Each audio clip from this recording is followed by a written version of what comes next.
it's working.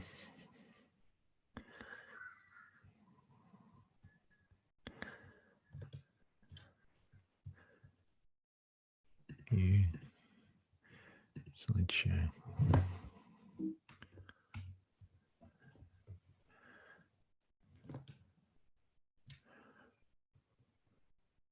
Yeah.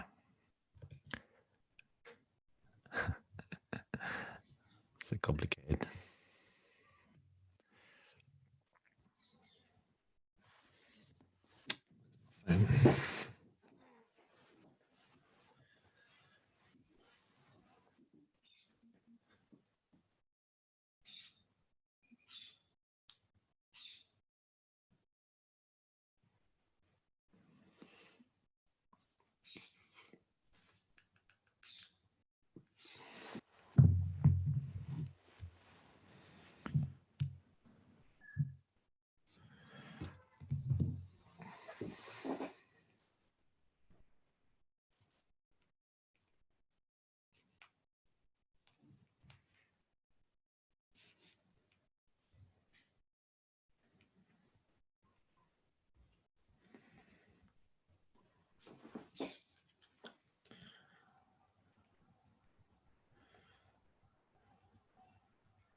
To work in the last minutes, which is nice. Okay.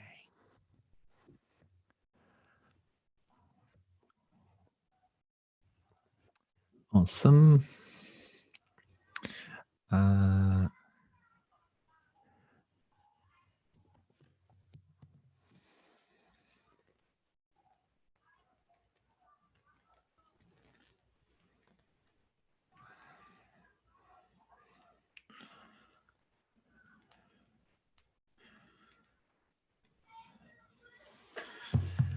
Okay. So we're going to start. Let's try broadcasting and see what happens.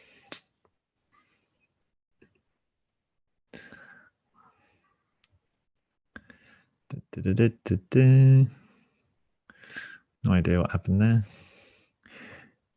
Ah, we have some participants. Wonderful.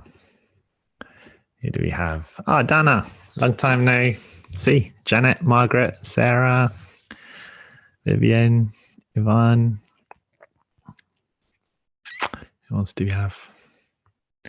Feel free to use the chat window to let me know where you are right now.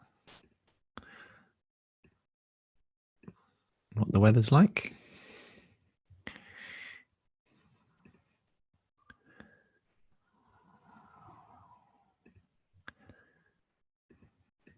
Ah, good, it's working. Hi, Mark.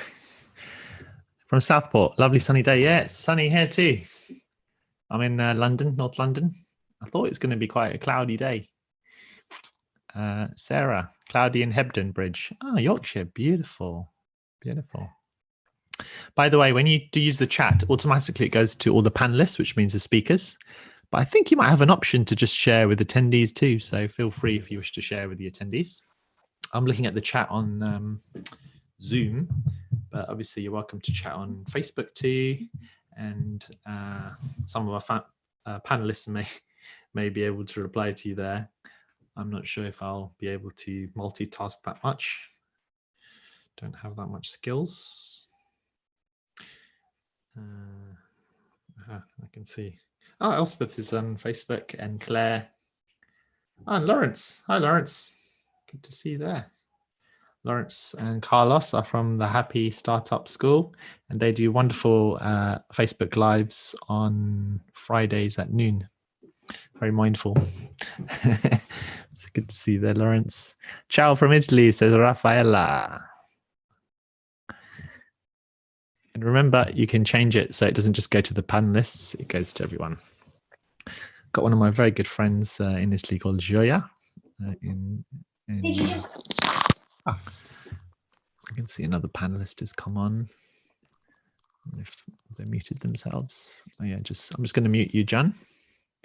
So that, and Lorraine. And any panelists that come in, if you could just mute yourselves. Cool. Has anybody got, it's quite hard to tell what time it is because all the full screens everywhere. We've still got a few minutes. As people are logging in on Zoom. So I just asked, how's everybody doing? And where are you? What the weather's like? It's always fun to talk about the weather. I don't know why. You could even share your internal weather. We can get quite mindful there. Yvonne's in Harrogate. Oh, so Harrogate's sunny because somebody else said in Yorkshire it's a bit more cloudy. Yvonne's in New Zealand and it's 9:25 in the evening. Don't worry, the sun that's up here will soon be coming back to you. Mark from Southport, Merseyside, welcome. Good to.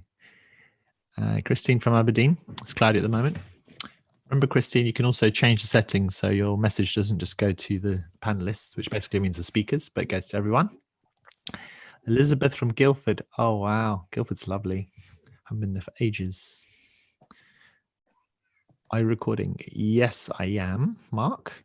I think you're asking if we'll be showing the recordings. Yeah, we're going to, if it all works, then yeah, we will share the recordings, especially if it might be like a little bonus for people who bought the book. But I think you told me that you bought the book, if I remember rightly. As long as you're on one of our email lists, we'll send it. Dana says, I'm doing well. Bit hot in Beirut. Wow, bet it is.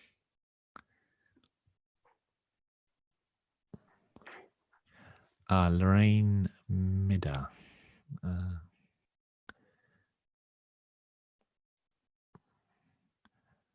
I'm not sure if I can change the website right now, but we'll definitely, I'll do that as soon as I can. Diana, if you can change it, Lorraine's surname is Midda, M-I-D-D-A. Catriona's in Loughton, Essex, and the sun is shining. Wonderful. Oh, this is a good answer. Catriona says the weather is shining externally and internally. That's nice. Doesn't always happen, but nice when it does.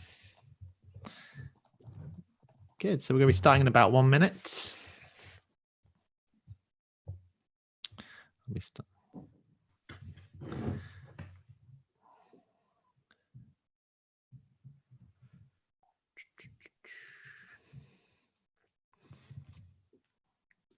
Lawrence is in Brighton, where the sun always shines.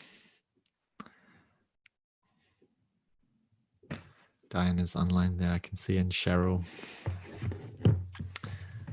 Cool. We'll start in about a minute, I think. Caroline Hughes, says Rosie. Maybe Rosie's trying to get Caroline to join in.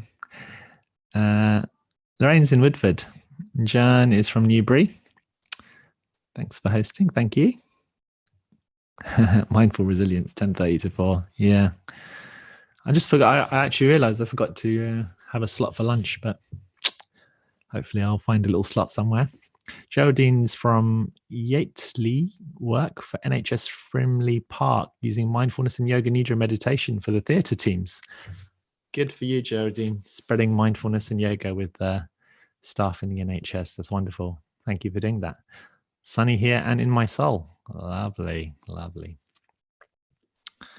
Elspeth says it's a bit cold and windy Edinburgh, but still blue sky. Oh, that's good.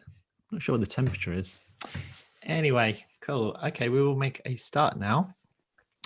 So let me stop sharing. So very, very warm welcome to you all. My name is Shamash Aladina. I am the author of Mindfulness for Dummies. Actually, that's what people remember me for, and co-founder of the Museum of Happiness. But I also, one of the main things I do is I train mindfulness teachers, and I've been doing it for years. It's kind of organically become a passion of mine. And I've actually always done it online, although most people do it in person. It's a bit of a long story, but eventually I ended up teaching it online rather than in person. And so I've done it for quite a few years, I think maybe 7 or 8 years or something. And so hundreds of teachers that I've trained over the years.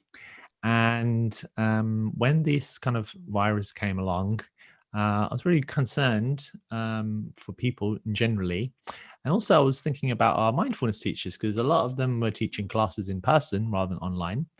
So I was just wondering how they were doing, and I was checking in with our group, which I normally don't have so much time for, and got to know them a little bit better, and started sharing the idea that maybe we could write a book together. So I suggested it as a passing comment, but to the credit of the mindfulness teachers in that group, they were all like, yeah, let's do it. And they all started suggesting chapters that they could write. So I thought, oh, wow, this is wonderful. You're really up for this. Sometimes people say something, but you're not really sure if they're going to do it. I'm like, okay, they're saying they're going to do these chapters. I don't know if it will actually happen, but let me put them in a spreadsheet and let's see what happens. So I said, okay, I know many of you haven't written a chapter before, but if you can manage to do it in 2 weeks and do your best to write a chapter on a topic of your choice, then I'll do my best to kind of collate it all together. And so we had these 2 weeks, and I got in touch with my friends who are editors, and they worked really, really hard over those 2 weeks. Let me stop sharing this or make my video bigger.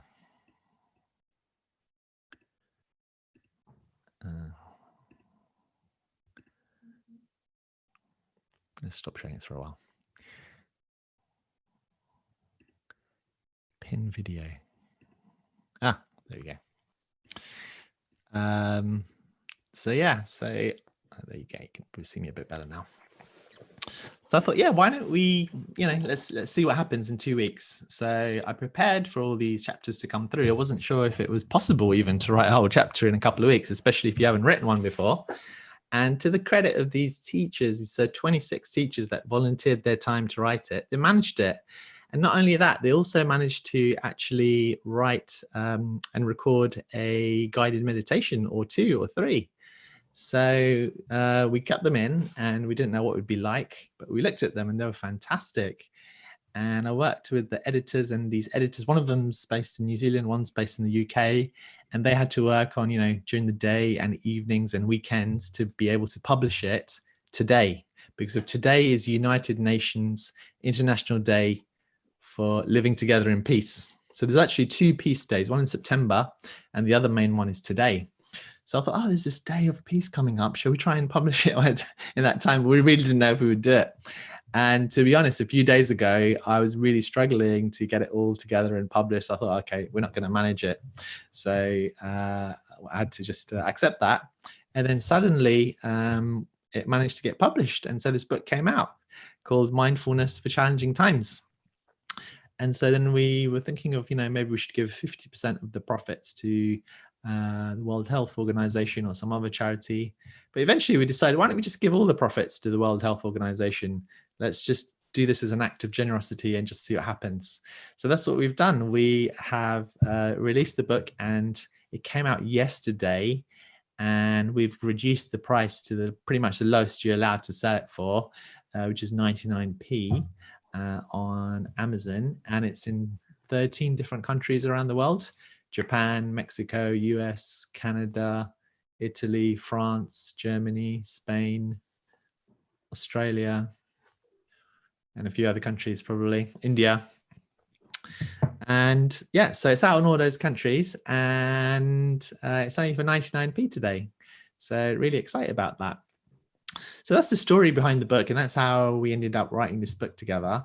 And we weren't too sure what to call the title even. We were going to call it Mindfulness for Coronavirus or something at first. But then we thought, let's try and make something which is universal and something that would be supportive for these tricky times. And so we came up with the title Mindfulness for Challenging Times. And the topics, I didn't know what topics to write about either. Let me read to you, if my printers worked properly, some of the different chapters that we've got. So we've got it in 3 parts. And the first chapter is called Finding Calm in Chaos. Then the second one is Staying Mindful in Isolation. Finding Ways to Cope with Stress is the 3rd chapter. Mindfulness for Anxiety, which is the 4th one. Then we've got Managing Sleep in Challenging Times. I've been able to sleep so well, so that's that's a good one. Mindfulness in the Presence of Traumatic Memories. It's chapter 6. Chapter 7, Being Mindful with Grief, which is really challenging at this time, especially when you can't be with your loved ones. Chapter 8, Mindful Approaches for Managing Media Consumption, because we're all, look, right now, we're all on technology so much. How do you use mindfulness to be able to cope with that? Chapter 9's Mindful Yoga. So it's a nice way to do some stretching and some lovely guided audios there for you to listen to as well. Chapter 10's on Mindful Eating by one of our teachers who really loves mindful eating, and it's transformed her life. So she's sharing her passion there. Chapter 11 is about showing ourselves compassion. And I think many of you know about the importance of self-compassion. So that's great. Then we've got Growing Gratitude. And, at this time, people obviously not feeling good, feeling upset, feeling sad, and perhaps rightly so. But then when people do feel good, even for a few moments or for a longer period, there's a feeling of guilt coming up. But actually, that sense of guilt is not so helpful for us, because we do need positive emotions to survive and thrive, don't we? So gratitude is important even in the darkest times. And so that's an interesting one to read, gratitude. Then we talked about self-compassion, but it's obviously very important to be kind to others. And I think one of the beautiful things about this challenging time is that people have risen to the challenge and have done amazing acts of kindness. One of my friends has started a website called Karuna Virus, Karuna. The word Karuna means compassion. And he started this website with, I think, hundreds of other volunteers, and they're all sharing positive, kind stories that are happening at the moment. Chapter 14 is Micro Mindfulness Moments. This is a unique and really interesting chapter on mindful cleaning. So there's a lot of cleaning that we need to do at the moment to stay safe, not only cleaning our hands, but cleaning our environment. So how do we do that in a way that's safe and good? And so that's what we're offering there. Then the next chapter is Mindfulness for Finding Joy. So as I said, there's no shame or guilt that needs to be associated with feeling good. We have a whole rainbow of emotions that we all feel as human beings. And we remember that captain that managed to raise tens of millions of pounds, and it was a positive story, and it brought the country together here in the UK, and I think even in the world. And that brought up some positive emotions, and that was good for people. And I think there's a lot of evidence that it boosts our immune system, and we need our immune system as strong as possible at the moment, because there's no vaccine or anything. So it's only our own immune system that can fight it. So that's good for that. Then connecting with nature is important. And that might have been when my computer failed. No, it worked. The next chapter is Mindful Movement in Nature, and it's actually a poem written by one of our teachers. Beautiful. And then we're going to communication. So there's mindful communication for challenging times, and we're talking about communication with each other in terms of our families or online too. And how to connect online with others, the next chapter. Then we've got Mindful Ways for Working from Home. So such a comprehensive book, isn't it? It's just amazing how it's all come together.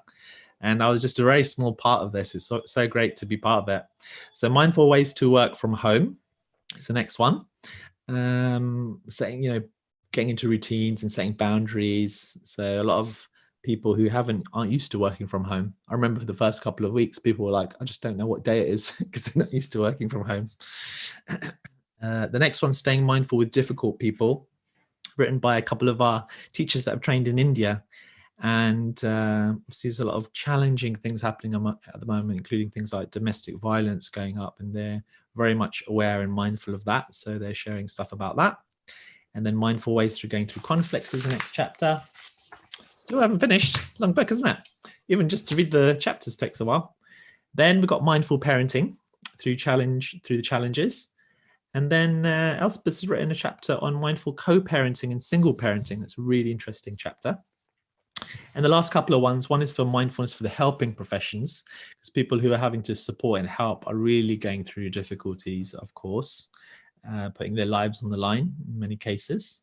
And last but not least, mindfulness for empathy fatigue. And it's normally, people call it compassion fatigue, but the latest research has found that actually compassion cannot cause fatigue. It's a very positive emotion, but empathy can. And so it offers some strategies for dealing with that. And then on top of that, we've got almost 40 guided audio too. So when you get the book, you also get free access to almost 40 mindfulness tracks recorded by each of those teachers. There's one or two by me, but most of them are all these different voices. So it's quite unique in that you get to listen to guided audio meditations by all these different teachers. So that's the content of it. And I thought, I don't know if this will go down well or not, but I was going to read the introductory chapter, which I'd written. How much time do we have? We've got a few minutes. So let me read this, just give you a little bit of a flavor of the book. So I call this How to Use Mindfulness in Challenging Times. If you've picked up this book, you're probably going through a hard time. Maybe you've lost your job. Perhaps you're struggling in your personal relationships. Loneliness or loss may be a huge challenge for you. Or maybe you're feeling deeply overwhelmed by all the changes that surround you. Whatever the challenge, firstly, remember, you are not alone. Whatever challenge you're facing, we're hoping the words in this book will offer you some peace. Although not everyone is suffering, these certainly are challenging times for millions of people, and you're not alone in your suffering. Reflecting that we are all in this together can really help. Secondly, appreciate the difference between pain and suffering. Your challenges may be causing you pain right now, and we all experience pain at some time. It can be the physical pain of an injury or illness, or the emotional pain of a loss or change. But in mindfulness, we distinguish between pain and suffering. Pain is inevitable, but suffering is different. Suffering is what arises when you struggle to accept what can't be changed. When, instead of accepting, you deny, fight, or even reject your present moment experience. Acceptance is not easy. That's why so many of us are not only experiencing pain, but also suffering. Acceptance comes in your own time, but sometimes mindful approaches can help you along that journey. The authors in this book offer you different ways to be mindful and accept what's happening in your life. Not an acceptance that's just giving up or an acceptance that's tolerated, but an acceptance that's empowering, life-affirming, and calming. An acceptance that makes you feel like you're rising to the challenge. An acceptance that is born out self-care and kindness. There are many misconceptions about mindfulness, and they can lead to unnecessary struggles. So I'd like to clarify the concept. Mindfulness is not just about trying to relax, and it's not about positive thinking, and it's not about trying to make your mind blank. Okay, so what is it? It's about simply being present with what is, being open to your moment-to-moment experience with acceptance, kindness, and curiosity. No silent mind is required. So you can do it, and you can bring your crazy mind along with you. It's very welcome. You can be mindful in this way right now. And you can also do the mindful meditations that go with this book to deepen your experience. Whatever happens, please don't feel that you're doing anything wrong in your response to your challenges. It's really hard when the whole of society is turned upside down. Everyone's response is slightly different, and your response isn't bad or wrong.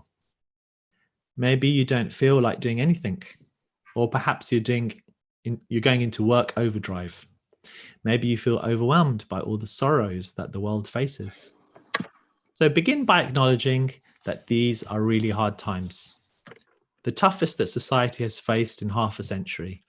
So of course, your body and mind are going to struggle and respond in ways that seem wrong. That's okay.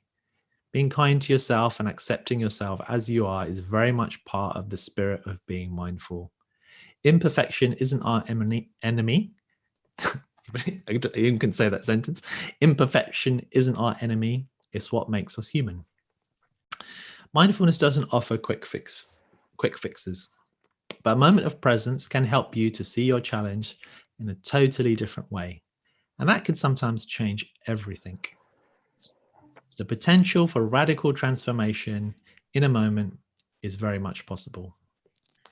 But mostly, mindfulness offers you another option, another way to relate to the difficulties you're encountering. Right now, perhaps you feel overwhelmed or stressed. You may overeat or undereat, shout at someone in frustration, or reach for a drink.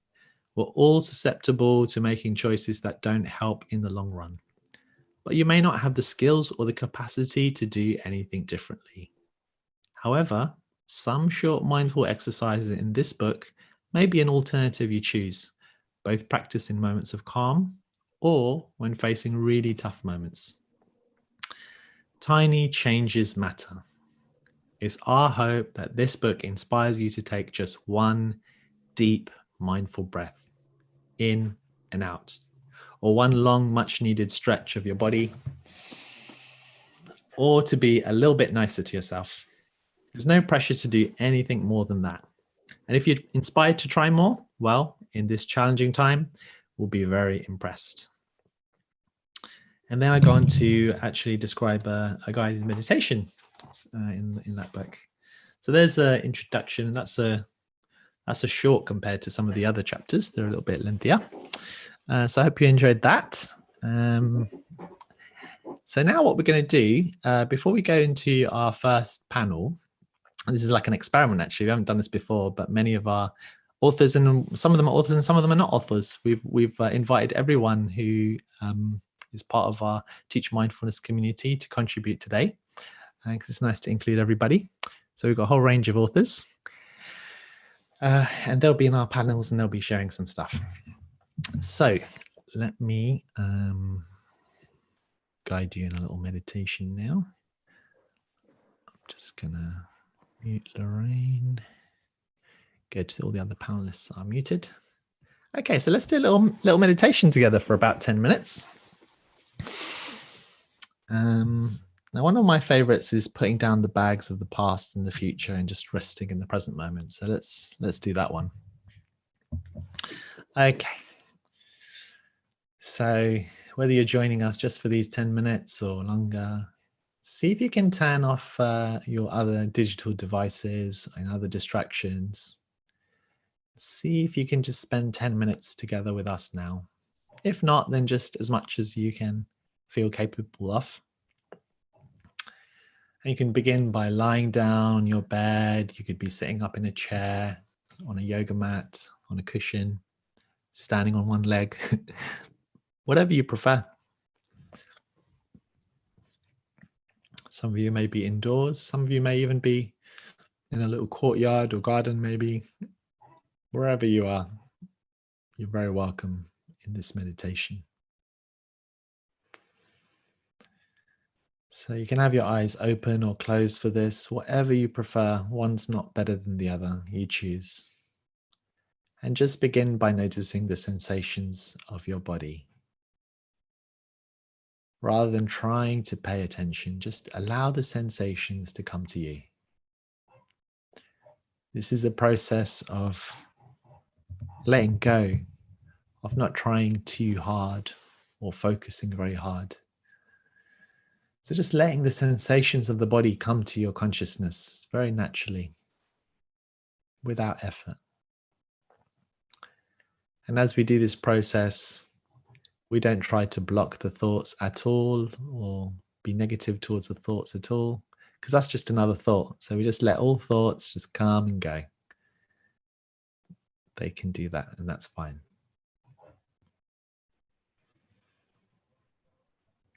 So as you notice your body and bodily sensations, I invite you to be mindful not just of the parts of the body that feel relaxed and calm and at ease, but also the ones that may feel a bit more tense and tight.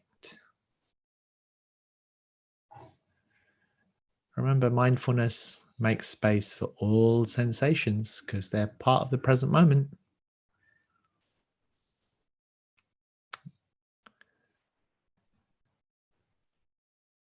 So noticing them all, and see if you can bring a little bit of this spirit of acceptance I was talking about.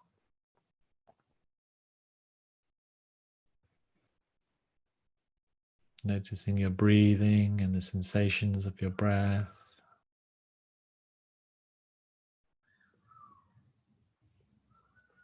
And I'd like you to imagine or visualize that you've been carrying two heavy bags, one in your left hand and one in your right hand.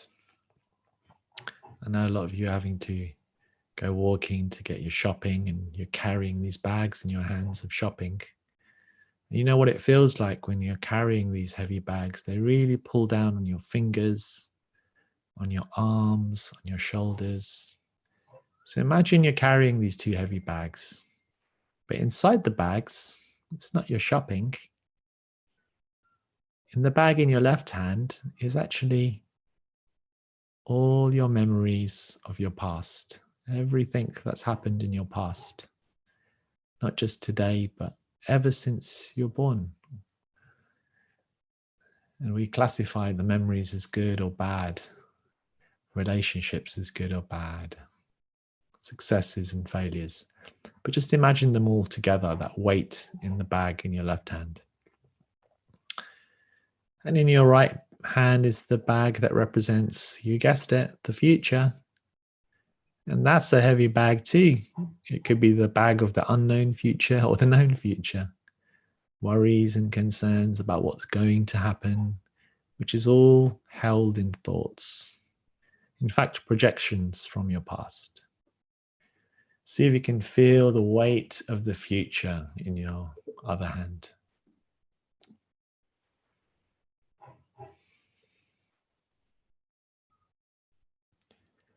And now when you're ready to do so, and you know what it feels like when you're holding heavy bags and you put them down, it feels so good. So I want you to see if you can experience that. Imagine putting those bags down, heavy bags of the past and the future. All that weight that you've been carrying around your whole life. And notice that you can put these bags down and you can let them go. And when you do let them go, when you put down the past and the future,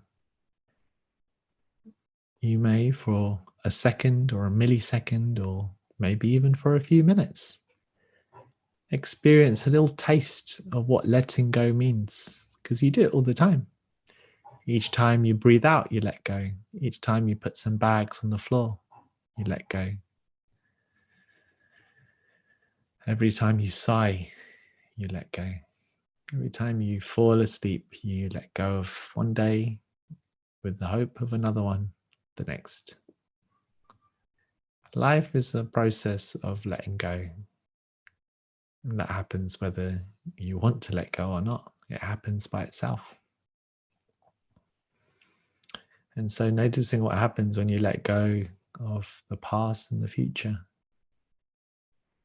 You find yourself in the here and now, in this very present moment. The sensations of your body, the feeling of your breathing, the sound of my voice, the taste of the last meal in your mouth, maybe the cup of tea or coffee that you're sipping away.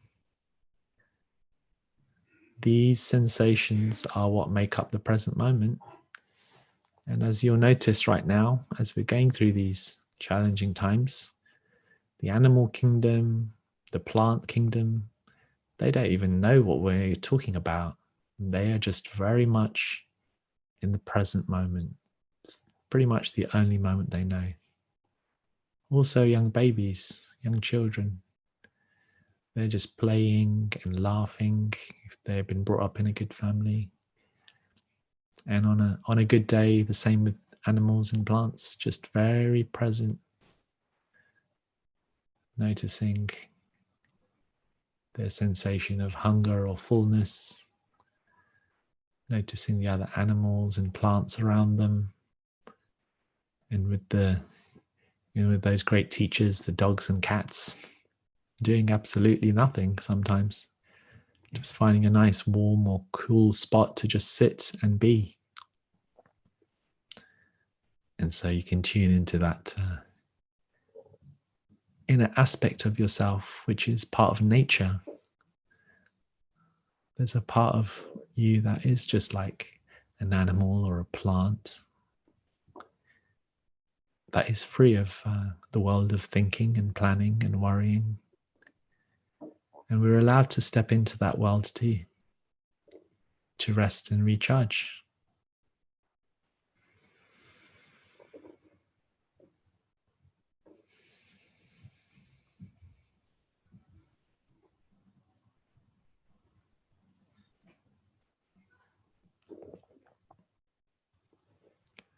So as I start to reduce the amount of words that I'm saying, notice the spaces between my sentences.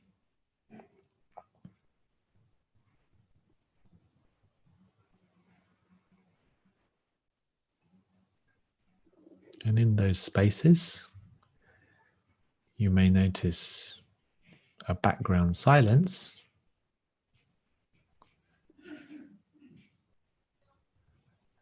or maybe you will notice some thoughts. And those thoughts also arise out of that background of silence.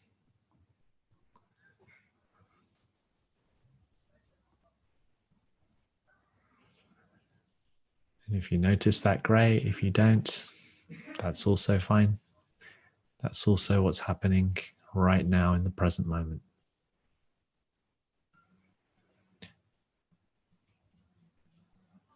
You cannot get this wrong, no matter what you're experiencing, whether it's the present moment,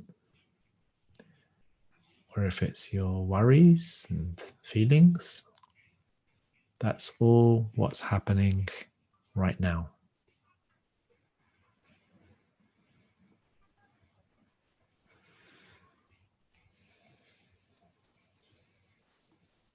Silence.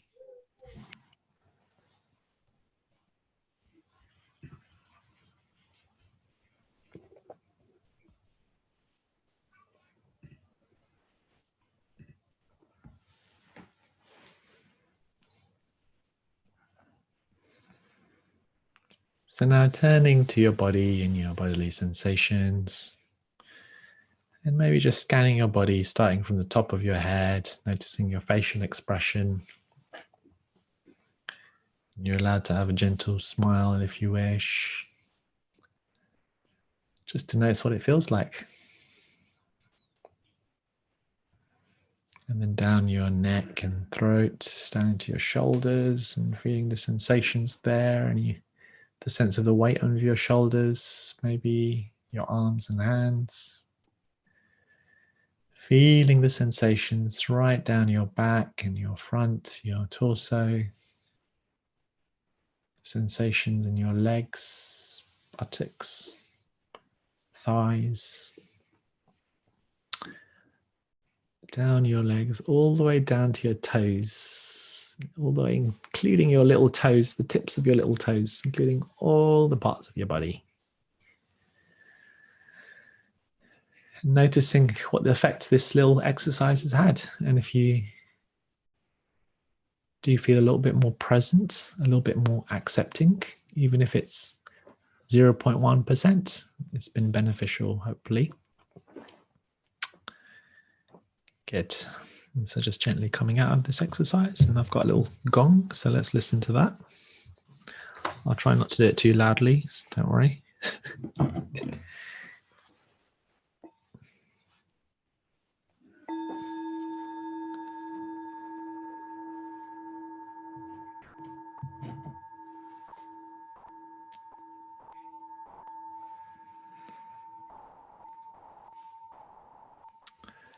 Lovely. Thank you so much for being here and trying it out if you did.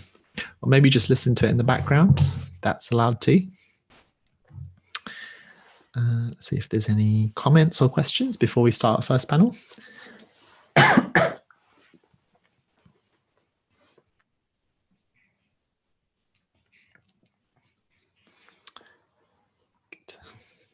Okay. Okay, let's start with our first panel. So, here we go. Pooja said it's a good start. That's good. Hi, Pooja. Hi. Oh, great. I can even hear your voice. That's brilliant. Let's put my video on. Not yet. 1 second. So let me get all the slides up. Share screen. Click that. So let's see who we have here. Yes. Okay, cool. So we have Pooja, Linda, Jamila, Crystal, and Lorraine. And let me see if I can get them. Yeah. So if you could all unmute yourselves, and I'll also try and turn your videos on. Let's see. Oh. Let's see if this works. Okay, I think I'll have to make you guys co-host, which always sounds cool. So Pooja's a co-host now. Welcome to the show. This is good actually, because I haven't seen you for ages. So this is a great way. This is a great way to meet by having a conference. Yes. I miss you. Yeah, I miss you too. Yeah. Pooja's in Switzerland. Hello, everybody. Crystal, let's see if this works. Make co-host. And Lorraine. There we go. So I've made lots of co-hosts. Have they? All of you who are co-hosts, if you could turn your videos on. Hi, Lorraine. Hi. Oh, okay. This is great. Video. As you can see, I'm very excited. Yeah, even I don't get to meet you all in person. How exciting! On video, so this is wonderful. Okay. This is wonderful. Yeah. So hopefully people can see you guys. Let me try and make the video bigger. There we go. So yeah, warm welcome to all of you, and so excited to do this panel. I think what we'll do is we've got about an hour all together. So we have, up to about 10 minutes for each person to share. So maybe we can go around. We can go in the order here, starting with Dipanjali. I never call you that. Yes. Not used to it. What does it mean, by the way, Dipanjali? Okay, it's a beautiful name. Deep is light, and Anjali is two hands together. So I'm going around with light on my hands. So I'm showing you your light with mindfulness. Oh my God. Well, my name means light as well. So good combination, except yes. I don't have any hands in my name. You've got hands. We might need some dark glasses, too much light. So warm welcome to all of you. And we'll start with Dipanjali.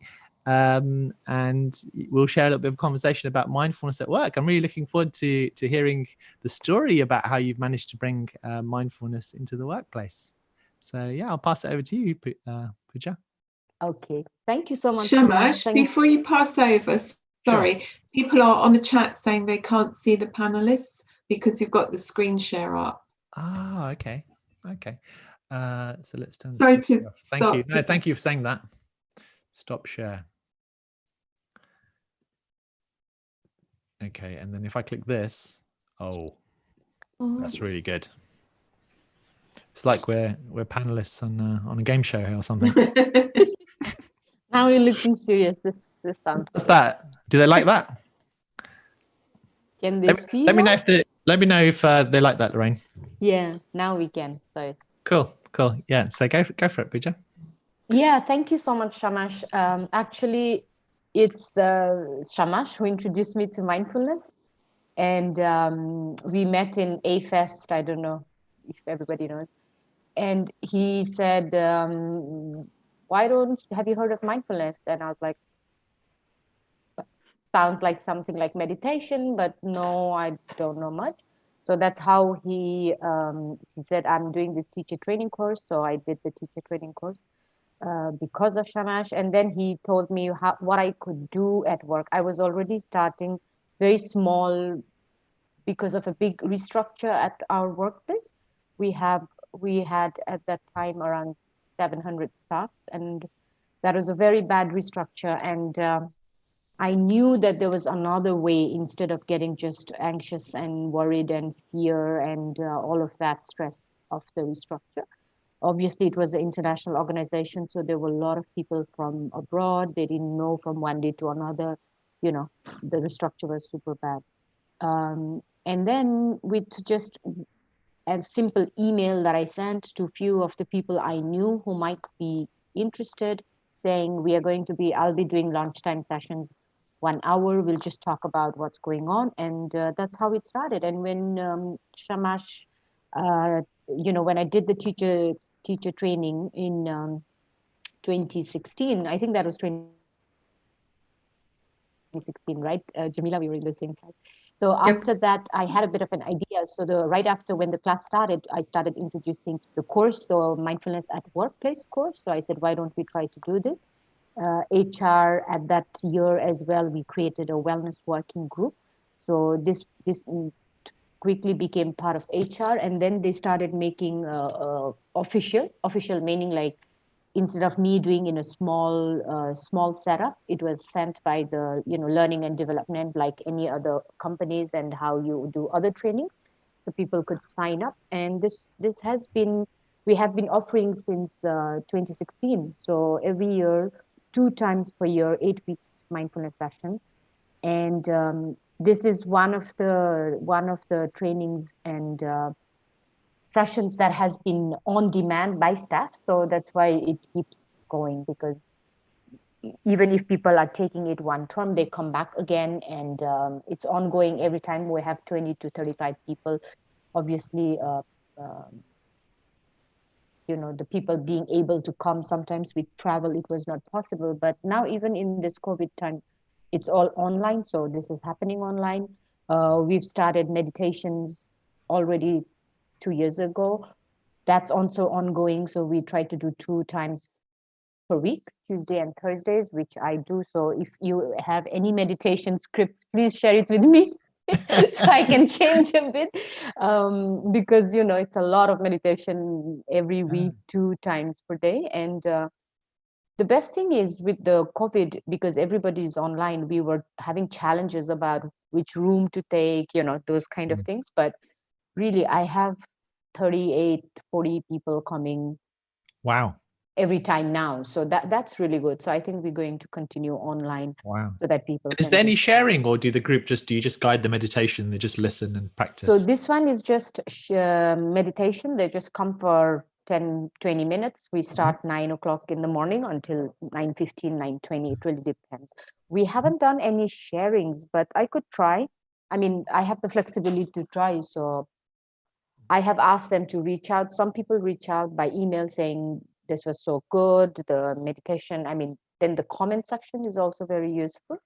Some of I think the best things about online has been people who don't talk or are not participating. We see a lot of comments, they use the comment sections to share. Or they send me emails.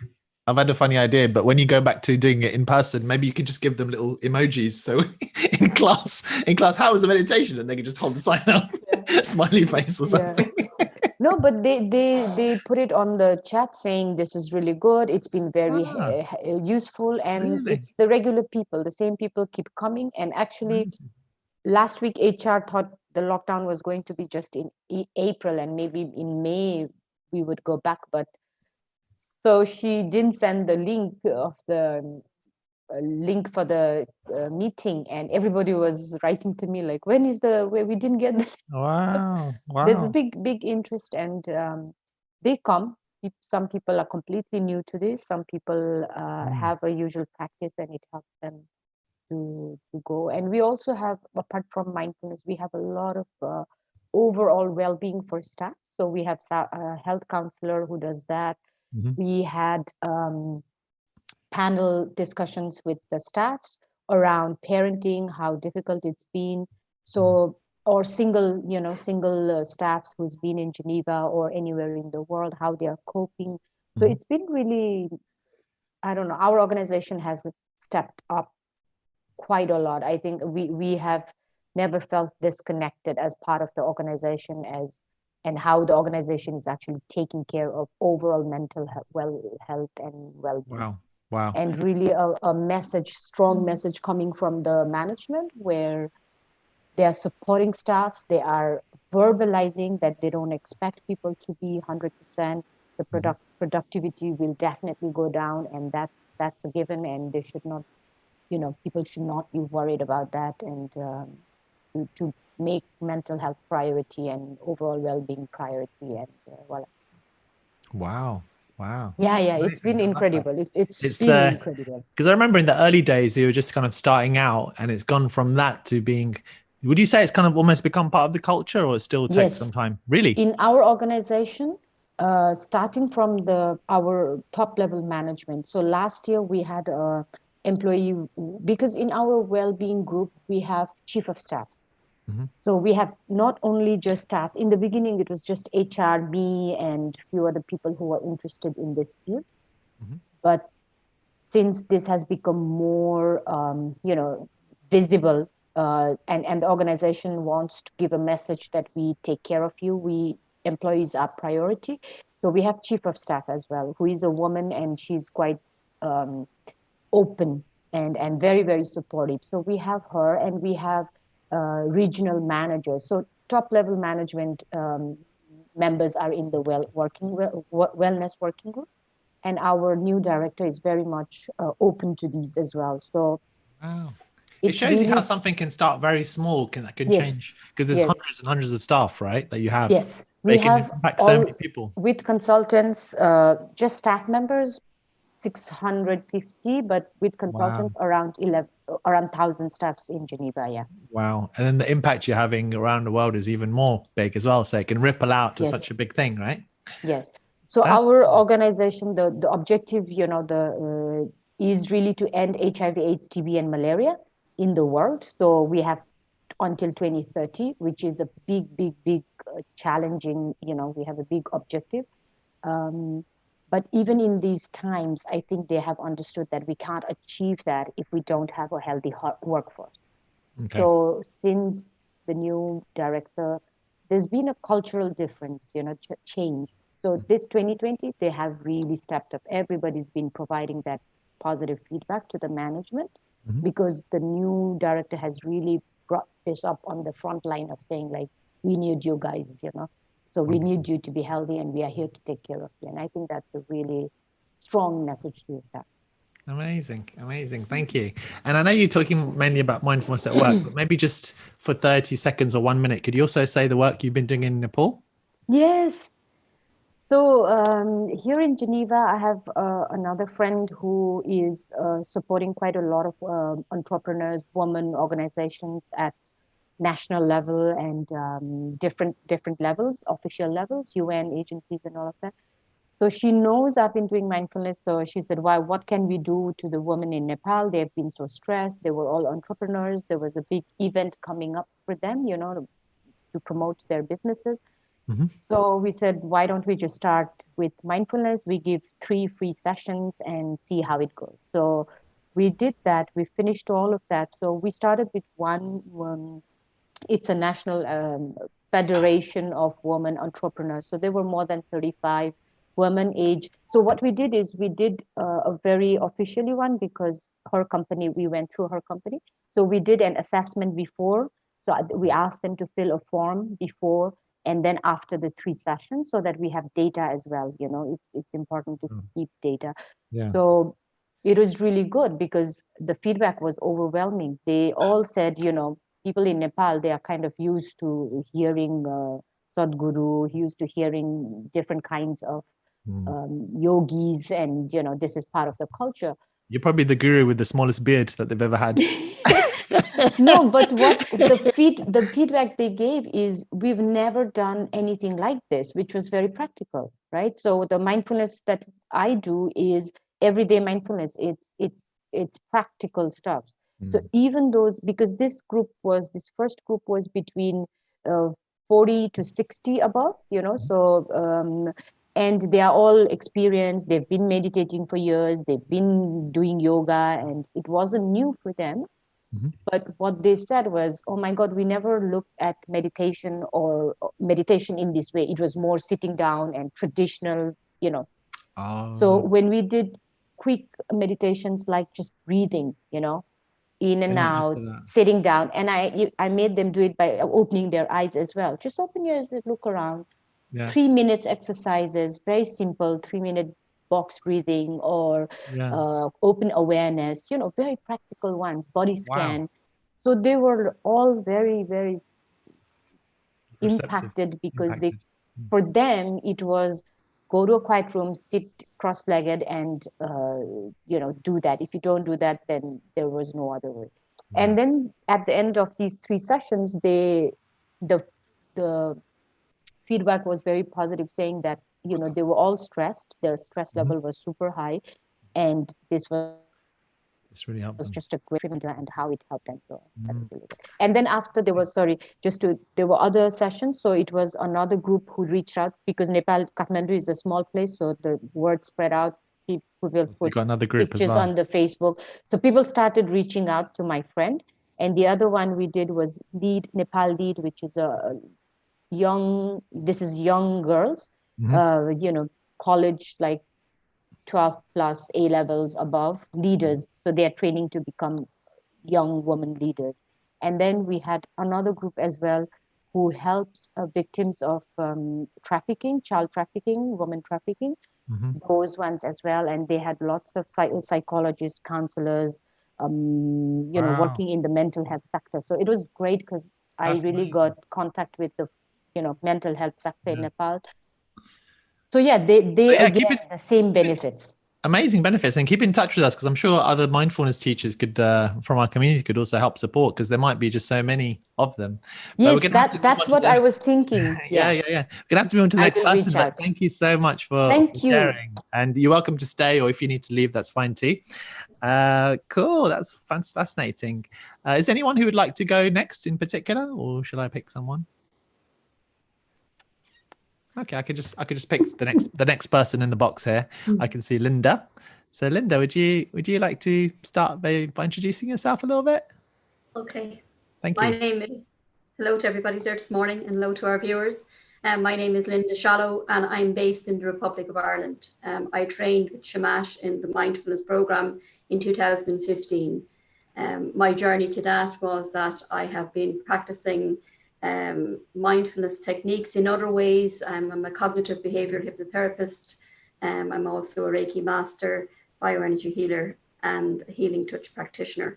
So it worked very well alongside what I do. When I decided to do mindfulness, I did an 8-week course myself before I went on to do the teaching practice. But what I found about it is that I use it in a very practical way. I have my own therapy practice based here in the sunny southeast of Ireland. I mainly work one-to-one with clients, but I also run groups. But I found with mindfulness, it is very practical, and it can work very quickly for people once they start to use it, once they start to connect with self. And that's what I feel mindfulness is. It's connecting with self with compassion and kindness and acceptance. So I would work with people one-to-one, as I say, but I also work with primary school children.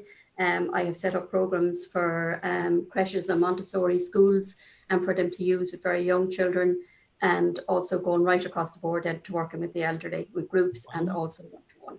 Amazing. And you wanted to share today a little bit about mindfulness kind of in everyday life, didn't you? Was there something in particular you wanted to share about that? Yeah, usually what people are finding, like, when they think of mindfulness, they think that when I ask the question, what do you think mindfulness is? Because it's connected with mindfulness meditation, and they always feel that they need to have a particular quiet space to go to and time to do it.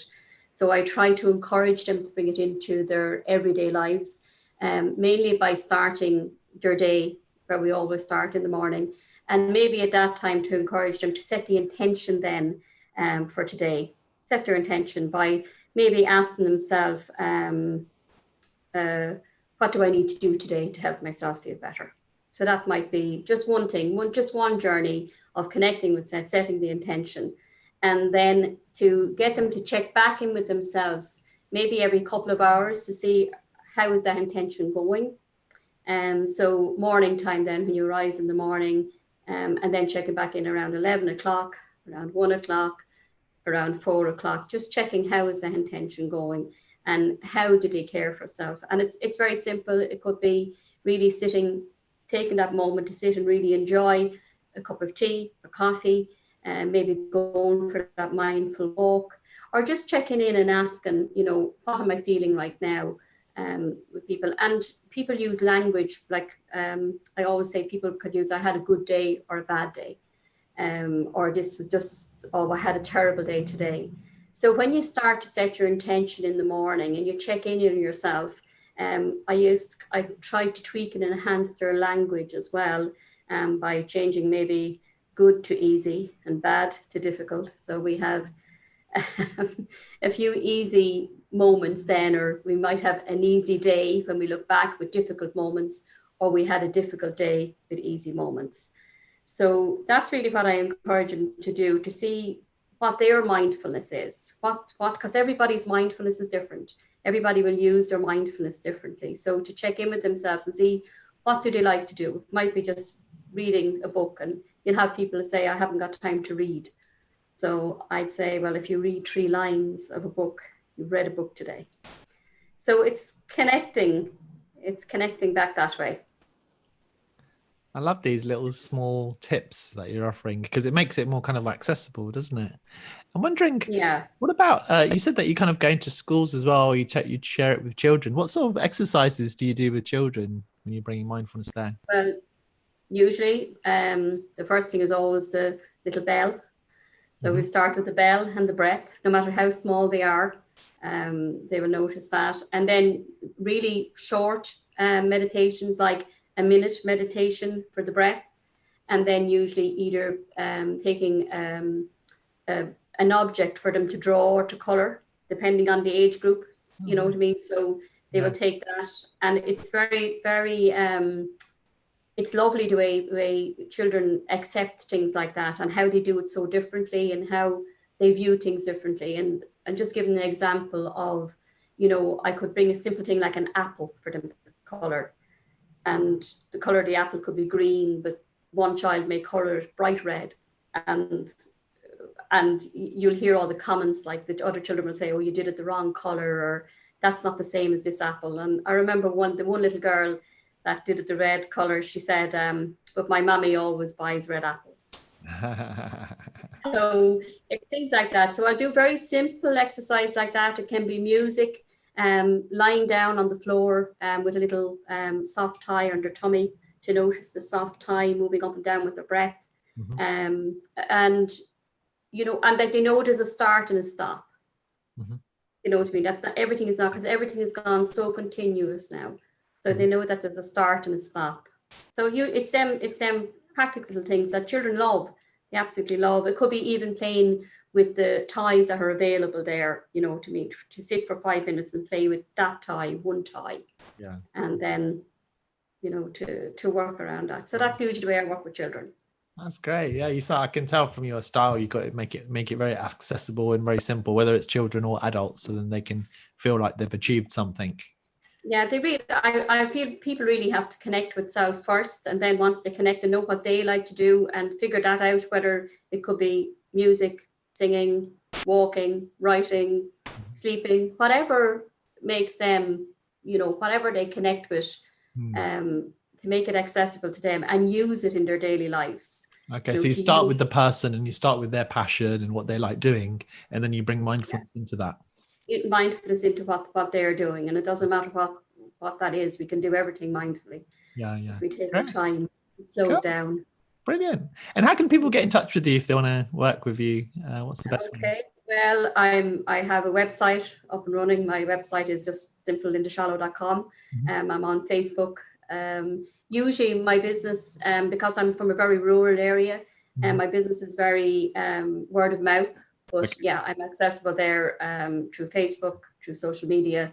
Brilliant. And yeah, so We'll yeah. share, And we'll share, I think we'll share all the links with all the people that have signed up by email, so then we can let them know that way. Probably be easier. yeah, and I have brought the business as well online as much as possible since COVID-19. I would have always worked that way, but more so in the last few weeks and months. Which is why we just helping people, with their daily issues every day. There's well, if it wasn't for that, we probably wouldn't be talking right now too. So it has connected us together in some ways. It has connected us. That's the whole group again, getting back together from all the many different groups. Wonderful, wonderful. Thank you so much for sharing, Linda. I really appreciate it. Okay. So again, you're welcome to stay or go, whatever. If you have time, please do stay. And next up, I have on my little box here is Lorraine. So Hello. Lorraine, would you be up for it? How are you? I'm very well. How are you? Very well, very well. Yeah, really good to see you. Yeah, and you're going to be sharing about mindfulness in a virtual world. I am. Like this one. How do we be mindful right now in this virtual world? I know, it's interesting, isn't it? So I'm Lorraine. I'm Lorraine Midder, even though that's dropped off of the Lorraine Lewis, but okay, I'm accepting it. It's fine. I've been practicing mindfulness for a long time now, but I've been teaching since 2015-16. Primarily, I teach in Parliament, and that's the audience that I have, as well as externally as well. But also within Parliament, I'm in digital, which is why I have an interest in mindfulness in a virtual environment. And I guess, as well as being mindful in this situation, I think I wanted to talk about some practical aspects, actually, because there's the security aspect of working in a virtual environment. There's also a selection. How do you select through everything that's coming at you? And then there's a bit of solitude as well that comes from working virtually. So from the security aspect, I'm just thinking how you get your peace of mind to know that you're in a secure environment. Because I bet most of you, when you set up your internet providers, just took the router out and plugged it in and just went for a default password. But none of you have changed the password. So having that password change actually gives you some security and some peace of mind to know that it's not so easy to hack. Okay. The other thing that is very, I think, mindless in some ways is the overwhelming amount of fantastic offerings that are out there. But it's how do you actually mindfully pick your way through everything, and the amount of emails that you're getting in, and ensuring that they're not phishing emails, ensuring that actually if there's a link in there to the next great mindfulness opportunity, that you go onto the browser rather than actually using the link and then having sort of that insecurity happen. And when you're in the browser, because I think maybe people don't know what this phishing thing is and what you mean by that browser thing. Okay, sure. Yeah. So when you get your email in, sometimes it's from somebody that you don't know. Sometimes it will look as though it's from somebody that you know. It will look like it's from an organization that you've signed up to. Quite common is HMRC, actually, outside of mindfulness, but HMRC, very clever the way that it's actually replicated. But if you look at who it's from, it's often not from the HMRC, it's from somebody else. So where you actually get, the more you're online, the more you leave traces of your activity. And so if there is that you're interested in mindfulness, hackers can actually pick up on those things, bots can pick up on those things. And then, unfortunately, you'll get an email through saying, oh, great, new mindfulness application, new mindfulness course, new mindfulness, whatever. You click on this link. And actually, if you're not expecting it, if you're not familiar with who these people are, then take the email, the link address, and actually type it into Google, type it into Edge, type it into Internet Explorer, and actually don't just click on the link. So if you're expecting it, like from us, you're going to get something afterwards, you're expecting it. But if it just comes out of the blue randomly, don't click on it. Okay. And when you're in the browser, if you sign up for things, it's great that it remembers your password, because again, that's the security aspect. And you can then log off. Don't leave those browser windows open, okay? Because it's another way in.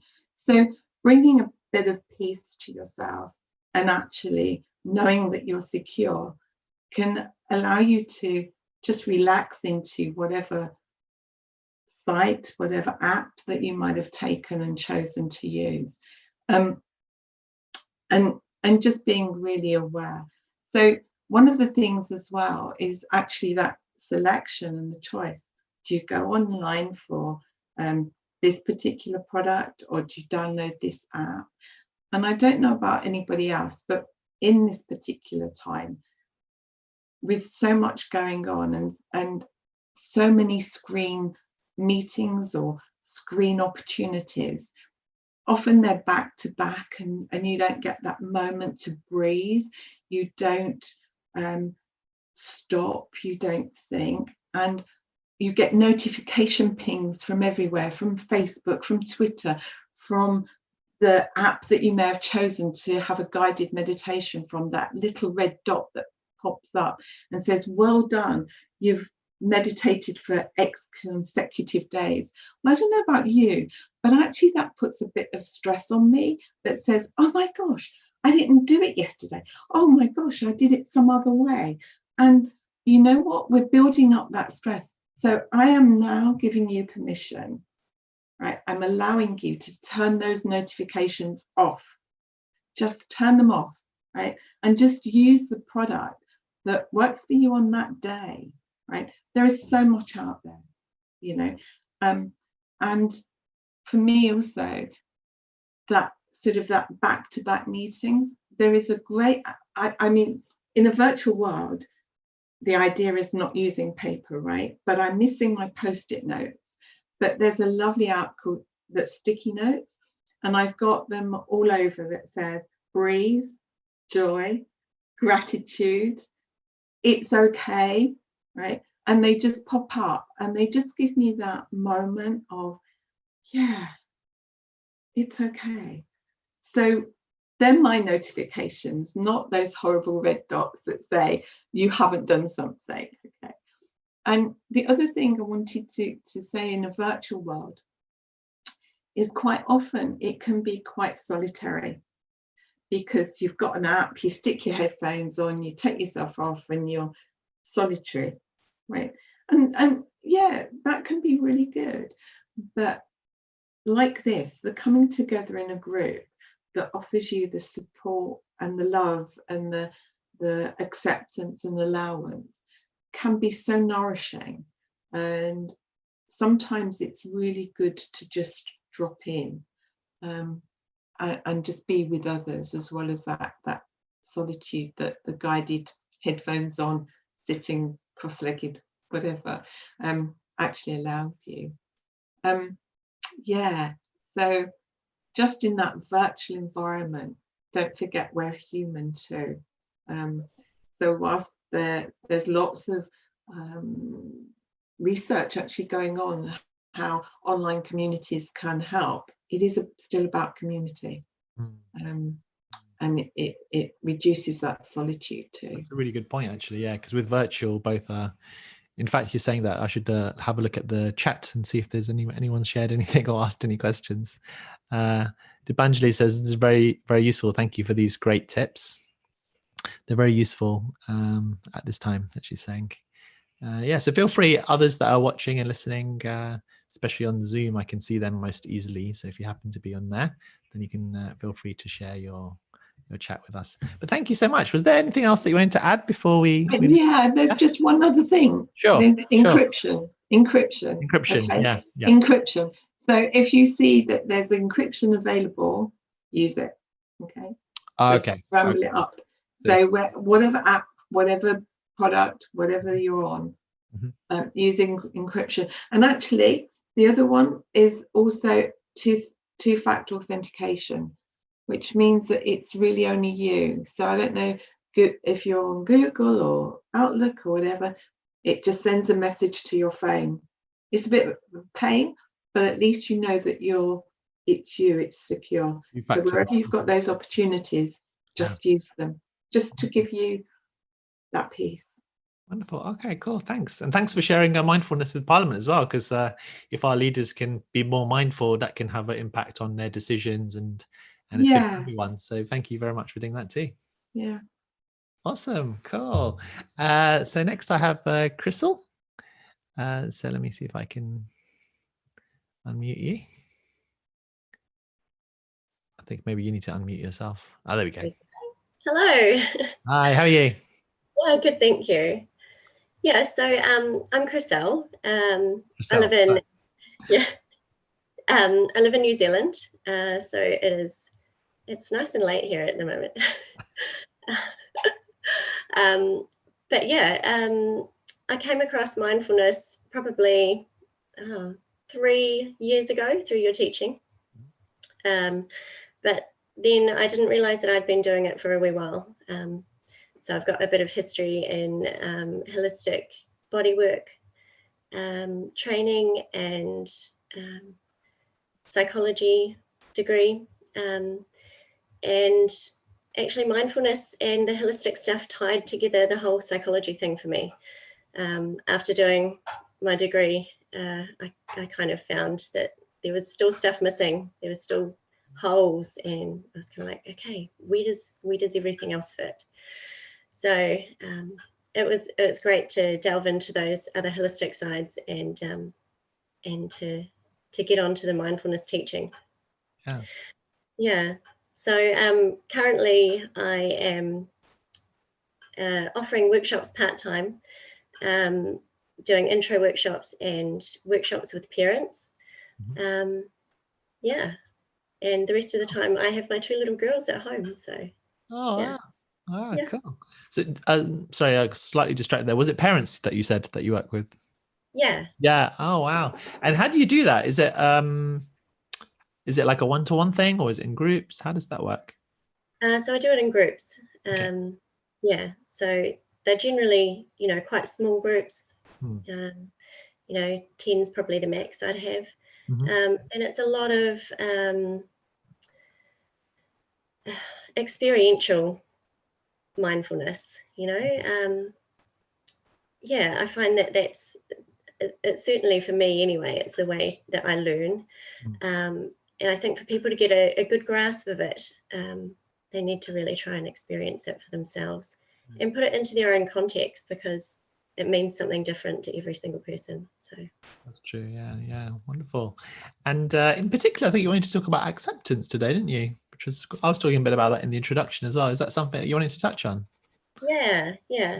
So it was really interesting. My my path to acceptance, right at the start, I was sort of doing what you were saying in the introduction, that acceptance wasn't.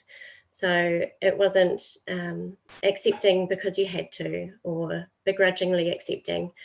And to start off, that was sort of my understanding of acceptance. Okay, look, I've got to accept this. And then it sort of developed from there to a more fuller understanding of acceptance, which feels just so much nicer.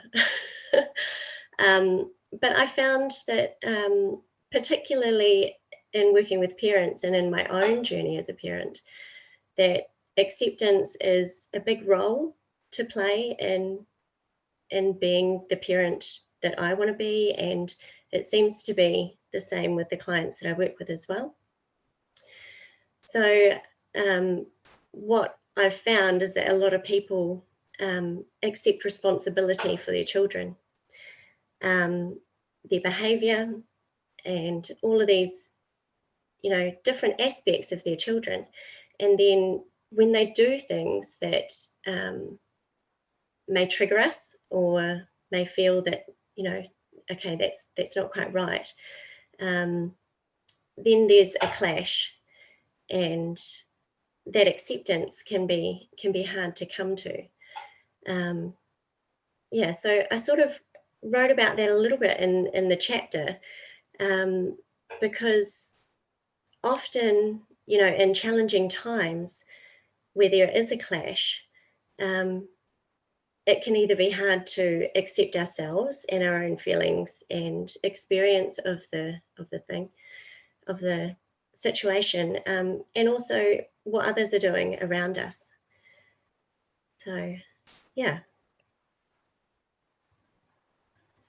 So I was muted there. I just said that's a really insightful. So what do you think? What was it that shifted in you to think, okay, now I understand what acceptance is? I know it's quite hard to describe, but do you have any kind of insights or anything that you could share for people who are struggling with acceptance? Does anything come to mind? Yeah, so in particular for me, I noticed there was a pushing from myself. So a pushing for me to behave differently, or for my child to behave differently, or a want for something else to happen. And it was sort of like, you know, I sort of akin it to, you know, pushing a swing. You know, you give a swing a push and it comes back and hits you if you're not watching out. And that was sort of what was happening, you know, a push and then, oh, hello, I'm getting some resistance here. What's happening? Yeah, so realizing that, and then thinking, okay, maybe what would happen if I just let go of that and allowed whatever happens to happen, with a sense of curiosity and non-judgment and kindness and compassion, and just come alongside and just be alongside. And that was acceptance to me. So with that analogy of the swing, is it like basically you stopped pushing the swing, you just let the swing do whatever it wants to do? Yep.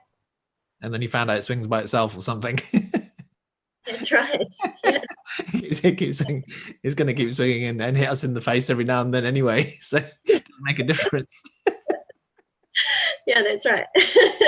I imagine their life a little bit like, you know, I don't know if you remember, but those computer games where you have the steering wheel and there's a computer game playing and then you had to put money in. I don't know if you remember those ones, but they're like arcade games. But young children, they don't know you have to put the money in, and they're on there and they're driving this car left and right and they're controlling it and they think they're winning or losing, but the whole thing's happening by itself. And sometimes life can be a bit like that too. We're trying to control it, or we think we're controlling it, but a lot of it's happening by itself anyway. That's right. Yeah. Yeah. Funny. Yeah. And I mean, so many things affect us as well, you know. The swing can move by itself with the wind, or, you know, if somebody jumps on it, then hello, off it goes. They can propel it itself. They don't need anybody to push them. Yeah. You know, and just like ourselves, we don't need pushing. You know, if we feel like we just need to rest, then just rest. We don't need to push ourselves to keep going. Well, not for long term anyway. I think it's really important that we listen to that, to avoid any sort of negative long-term impact. Yeah. Wonderful. Well, thank you for sharing these insights. They're really important, actually, and I don't think people talk about it enough in mindfulness about this aspect of acceptance. So thanks for that, and thanks for your contribution to the book. Really excited about that. So thank you. Was there anything else you wanted to share before we finish and move on, or do you feel we've covered everything? Wonderful. I'll let you go to sleep now. What time is it now in New Zealand? It's 11:45. Oh, 11:15. Okay, cool. Yeah. Okay, so not too bad. Yeah. Okay. And yeah, so next we're going to move on to Jamila. Let's see if I can. Okay. Hi, Jamila. I have to unmute myself. Hey, I am. Cool. Hi, how are you? I'm good, thanks. Yeah, I'm also from New Zealand, just up the road from Grisel. Yeah, and so it's 11:15 here. Getting a little bit tired, but hopefully not too bad. Yeah. Wonderful. Yeah, though I came to mindfulness through that summit with Melly O'Brien in Australia. Was that the And, first time you'd kind of heard about mindfulness? no, I had heard about it before, but I didn't, and I had also practiced it like Griselle for quite a while with my yoga and everything, but I didn't actually name it mindfulness. Okay. So, yeah, but then I also understood it was, there was so much more to learn and to know about it. And so I became really curious after the summit. And so I did a bit of research who I could study it with, and you came Popped up. there. And then, yeah, and that's how it all happened. Wonderful, wonderful. And so how many years ago was that? That was in the beginning of 2016, like Puja. We were in the same group. Okay, yeah. And so then after that, did you slowly start teaching? How did it go for you? Yeah, I integrated it more into my yoga classes. I also started teaching weekend retreats where I teach yoga and mindfulness especially. And also in my other practice, because I'm also an Ayurveda practitioner, massage therapist, and all of that. So a natural health practitioner.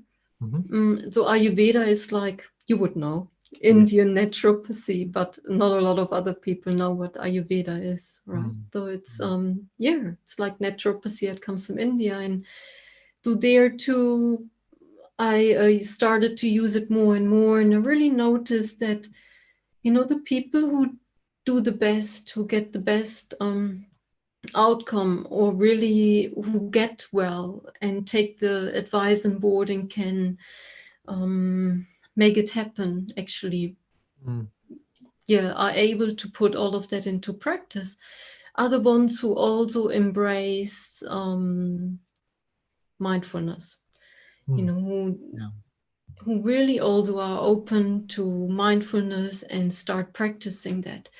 These are the people usually who have the best outcomes or really can stick with something. Okay, so why do you think that is? Why is it the people that are more open to new things would be able to get into mindfulness more? Any why do you think that is?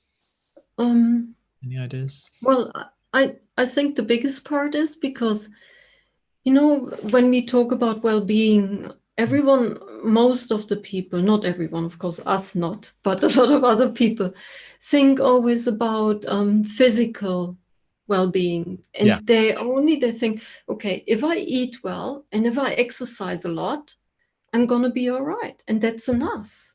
No, but that's not true. The mind is the most important, and the mind actually runs the body. If you don't look after the mind, then everything else goes out.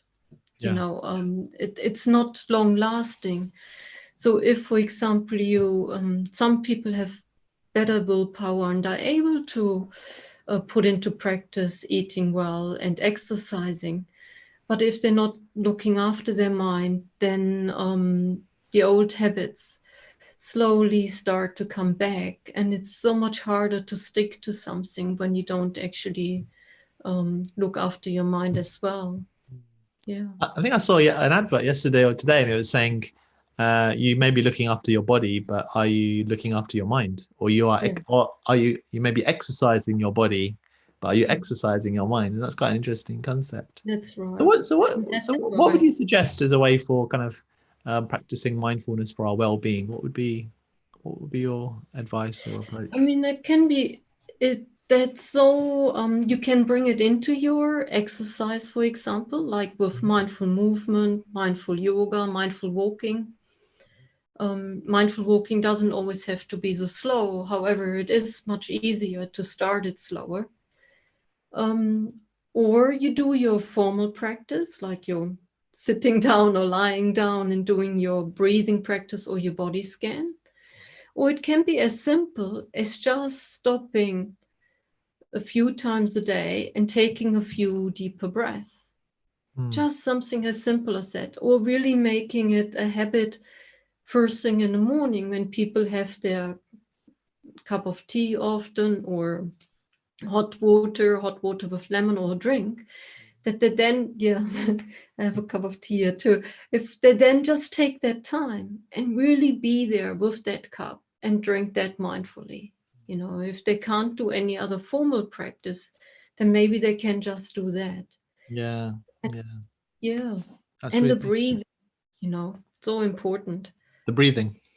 Yeah, because with the breathing, I'm not sure if you mentioned that too in the course, or maybe I also learned that through my naturopath college, that with the fight and flight, with the stress response or sympathetic nervous system, the only thing that we can control to switch from that stressed mode to the relaxed mode, that we go into this rest and digest parasympathetic state or relaxed mode, is the breathing. We can't tell our body, hey, slow down your heart rate, stop your heart beating so fast, or stop all this blood running. We don't have control of our heart. It's probably a good thing, isn't it? Yeah. Pardon? Probably a good thing we can't suddenly stop our heart and start our heart. No, exactly. We wouldn't be around for very long. Whoever designed us is like, no, we're not going to give them control of the heart. That's going to be too risky. No, exactly. Our body was smart, right? It knew what it could give us control of. Because of the breathing, we can't do any damage. No. But it really, as we just take 1, 2, 3 deep breaths, it stops that fight and flight. It drops us straight away into a relaxed state, parasympathetic. When people realize that and just do that, oh, I feel really stressed. Okay, just a few deep breaths, or let me just stop a minute, maybe even closing my eyes, maybe not, and just focus on my breathing and breathing a bit deeper. You're absolutely right. I remember reading research as well for the relaxation book I wrote. It's like hardwired in our system, isn't it? If we breathe in slowly and deeply, you can think about the most stressful thoughts in the world. But if that breathing is slow and deep, then the relaxation response will be triggered. Because it sends the signals to the brain. And the brain goes, oh, relax, calm breathing. Can't be stressed. There can't be a tiger where we need to run from, because this person wouldn't be breathing this way and relaxed and calm if there was a threat. So you can override the rest with controlling and calming your breathing. It's a first step. Of course, it's not enough and not everything, but it's a first step. And I think that seems to be a theme for all of the panelists today, in that these small practices, taking these first steps, make such a big difference, isn't it? Wonderful. Is there anything else you want to share before we finish this panel? No, it's just like mindfulness is such a game changer, and it really changes someone's life, and also through the awareness, because when you don't practice mindfulness, you're not really aware of when you're stressed, or how your body is feeling, what kind of thoughts you have, or how you're feeling emotionally, and that we're always avoiding feeling things. Though through mindfulness, we can change all that and learn to allow, to accept, as Griselle said, though it's such a big, it changes your well-being so much. So really, I can emphasize everyone. Beautiful. Thank you. Well, I feel like my well-being, just listening to you, has made my well-being a bit better. So thank you very much for sharing. Cool. And let me click this button so we can see all the panelists. So thank you all of you for sharing in this panel. So first time we tried this, I thought it went really well. Did you enjoy it? I really liked it. It's really nice to kind of spend time with you in this way and learn from all of you. I'll just read a few kind of comments that have popped through. Maybe you guys can see that. Mark loved the insight on acceptance. Vipan loved the swing analogy, so that was a good one. And Alexandra says breathing out slowly is the part that triggers the parasympathetic, and there are other ways as well, such as compassion, and hopefully somebody will be sharing about that too. That's absolutely true. Wonderful. And somebody was talking about a polyvagal theory. I think Alexandra was saying, have you looked into polyvagal theory and somatic experiencing? And one of our other panelists said mindfulness and kindfulness links up with that as well. how can I buy a hard copy of the book? Asks Michael. The hard copy of the book will come out in about a week or so. So you can buy it. You'll have to just wait a little bit longer if you don't want the Kindle version. And Vipan says, breathing, so easy to forget when in fight or flight mode. Yeah. Well, it's easy to forget to do it mindfully, but luckily our body, if we had to remember to breathe every day, we'd also be in trouble. So breathing is always happening. All the things that are really important, we just got to control them because it's just the universe decided, no, don't give them that. We'll just let them think a bit, but that's about it. Anyway, thank you very much. So we'll finish this panel now, and maybe we'll have a 1 or 2 minute break before we're going to have a talk by a monk, which is wonderful. It's the first time to have a talk from a monk on mindfulness for challenging times from Plum Village in France. So that'd be nice. So thanks a lot for joining, guys, and I'll catch you all soon. Probably don't know how to leave, so you'll probably just be here. I don't know, but you'll be able to watch for sure. Oh, there you go. Let me see if our panelist is here. Yes, Pat Blue is here too. So let me just put the slide on so people can see what to expect. So this is our next talk. That's where it gets a bit confusing.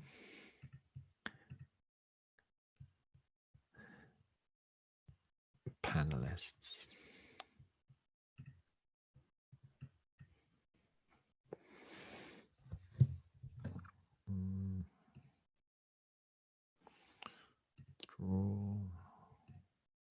Hello.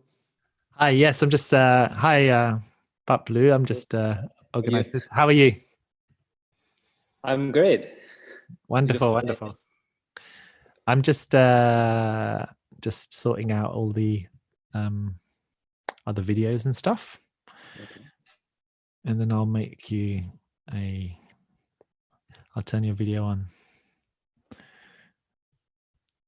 But it's good that you're here. That's good. It's working.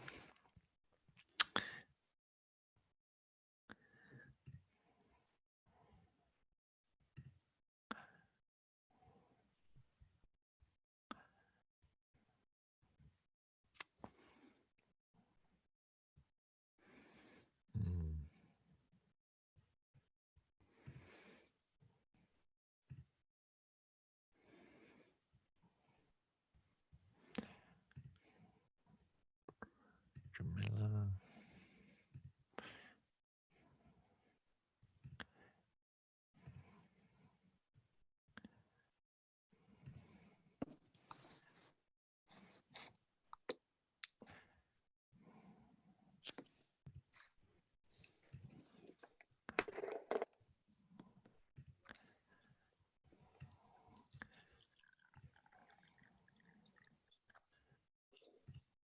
Okay. Great. Okay, now if I press this button, I think I can make you a co-host and we can see your video. Did something pop up to you Pat Blue? I see.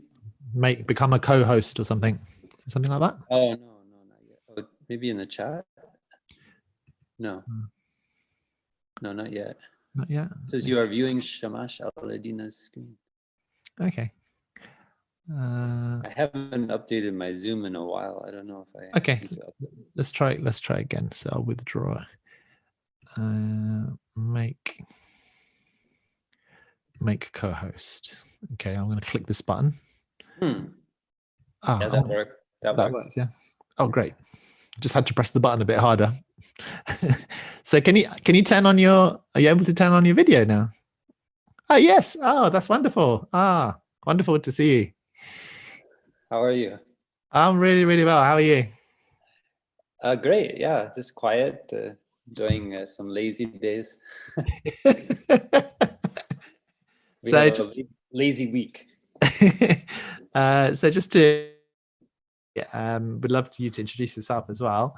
So we met, I think, Was it last summer or summer before? I think it might have been last summer. You were in my group, right? I was in your group. Yeah, I think it was. Yeah.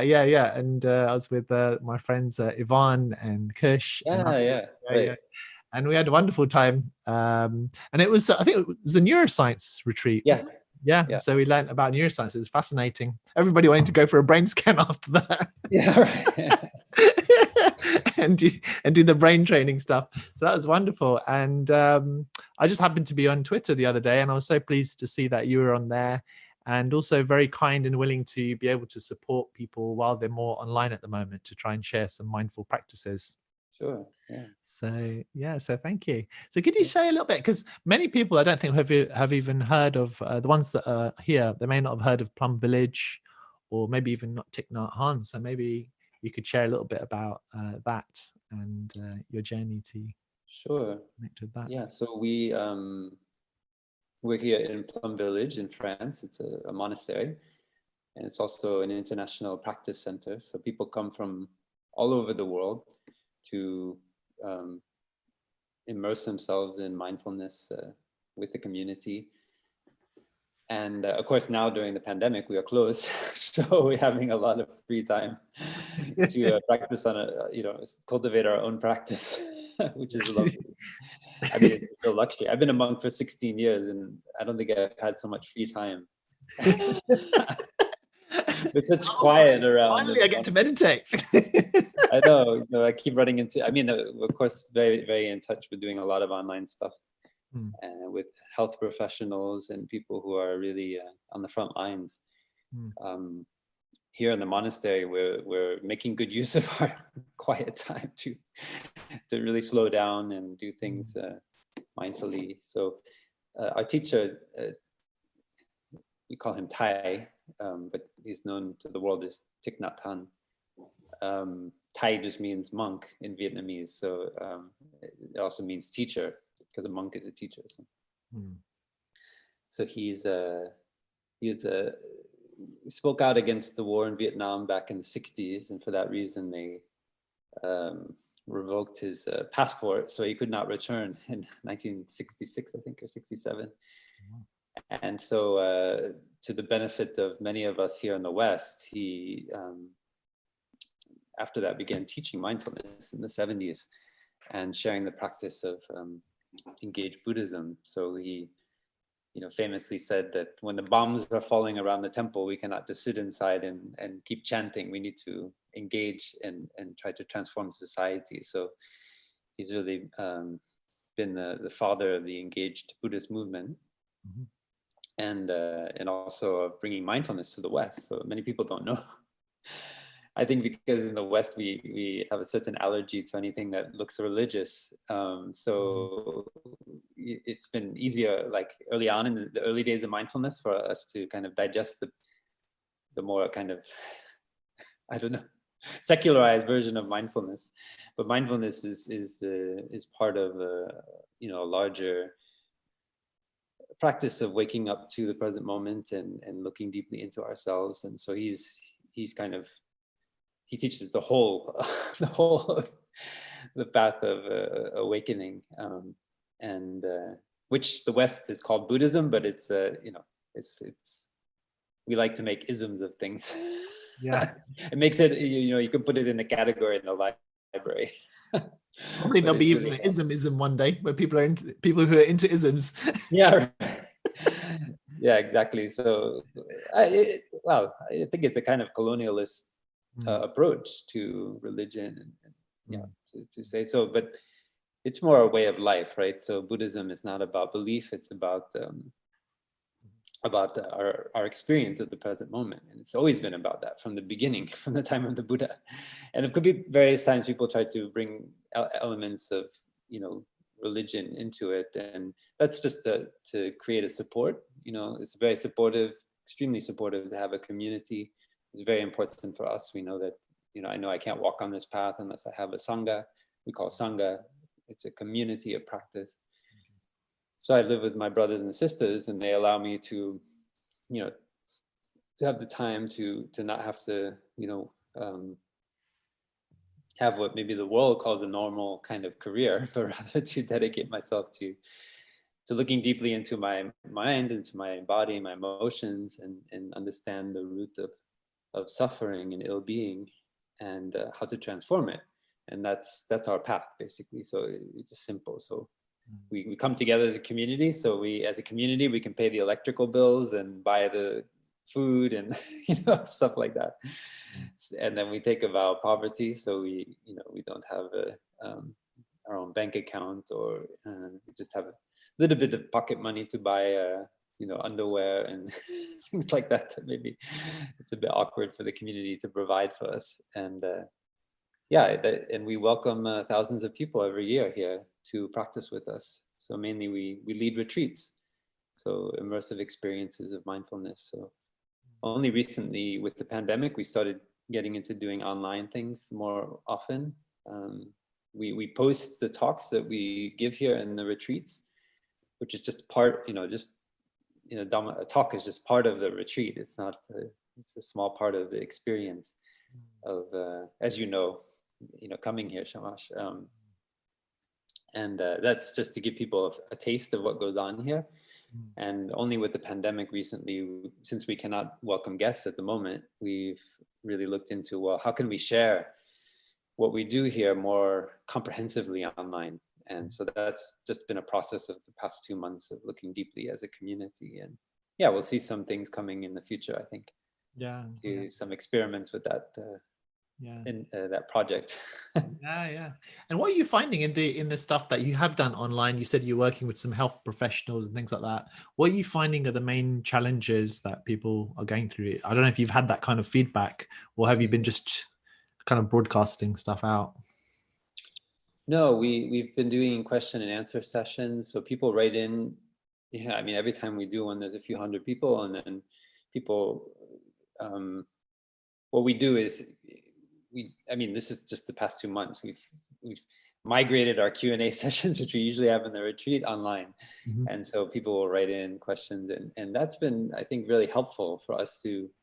In addition to, I read the news, I read the Guardian. I keep thinking, I read, a few newspapers, just mindfully. I think it is an art to read the news mindfully, and Tai certainly did that. Our teacher was not, unaware of things that were happening in the world, but he usually said, well, if there's something important enough, one of my students will tell me about it.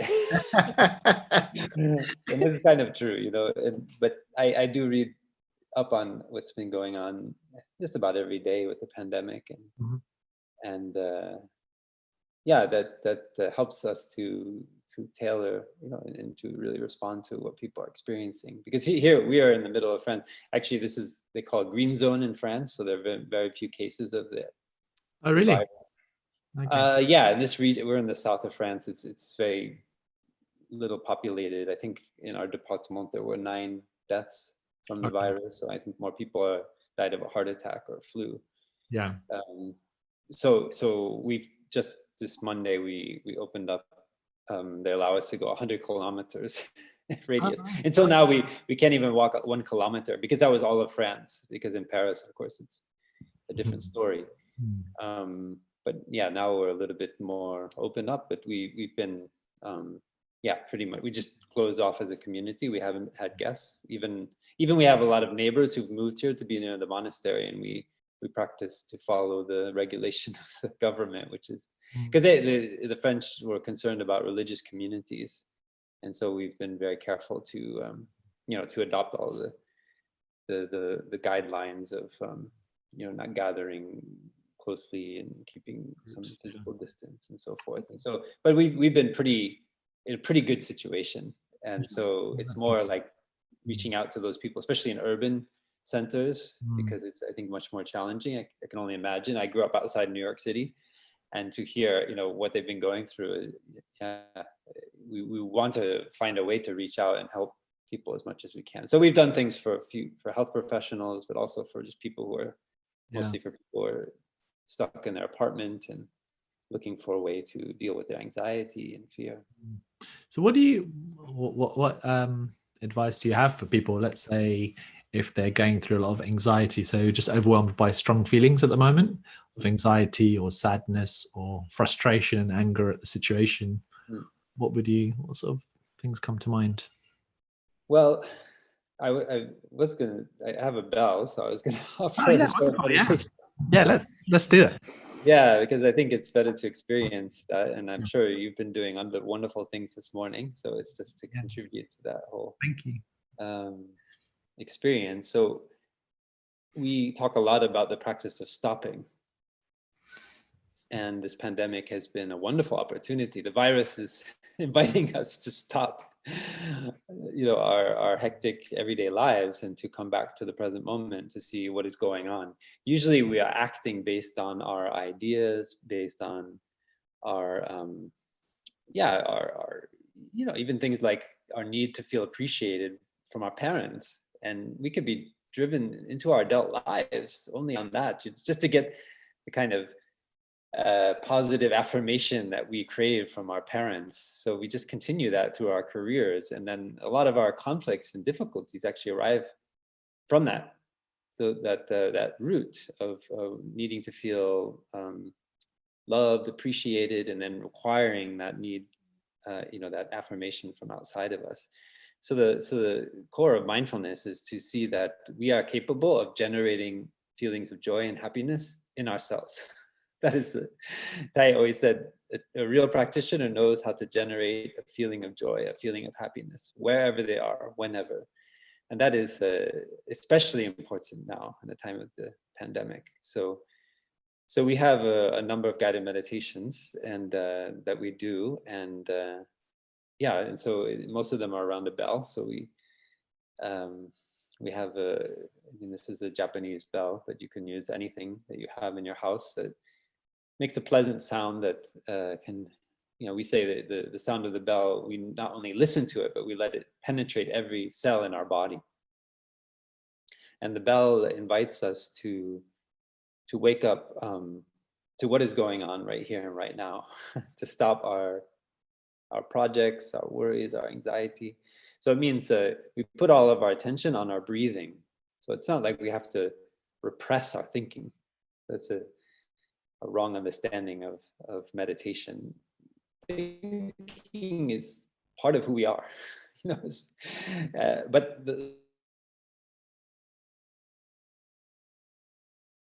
cortex, and so we can plan. We can, we can, back in tens of thousands of years ago, we could form a hunting party, play different roles, hunt game, and our cerebral cortex helped us massively with that, but it required this massive sugar input. And there was very little sugar back then. Now we have sugar everywhere and we can't stop eating it. But back then, our brain requires massive amounts of sugar, and that sugar in our cerebral cortex is creating all kinds of thinking. And most of it is not necessary. It's only leading to fear and anxiety. We're imagining ourselves to be in life-threatening situations, which are just completely imaginary. And that's most of our day. When people say something we don't like, or we feel threatened by a colleague, or even our loved one says something hurtful, then right away that capacity we have to plan, to operate, as human beings on a collective level, it goes into overdrive, and it's like on a daily basis like that. And so and that thinking triggers our hormonal system, right? So it's a kind of nutriment to our fear, our anxiety. We think danger, I need to run, I need to do something. But actually there's no fear of being bodily harm from anybody. And so the practice of listening to the bell and stopping is to come back to our breath, come back to the physical experience of our body. So it's like our mind and our body become one in the present moment. So often our body is there, but our mind is not there. Our mind is in the future, in the past, caught in, fears about the future, or regrets about the past, or even caught in sensual pleasures in the present moment. And we can be aware of pleasure. Pleasure is not bad, But when it's driving our desire, our volition nonstop, and we feel constantly in control of our need for sensual pleasures, then it's very hard to actually be aware of what's going on in the present moment.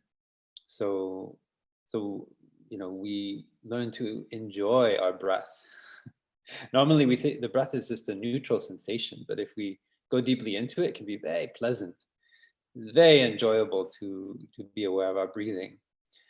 So what I'll do is I'll invite a sound of the bell, or actually 3 sounds of the bell. And in between each sound of the bell, we can take 3 breaths or 4 breaths. It depends on the rhythm of your breath. And I invite everyone just to come back to the visceral sensation of your breathing. You don't need to think about anything. When your thinking requires attention. Attention is a necessary factor for thinking to happen. You think you're being carried away by your thinking, but actually it's because you attend to your thinking that it continues to take place. And once you remove the attention from your thinking and you place your attention, for example, on the experience of your breath coming in and out, then you've removed a necessary condition for thinking to take place. Yeah, so it's not about repressing the thinking, but it's rather removing a necessary nutriment. It's like if you don't, everything needs food to manifest. And if you remove, just like a fire, you need the flame, you need that motion of your hands striking the match in order to produce the flame for the fire to take place. You might have oxygen, you might have dried wood, you might have all the conditions you need for a fire to take place. But if you don't have that last condition of the flame, striking your hand on the striker with the match, then the fire cannot manifest. And so similarly with thinking, if we remove our attention, so we train ourselves to be aware of our breath and then maintain that awareness over time. We call that concentration, right? So concentration is not like furrowing your brow and like forcing yourself to focus on a math problem or something like that. That if you develop concentration, it can help you to do these kind of things like solving problems. But that is not the purpose of concentration. The purpose is to be able to maintain your attention over time. And so mindfulness of breathing, so the practice of listening to the bell, stopping whatever else we're doing, our conversations, even in the monastery, when we hear the bell, we stop walking, we stop moving. We don't like freeze, but we relax into this moment and say, okay, the bell is inviting me to wake up to what is going on in the here and the now. I've been perhaps caught in my thinking about where I want to walk to, or I'm in a conversation and I forget that I have a body. I forget, that I'm here in the present moment, sitting on this chair, talking to Shamash and all of you, And so, so the bell is very helpful. It's a helpful tool, and you can use a clock. We have clock chime. We have Westminster chimes here every 15 minutes in Plum Village, and so in the dining hall, or even we put it on the computer. So because we tend to lose ourselves when we're using, digital devices.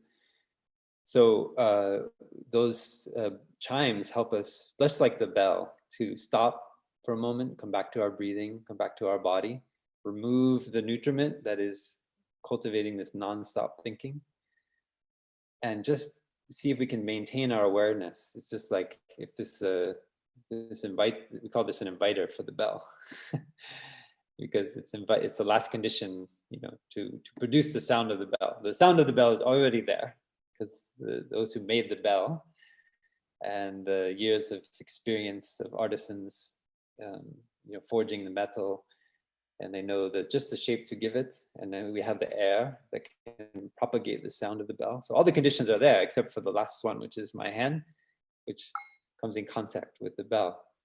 So this is a practice of looking deeply. When we stop, so the first part is stopping, and then the second part of meditation is to look deeply. So not just to remain there at the surface level of things, but actually open our mind up to a new, to all the other conditions that, especially the conditions of happiness that are already there. We have so many conditions for happiness in the present moment, but because we're so caught in our projects or our conversations or our need for approval, then we forget, we don't become aware that we have, maybe many of us have two legs in good condition. We can walk. That's a miracle. Some people, their legs are not in great condition, and we have legs, we can walk. That is a condition for happiness. Many of us have eyes that can see, and all the colors, every moment, highest resolution. You don't need to have like an expensive computer. Your eyes have very fine resolution to see millions and millions of colors. It's a wonder of technology. And if you have two or even just one eye that functions, that is a miracle. That is a condition for happiness. If you can breathe in and out, I hope everyone listening to this is capable of breathing in and out on their own. That is, even if your eyes are not in good condition and your legs are not in good condition and your heart is not in good condition, but if you can still breathe, that can be a source of happiness, a condition for happiness. So by looking deeply, we recognize all these conditions of happiness which are here and now. Okay. So now we can find a stable posture. You don't have to sit up anything, but just be aware of your body, relax your shoulders. Yeah, and just fully come back to the breath. It can be helpful. If I'm sitting in a chair, like now, I like to sit a little bit forward so that my back is not resting on the back of the chair. It helps you to strengthen your back muscles a bit. You can do it without, but it helps you to open up your chest so that, think of your chest like the surface of the ocean, right? And your breathing is like the waves. You don't want to restrain the waves, right? They're just coming in and out of their own accord. So we're not controlling the breath, we're just being aware of the breath. And of course, by being aware of the breath, our breath will naturally become slower, naturally go deeper. Usually, most of us, because of use of the computer or getting caught in worries or anxiety, our breath becomes very superficial. But as soon as we bring our attention back to the breath, naturally our body, it's like a homeostatic response, deepens the breath without having to, the cerebral cortex having to control it. All we're doing is controlling our attention. We're putting the attention on the breath, and the nature of the breath changes.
So thank you.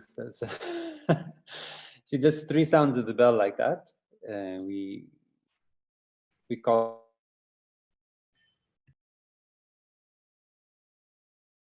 it kind of, sometimes before we invite the bell, we take 3 breaths in and out, and then after each sound of the bell, 3 more breaths. So then, yeah, and sometimes I practice it without the bell.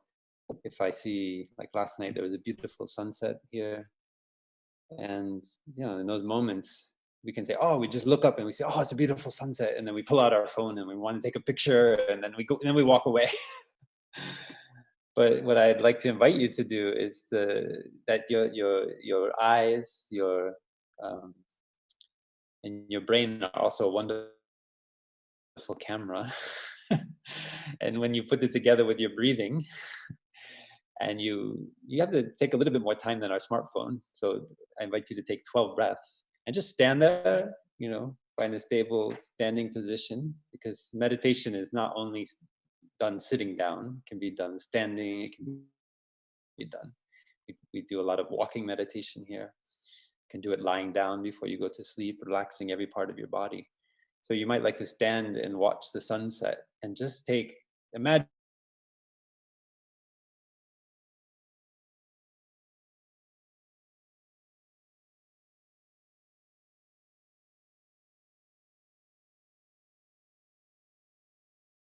but just take 12 in and out. So that can really, be a moment of awakening.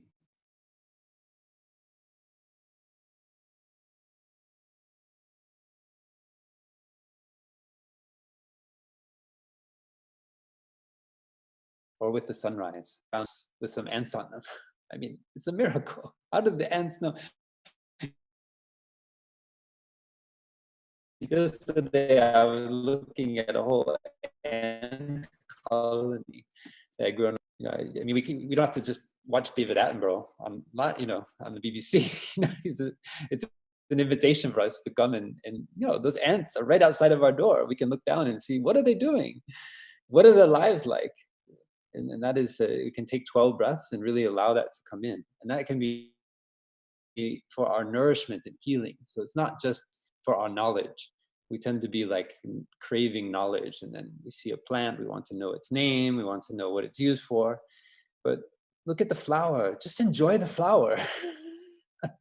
It is already communicating everything it needs to communicate to you. You don't need to know what Linnaeus called it, or I mean, that's fine, but sometimes it becomes a habit of acquiring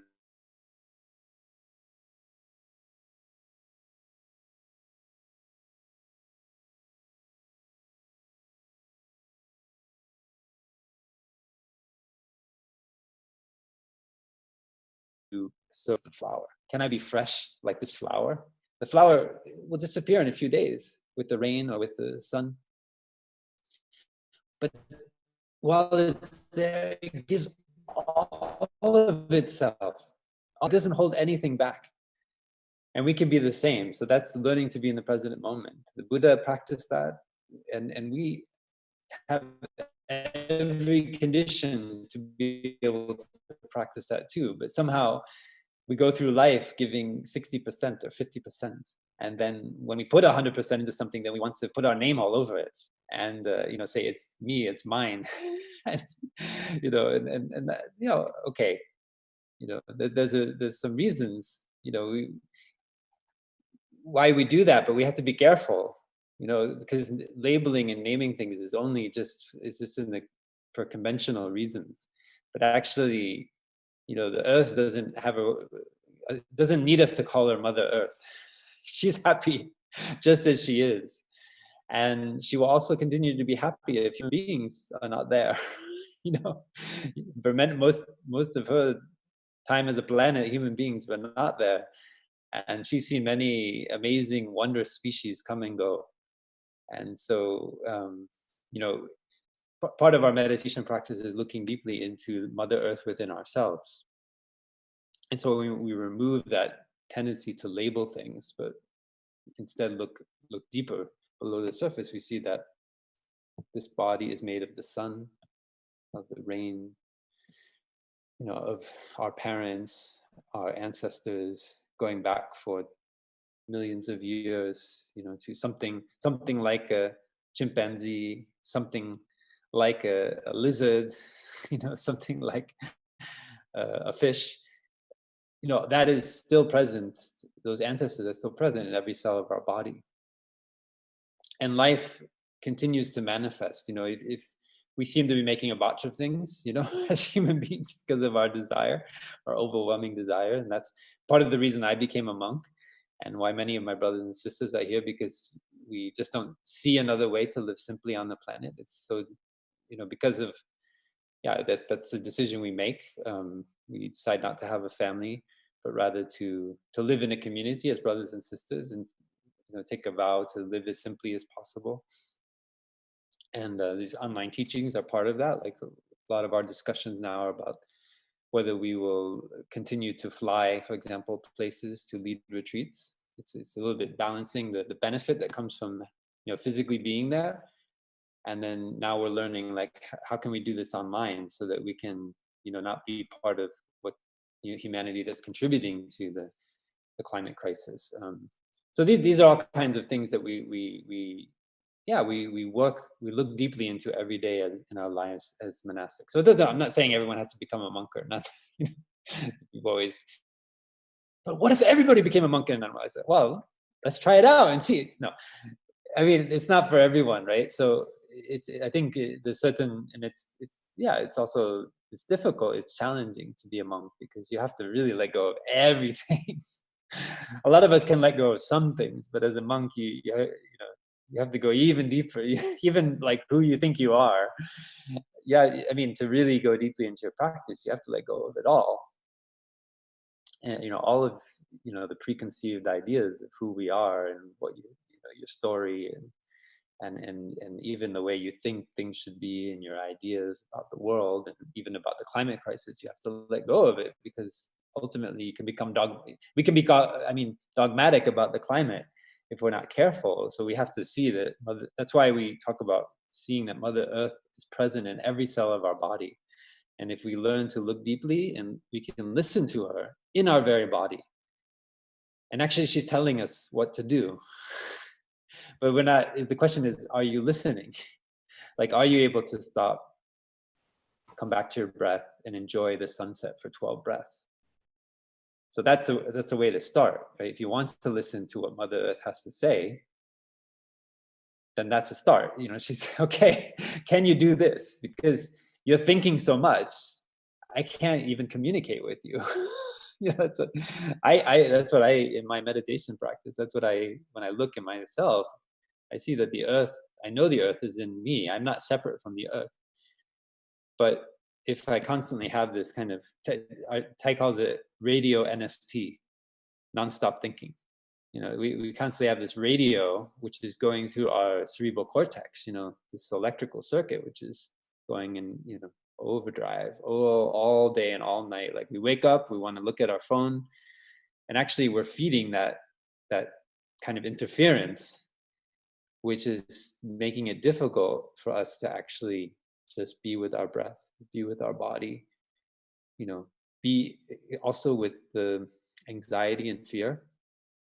I think, some people feel guilty because, and I felt that too in my practice, because the pandemic is going on, and they feel like they should be concerned about, people are sick, the health professionals on the front line, but actually they're struggling with how to deal with their partner, on a day-to-day basis in a lockdown situation, or how to be with their kids after 45 days straight. I mean, and then you feel ashamed, but there's no reason to be ashamed. That's really difficult. That's really challenging. And so mindfulness for challenging times is not about, like, the health professionals are doing what they need to do. And we just support them by staying, home, or, trying to reduce the contact so that this disease will not, continue to spread.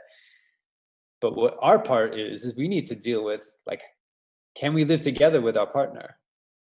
When that argument, that neural pathway that we've gone on together in our conversations, he's always doing that, he's always leaving the dishes in the sink, he's always like, oh God, like another day he's going to say the same thing, and he sits there on the computer all day long reading the news, and I want him to be present for me, and these kind of things. So are we able to embrace that emotion and not let it overwhelm us, so that we speak out of anger, we speak out of irritation? So mindfulness is learning, that's, we call it loving speech also. So it's not, so I think a misunderstanding again is that we repress our irritation or our anger. So it's recognizing the anger fully. Yeah, you don't try to like pretend it's not there. That doesn't work. You have to recognize the irritation is there. Yeah, we all have lots of perceptions about each other. But we also have to know that most of those perceptions are not correct, or they're only partially correct. Because we tend to blame others for our suffering, and we tend to overlook how we're contributing to that suffering. And so then you just say, well, because he said that, because he does that, I cannot be happy. And that is a kind of victim mentality that invited us to come out of and see, I cannot change his behavior very easily. But what I can change is how my own mind, how I respond to that behavior. And that is the key to freedom. Once you get that, I mean, you can go back. Of course, our habit drives us back to blame others for our suffering, to blame the world, to blame the corporations. I mean, there's no shortage of people causing suffering in the world. So I'm not trying to exonerate anyone. But you cannot do very much about that.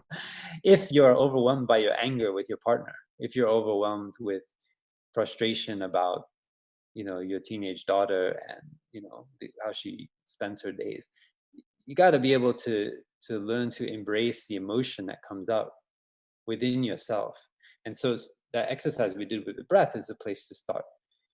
You start with the breath, and then you extend that kind of attention and concentration to an awareness of the emotions that arise due to your perceptions, due to your thinking about other people. So when you have the tendency to blame someone, to judge them, so the invitation is just like we did with the bell: come back to your breathing, come back to your body, pay attention to how your perceptions, your thinking about that person is actually nourishing perhaps an emotion of anger or anxiety or fear in your consciousness.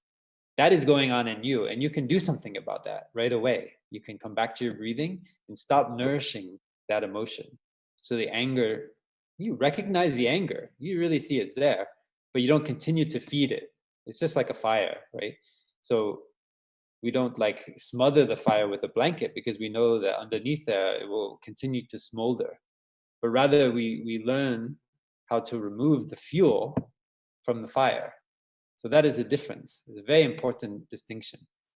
So many people in their meditation practice, they're just throwing a blanket over the smoldering anger.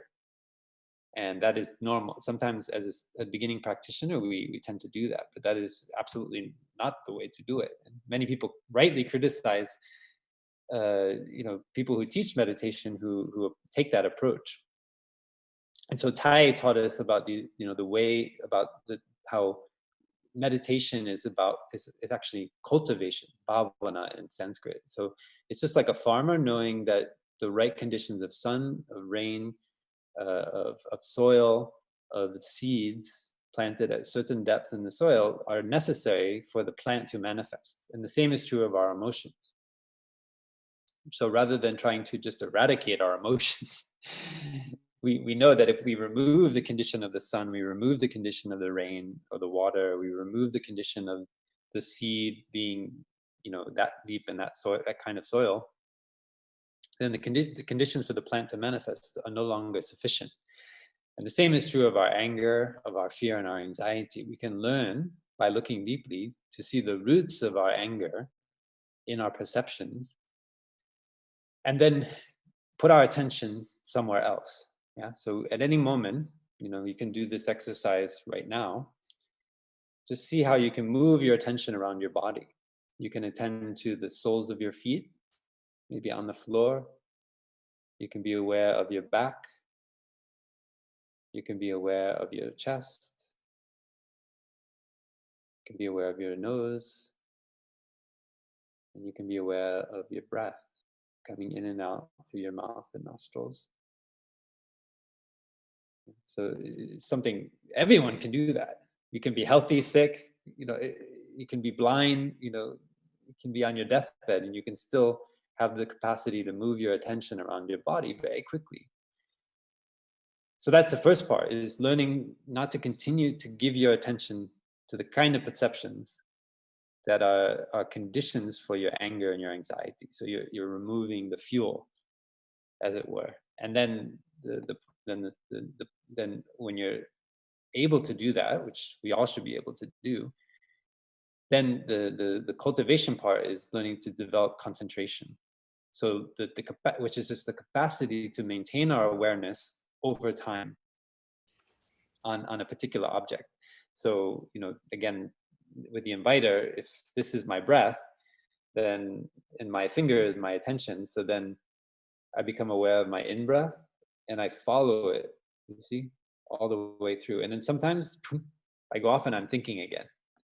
And then you just smile. You don't get angry or irritated or upset.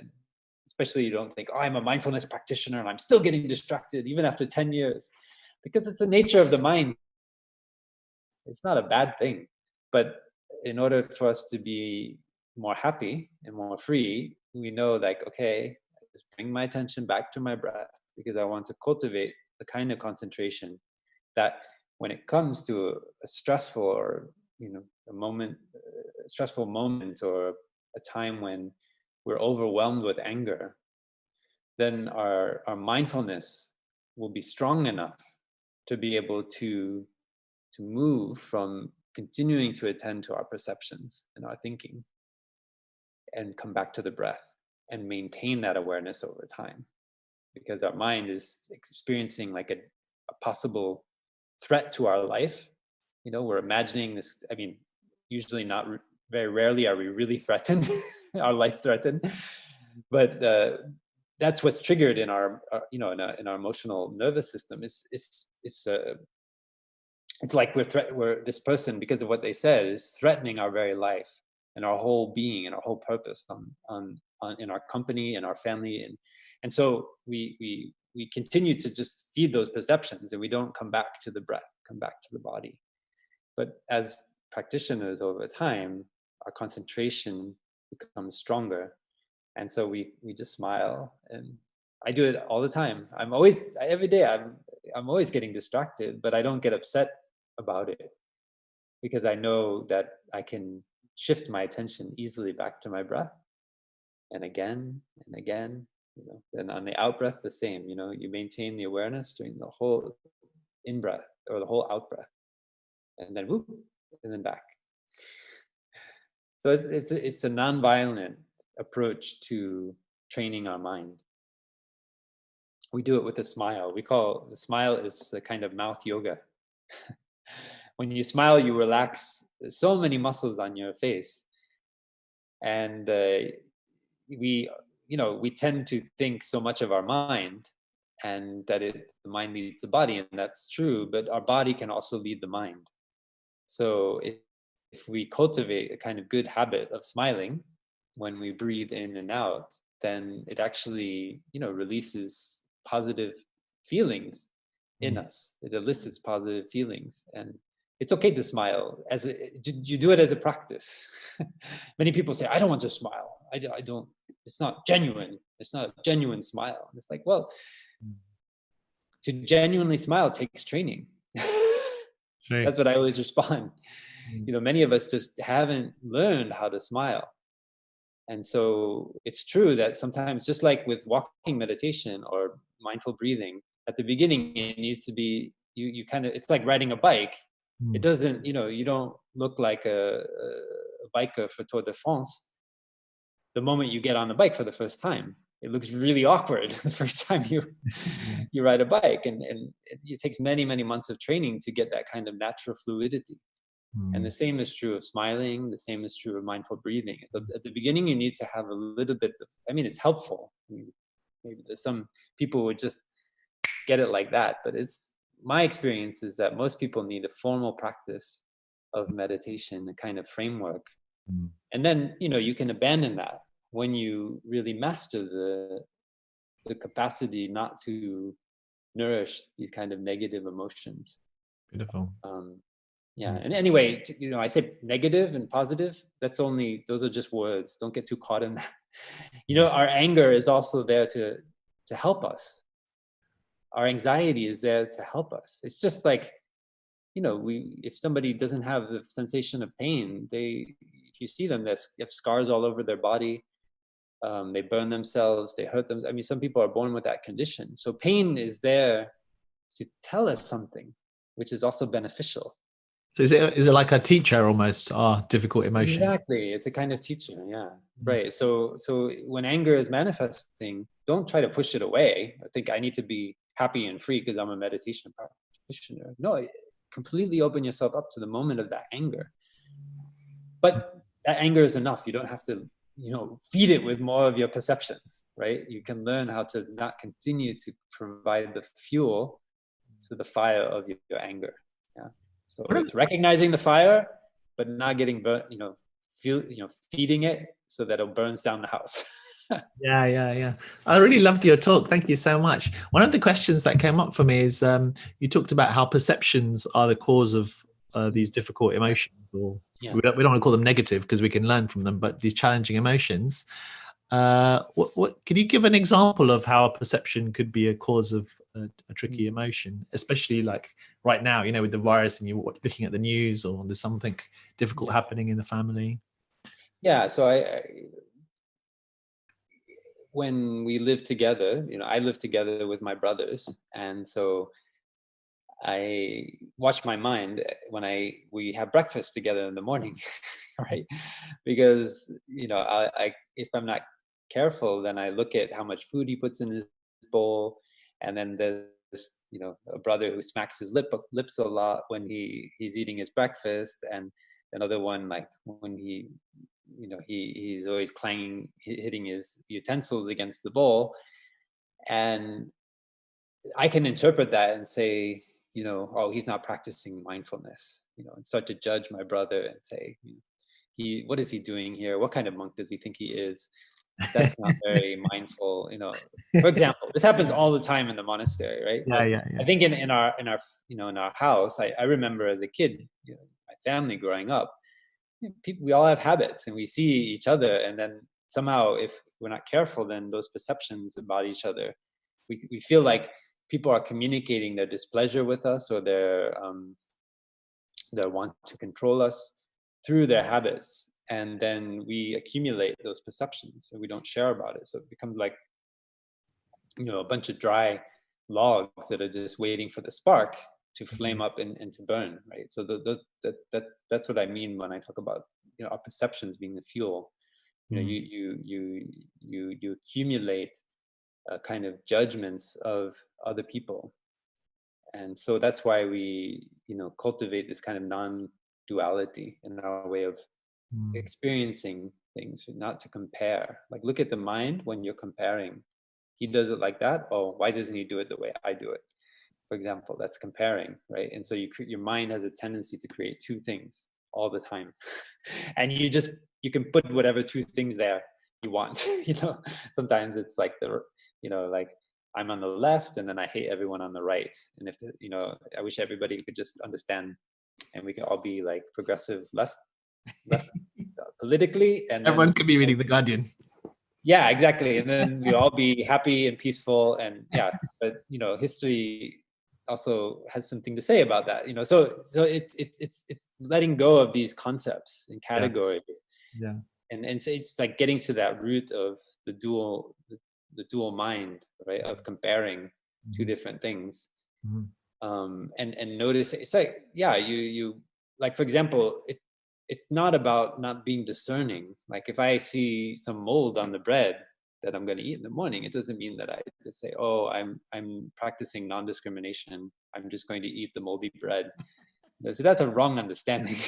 The point is that when you see the mold, and you you cut it off, or whatever, you do what you need to do. So non-duality just means that you're not going through your life constantly comparing yourself to others, right? Comparing your idea of yourself, but really you're comparing an idea about yourself with other people, and that's going out the level of perception. And it's a massive source of nutriment for our emotional life, for our anger, our anxiety, our fear. And that extends itself to the situation of the pandemic and how our leaders are responding to it in the various countries and the way, we judge it. And so rather than just, being held, I mean, why does everyone get inspired by Captain Tom, for example, right? Who's walking 100 times back and forth in his backyard? It's because, look, he's doing what he can do, and somehow it helps us to realize that we also need to do what we can do, rather than just sitting there and spouting like all kinds of vile criticisms and words about, people who certainly, there's no shortage of people acting unskillfully and causing harm and death in the world. There's no question about that. But what can we do about it? That is the question. So we can learn to be happy and free in the present moment and contribute to, for example, being harmonious in our house. And if we're harmonious in our house, then when we go out in the street, our happiness extends itself to our neighbors, to our colleagues, to our, and ultimately, like ripples out, Laird or other leaders who are really promoting, for Action for Happiness and all these other wonderful movements. They are contributing in for ways that I feel are massively and not really, you don't read about it in the newspaper every day, but that contribution for me is massively important. And that's what I try to look for. That's what inspires me. Beautiful. That's a really good explanation. A follow-up question by Simon. He says, we shouldn't feed feelings like anger, but should we feed feelings like happiness, or should we just let them be? Absolutely. Absolutely. We learn to feed our happiness. Exactly. So at the basic level, meditation is, for example, the sensation of the breath, right? We usually experience as a neutral feeling, but the more that we attend to it, it can become a pleasurable feeling. So actually, a lot of what we're doing is being aware of neutral sensations and seeing that just that neutral sensation is actually contributing to our happiness, to our pleasure. And so a lot of what we call is kind of just the neutral sensation. For example, the sensation of me sitting in the chair, I can really learn to enjoy that sensation. And those because those neutral sensations don't tend to water our seeds of craving. So when we're eating, right, we practice mindful eating. So we practice not to get carried away by the sensation of eating. So we're aware of it, but if we're not careful, like your sense experience takes over, and before you know it, you're reaching for like much more food than your body is telling you need, right? Because your tongue, you're eating with your tongue instead of your whole body. And that you crave the salt and the sugar and the fat, and you're putting much more food in, and that's why later on you feel horrible in your body. So with concentration, you're able to maintain that awareness during the time of eating, because you know that for my happiness throughout the day, so I don't feel horrible later on in the day, I can learn to bring up mindfulness in this moment of eating.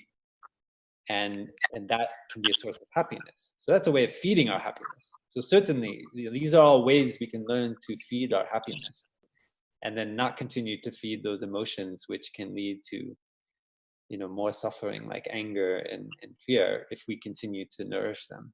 So it's not that we just look with indifference towards happiness and anger. Okay. We need to recognize what are the effects of anger. For example, when in the monastery, we live together, and so when I get in an argument with my brother, I cannot just, go, I'm not in London and just say, I'm just not going to have coffee with him anymore, like we live together for life. And that's part of what living in a community can help in training our mind, because I know that if I say that thing, if I speak out of anger to that brother, it could take years for me to reconcile Mm. I mean, fully. I mean, of course, I can apologize and do things. Mm. I was acting out of anger and say those things, but still, that hurt, that experience, I cannot remove that from him. Mm. And so, the best way to do it is to catch it in the root, right? Before the anger takes over and causes you to say things or do things which cause a painful experience for the other person, right? Wonderful. And so, like, a lot of my reconciling work, when we have conflicts in the monastery, it's just around recognizing that brother, because of something I said or did, he really experienced that pain and suffering. Like, I don't have to say I was right and you have no right to be angry at me, because he experienced anger. I cannot deny that, and I can say that I'm only partially responsible, because he's also responsible to take care of his anger. And my words are only one condition that led to that anger, right? So Tai had a mantra, these mantras, and one of them is, you are partially right. So when somebody says, like, you blames you for, causing them suffering, for hurting them, you can say, you are partially right. I mean, I've contributed one condition, amongst the conditions, but you also are responsible for taking care of your anger, for taking care of your sadness. You see, so that is a way of nourishing happiness, instead of nourishing the seed of anger. Wonderful. Well, thank you for your time today. Unfortunately, kind of run out of time now, but I really, really appreciated that. I like that concept of partially right. I'm going to test that out, see how that goes. It works really, really well. I'm going to try that one out. And thank you. Of mantra. You can say it in English. You are partially right. I might say it to myself as well whenever I think I'm right. Maybe I'm right. Then you can say, there's another one, which is, are you sure? Are you sure? Oh, that's a good one.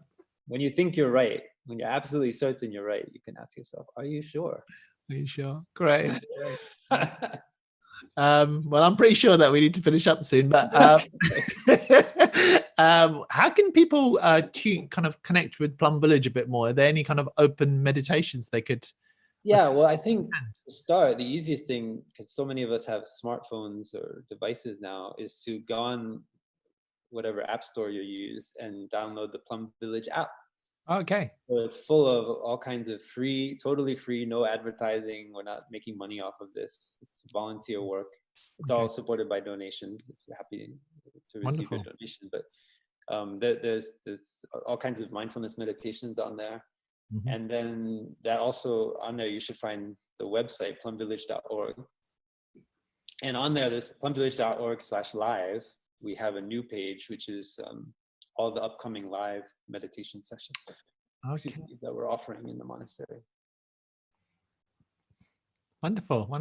plumvillage.org/live. Well, thank you so much once again. Really, really appreciate your time today. For all you're doing. And thank you. I look forward to practicing some of those exercises that you shared. And had lots of positive comments coming through here too. So thanks a lot. Hope all goes well where you are. Okay, cool. Okay, so now we'll take a break for a couple of minutes. Thanks to Joe, Rena, Loretta, Alexandra, Catherine, Margaret. Sorry we couldn't go to all of the questions. Let's just see where we are. So let me share the screen with you in terms of where we are in terms of the talks today. That was wonderful, wasn't it? So next up, we're going to have a panel discussion about challenging times with Melissa, Anne-Marie, Robin, Jane, and Terry. We're just going to have a couple of minutes break. So I'm just going to turn my video off for a couple of minutes, but then we'll be back just maybe 1 or 2 minutes after 1 p.m. and we'll resume there. Okay. Back in a moment.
Okay. Hi, everybody. Let's see if we can get all these people in.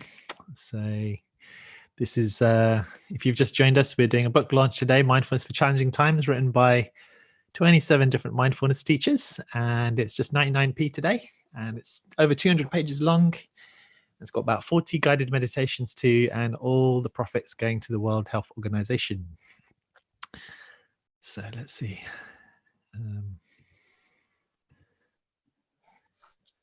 Okay, so I'm going to Melissa and Anne-Marie. I'm just going to make them all co-hosts.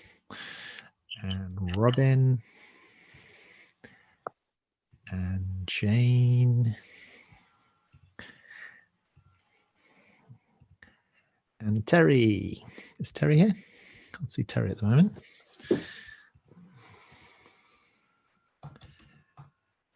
Maybe he'll come in a bit later on. Cool. Okay. So, how you doing, Melissa? I'm very well, Shamash. How are you? Very good, very good, very good. Just seeing everyone coming in now. I'll stop sharing the screen. Oh, there we There you go. Can you see everybody now? go. I can see you. Let me see. It's probably because I'm on my phone. I'm not on gallery view. Ah, there you go. Oh, there we are. Great, great, great, great. So, warm welcome to our panel. So, as I said, this session is called Mindfulness for Challenging Times. Melissa will be talking about forming deep connections through mindfulness, Anne-Marie about breath, Robin on self-care, Jane on sleep, and if Terry will be able to join us maybe a little later on PTSD.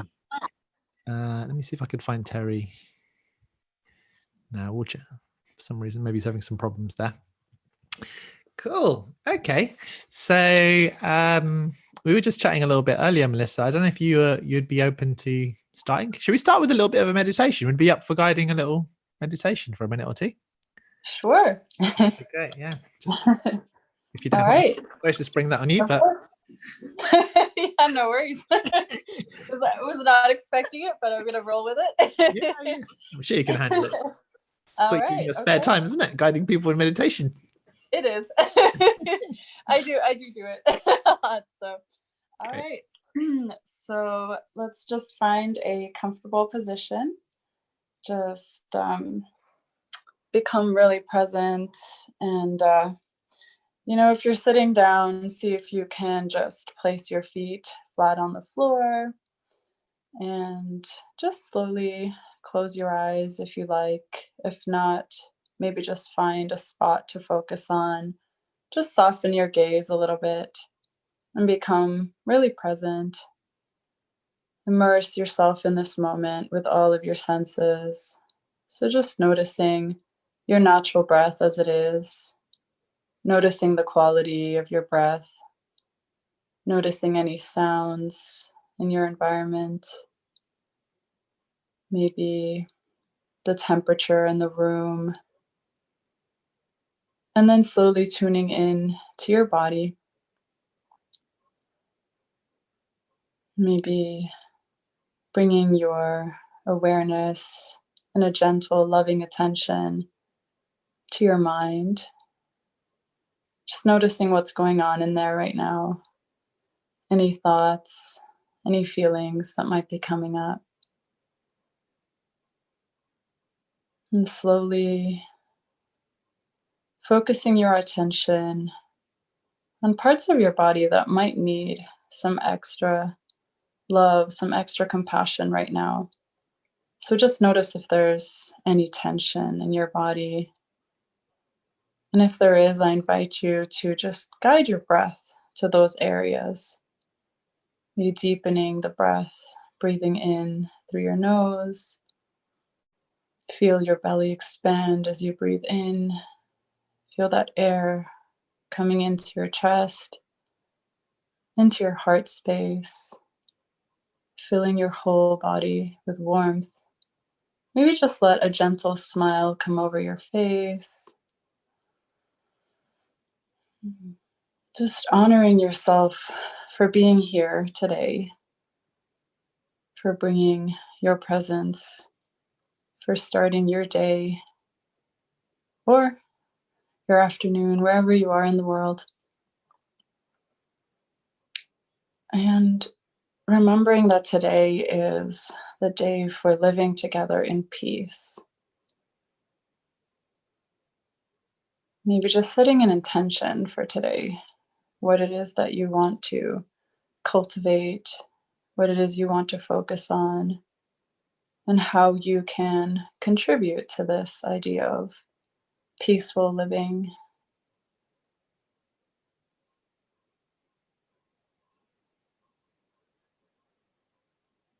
And once you set your intention, just breathe into that intention, breathing it in,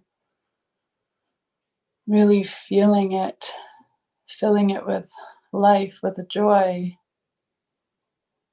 with gratitude, and maybe breathing out anything that isn't serving you right now. So we're going to do that just 2 more times, breathing in your intention, filling it up, and breathing out anything that isn't serving you. And 1 more time, breathing into that intention and breathing out.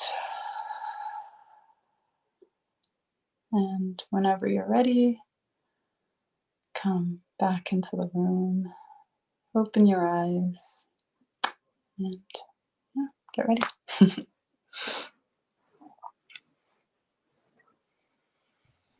I was muted there. Sorry to spring that on you, but thank you so much. I think it was very much needed. We were doing a lot of talking earlier, so it's nice to do that. So if you don't mind, maybe we can start with you, Melissa. Can you just start by sharing like where you are streaming from today? Sure, yeah. I'm in Texas right now, so it's bright and early for me. It's 7 a.m., but I did hop on around 5, so it's been a really nice start to my day so far. Great. Yeah, it's a nice way to start the weekend with lots of mindful talks and meditation. Beautiful. And when did you first start teaching mindfulness? How long ago was that? So teaching it, I started in about, I think, 2016. So after I did your course. Okay. Okay. Yeah, I've actually been practicing mindfulness for a long time because my mom actually taught me some mindfulness techniques, and she taught me how to meditate when I was around 8 years old. So wow, that's been a. And does she practice regularly then? She's a meditator, is she? She is, yes. Oh, Yeah, wow. she's been meditating daily since I can remember. I remember those days, when I was a little kid and we would be on the beach, would be on like a vacation, and I'd be ready to go out and swim, and she's like, well, we're gonna meditate. And I'd be like, and now you become that person. Yes, now I've become that one. Like, we gotta meditate. Wonderful. So you wanted to share something about deep connections today in mindfulness, didn't you? Do you want to share? Yes, absolutely. So actually, I think it's kind of a perfect segue because I really loved that talk. And can you just pronounce his name for me, please? Yeah, Phap Lu, LW. Okay.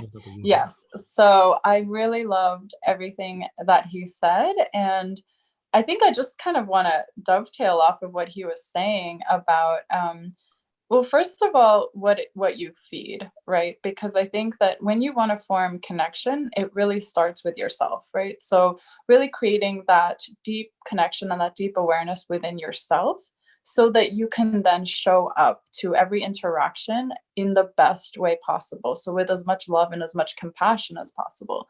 But in order to do that, you have to cultivate that compassion within yourself first. And it really starts with, feeding that love and that happiness within yourself. And when he was saying that, it reminded me, I don't know if you've heard this, I think it's a Native American tale of, I think it was a father talking to his son, and, he told him the story of like these 2 wolves in your mind. And Right. so you have these two wolves that are constantly at odds with each other, and one is, that anger and that hatred and whatever, all of those really uncomfortable and challenging emotions. And then the other wolf is that the kindness, the love, the compassion, and that happiness.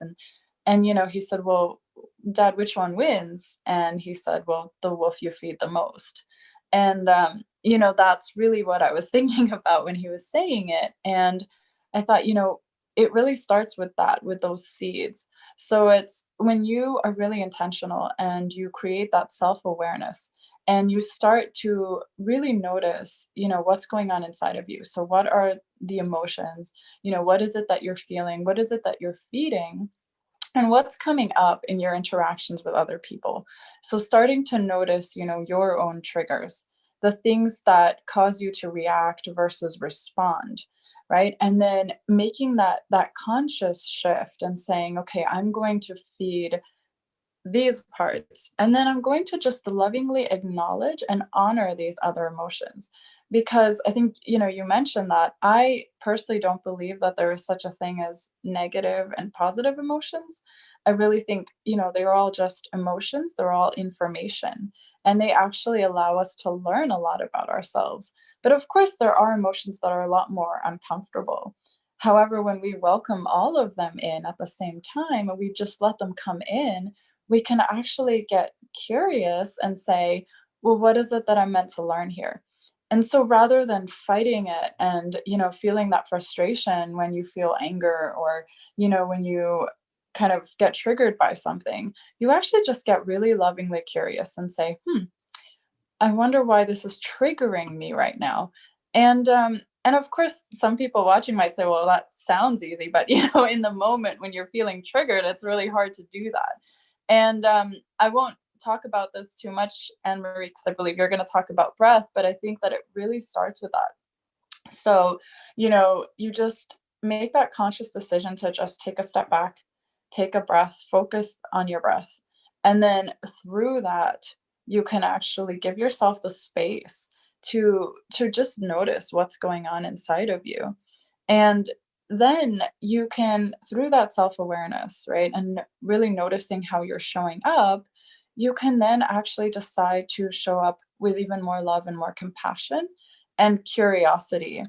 And how that looks is, let's say you're having a conversation with a loved one or, someone that you kind of tend to have a little bit of struggle or conflict with. You show up to this conversation and you decide to be really, really, really present. So you give them, all of your attention to the point that they feel really seen, really heard. So you're listening to them. And we call this like mindful listening or mindful communication, but you're listening to understand and not to reply. And I think that that's so important because often, when you're in a conversation, you're so quick to like, you're thinking about what you want to say next, or, what your thoughts are on the subject, or, a lot of people interrupt each other all the time because you're so ready to just chime in and say, and almost make it about yourself in a way. It's like, okay, I want to say this, I want to say that, this is my perspective. And, it's great that you want to share, but in that moment when somebody is talking, what's really important is to just give them that undivided attention and that presence, and just take a step back and to say, okay, I'm here, in my heart, not from my ego, and that's that huge difference where you're saying, okay, I'm literally just listening to you right now. And I'm really curious. I want to understand what it is that you have to say, what your perspective is. And then from that space, that person will then feel really seen, really heard, really understood, and they will open up even more. And then you can actually have much deeper conversations because that person feels, that you're genuinely interested, you're genuinely curious, and you really want to connect with them. And, when they feel that, they feel really welcomed and loved, then, they want to give the same to you. And then it becomes this really beautiful dance where, you're actually both really present and listening, and you're able to then together come up with a solution that really feels good to both of you. But in order to get to that place, you really have to start with presence, with compassion, and really understand that, everybody has a different model of the world. We all have a different lens. And, when we're simply trying to look at, the conversation or the conflict or whatever it is, just through our lens, without acknowledging that they might have a different lens, then, we're trying to force them. And there's actually an analogy that I really love is that, if you imagine that we're all on like our side of the bridge. So, when you have a conflict or there's some sort of, it's like you're on this side of the bridge and they're on the other side of the bridge. And, sometimes what we do is we stand on our side and we're screaming at the other person going, come on my side of the bridge, come here, it's so much better. Like, obviously, neither of you are going to budge.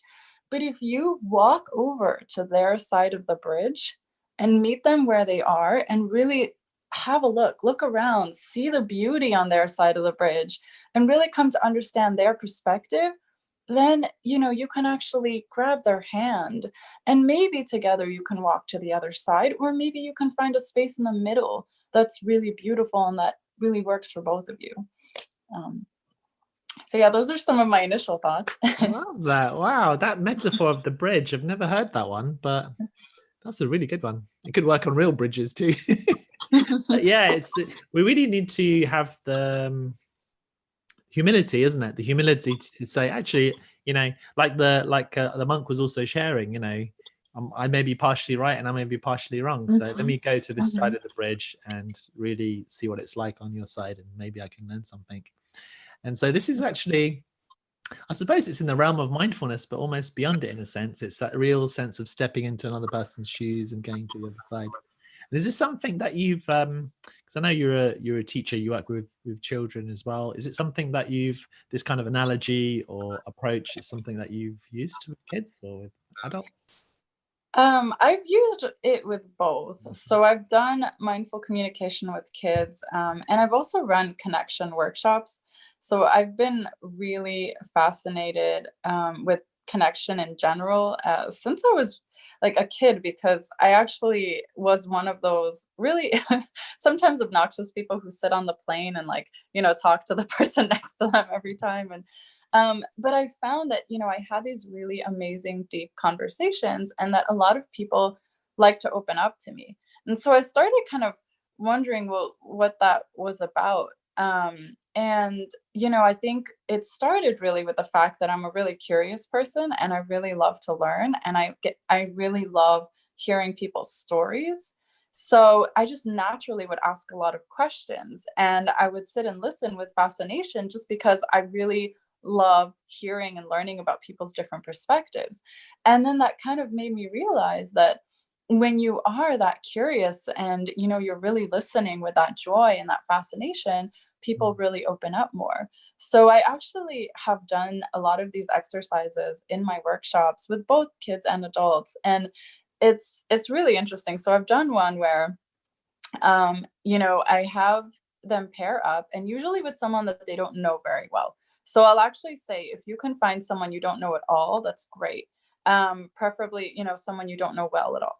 So, they'll find someone and I have them sit in front of each other. So actually look at each other. And the first thing we'll do is just share a minute of eye contact, which if you've ever done this, that the first time you do this, it can be very uncomfortable. Yeah.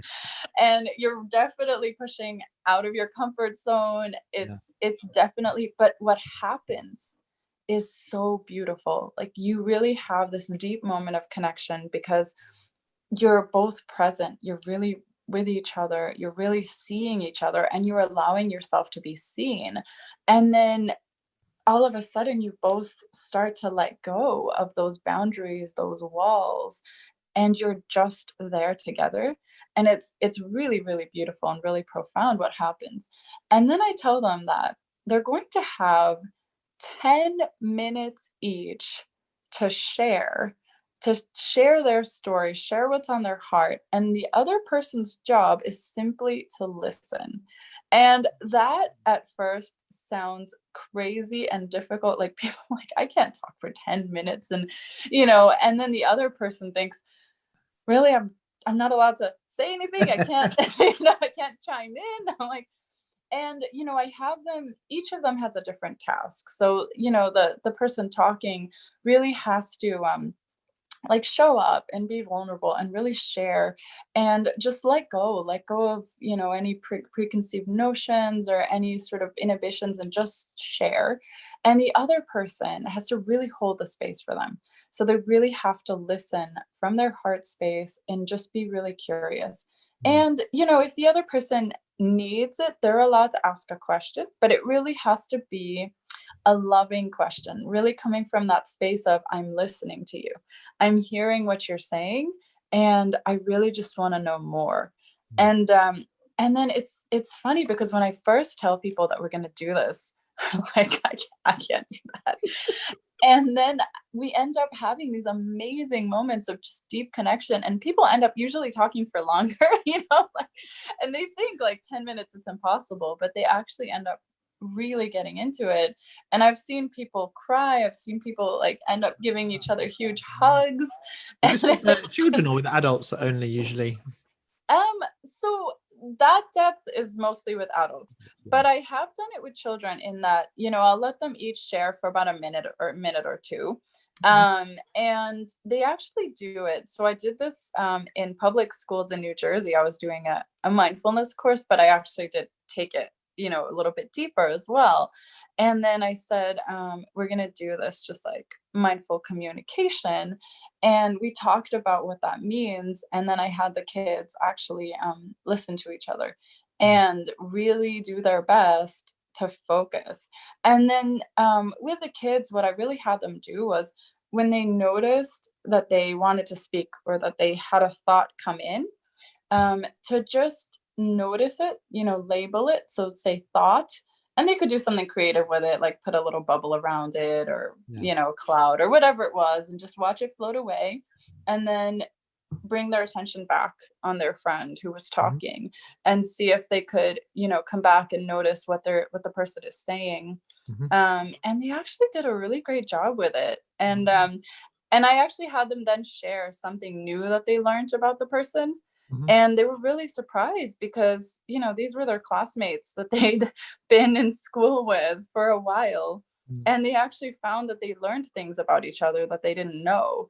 And even the teachers were surprised. Like the teacher said, well, I didn't know that about you. And, we need to have these. That's the great thing about workshops. They can create this structure where it gives the opportunity for something new to be learnt. Thank you so much for everything you shared. We've had some lovely feedback from people. Alexandra, as you explained communication beautifully. So thank you so much for sharing that. And we'll share your details and stuff with everyone that signs up. But we better make sure that we have time for others too. So Anne-Marie, is it okay if you go next? Great. Let me just unmute you 1 second. There we go. Can you hear me okay? Yeah. How are you? Oh, good, thank you. I'm well. How are you? Very, very good. Whereabouts? Job facilitating us. Thank you. Whereabouts are you at the moment? So I'm calling in from Dubai, living in Dubai with my husband and daughter for the last 2.5 years now. So, okay. Yeah. And whereabouts are you from originally? Where were you born? Ireland, from the south of Ireland, a place called Cork. So anyone, any fellow Irish out there, sending a big hello. What time? I think I still have the accent. Yeah, because I'm like, not sure if that's a Dubai accent I'm hearing there. No. So many expats here. Yeah. And okay, cool. So, and you've been there for a few years, right? Where you are right now? Here 3 years, or coming up to 3 years now. And before that was in London for 7 years. Canada before that, and Ireland before that. So been away for a while. You covered the planet, yeah. But is it true there's Irish pubs everywhere you go? Everywhere, yeah. You can't get away from it. Small country, we do travel well and make our mark known around the place. Okay, cool. And in terms of mindful teaching and sharing it, how long have you been doing that? So I guess my kind of introduction to mindfulness is very much more from a work perspective initially. I've worked as a HR professional for over 10 years in organizations, and I was with Unilever for a number of years, and they have fantastic programs supporting managers, supporting employees, more from a well-being at work perspective, of which mental health, mindfulness comes into it. So that's where I got my first, I guess, professional touch into the world of mental health and well-being and mindfulness. And then start to practice more and more personally over the years. So now have a mixture of practicing and recently decided to share some of my practices as the Mindful Mammy. I became a mother about a year and a half ago. And so I've started a Mindful Mammy YouTube channel, sharing just meditations and practices because, everything we've learned today, the value it can bring in various aspects, be it at work, be it as a parent, really has lots of benefits. So, yeah. And how's it going sharing those videos? Are you in touch with any other kind of mothers at all? Yeah, so what's great, there's a lovely Irish community here in Dubai, and there's a couple of us what we call Irish mammies, and so we've been sharing with them and getting the feedback, and also mindfulness, but also just the experience of being a parent and sharing the good things, the bad things, the hard things. That's really helpful. So not just on meditation and mindfulness, but just general being part of a community is really, really helpful. Yeah. Oh, that's really cool. That's really cool. And you wanted to talk particularly about the breath, I think, and about stress and anxiety. Is that right? Yeah, exactly. I did, because, when I was reflecting on this topic, often when people look to mental or mindfulness and meditations, they're probably going through an experience of stress and anxiety. It's often the first encounter that people have with mindfulness. And if I even reflect on my own journey, as I mentioned, I was introduced to it from a professional perspective at work, but I guess where the real light bulb came into play was probably when I was forced to listen to some of the benefits of mindfulness when I was experiencing a panic attack. So interestingly, I experienced a panic attack on a plane.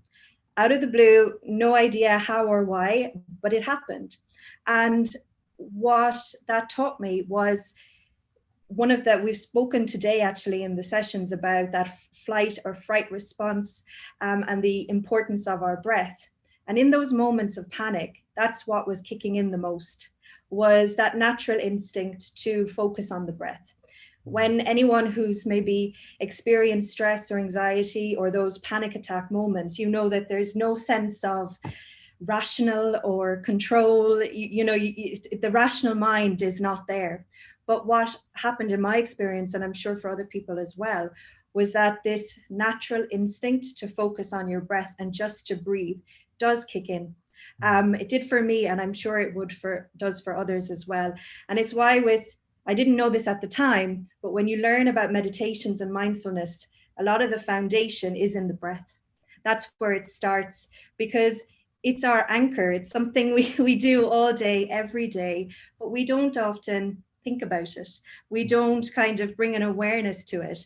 And in my case, when I was in that moment of panic, it was just natural instinct that brought me there.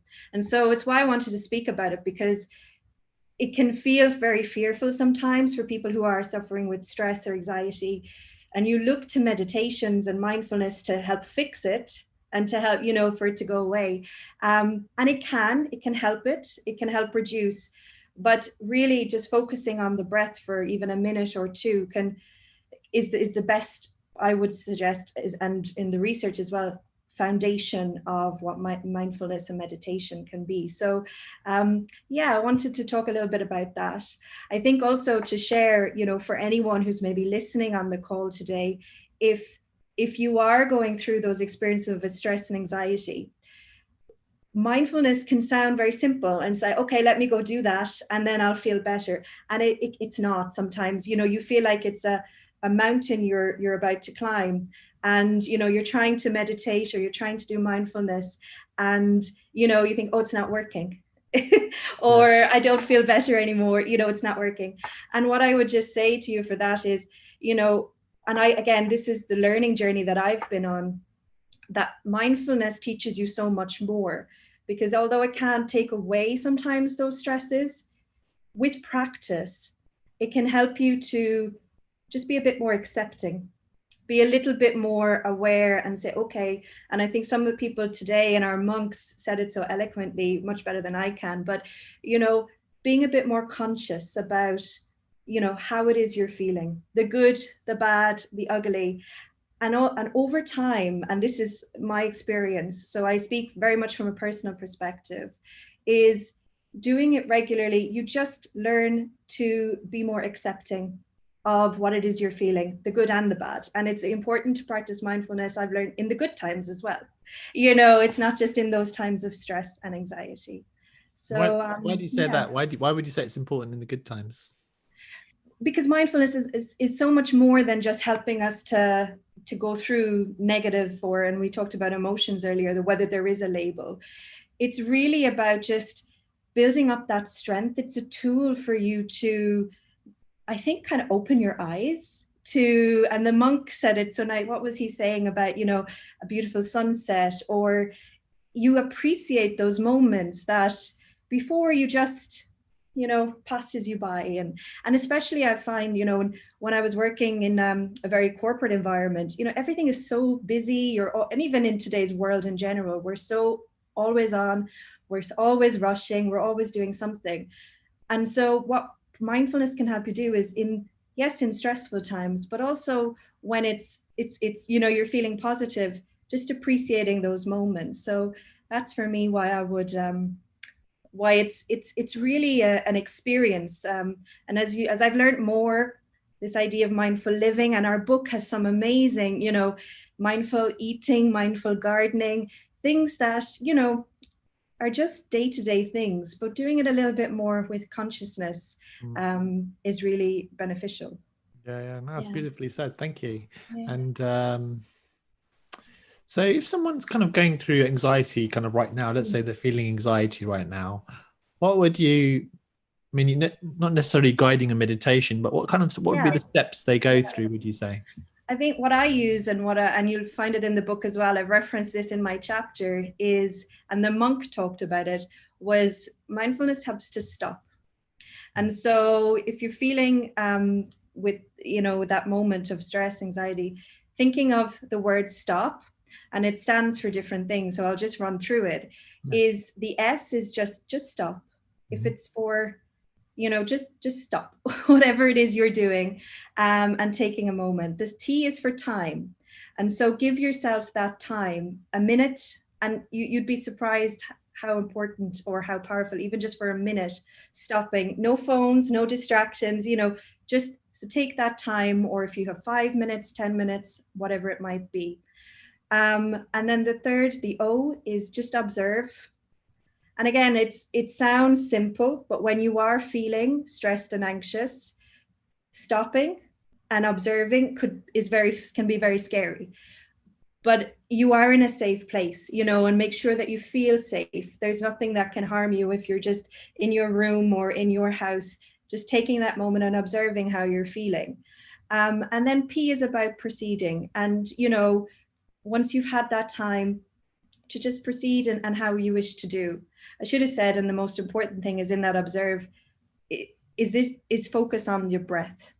One of the really nice practices in, especially for stress and anxiety, is focusing on belly breathing. So when we're feeling stressed and anxious, we'll often breathe from our chest. And so it's short and it's sharp.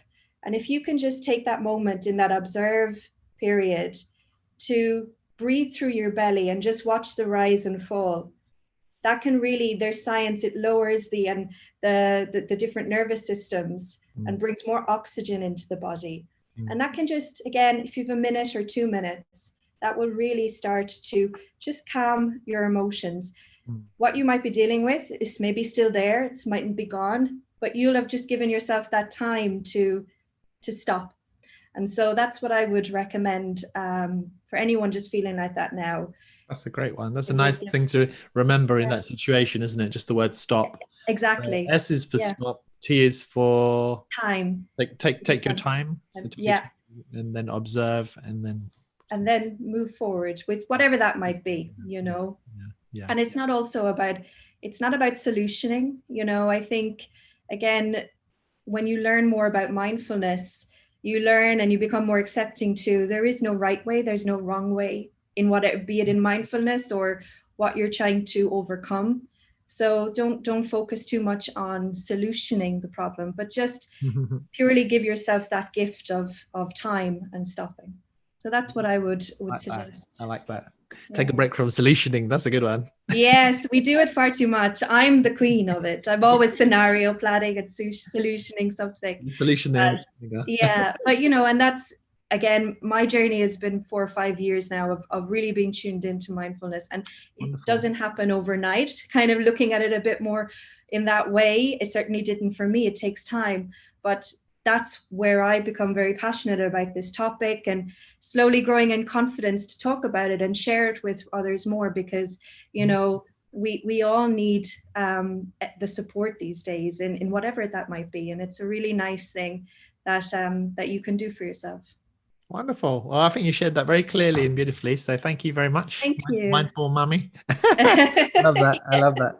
And thank you so much for your time on the chapter as well, for contributing to the book. Not at all. It's been such a great experience, and it's lovely to be a part of this community. Yeah, it's been lovely. Yeah, thank you. Thanks, Anne-Marie. Cool. So now I see we have Robin next. So let me see if we can unmute Robin. Can't hear you yet.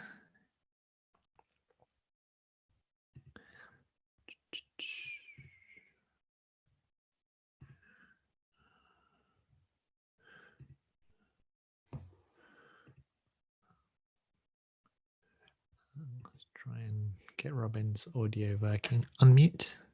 Okay. We're getting closer.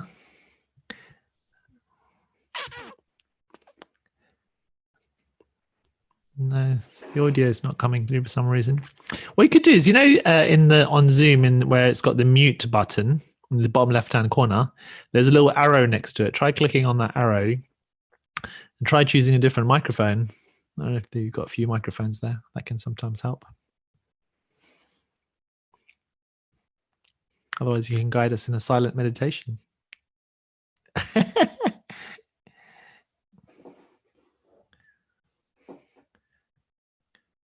There's a little arrow next to the microphone. Is there just one microphone as an option there? Or do you have two? Just one. Okay. What else could it be? Maybe we need to do the stop meditation and we'll get some ideas. Could try logging out and in again. That could be one potential solution. Or do you have some sort of headphones that you could plug in? Do you have something that with the microphone, maybe? That can sometimes work.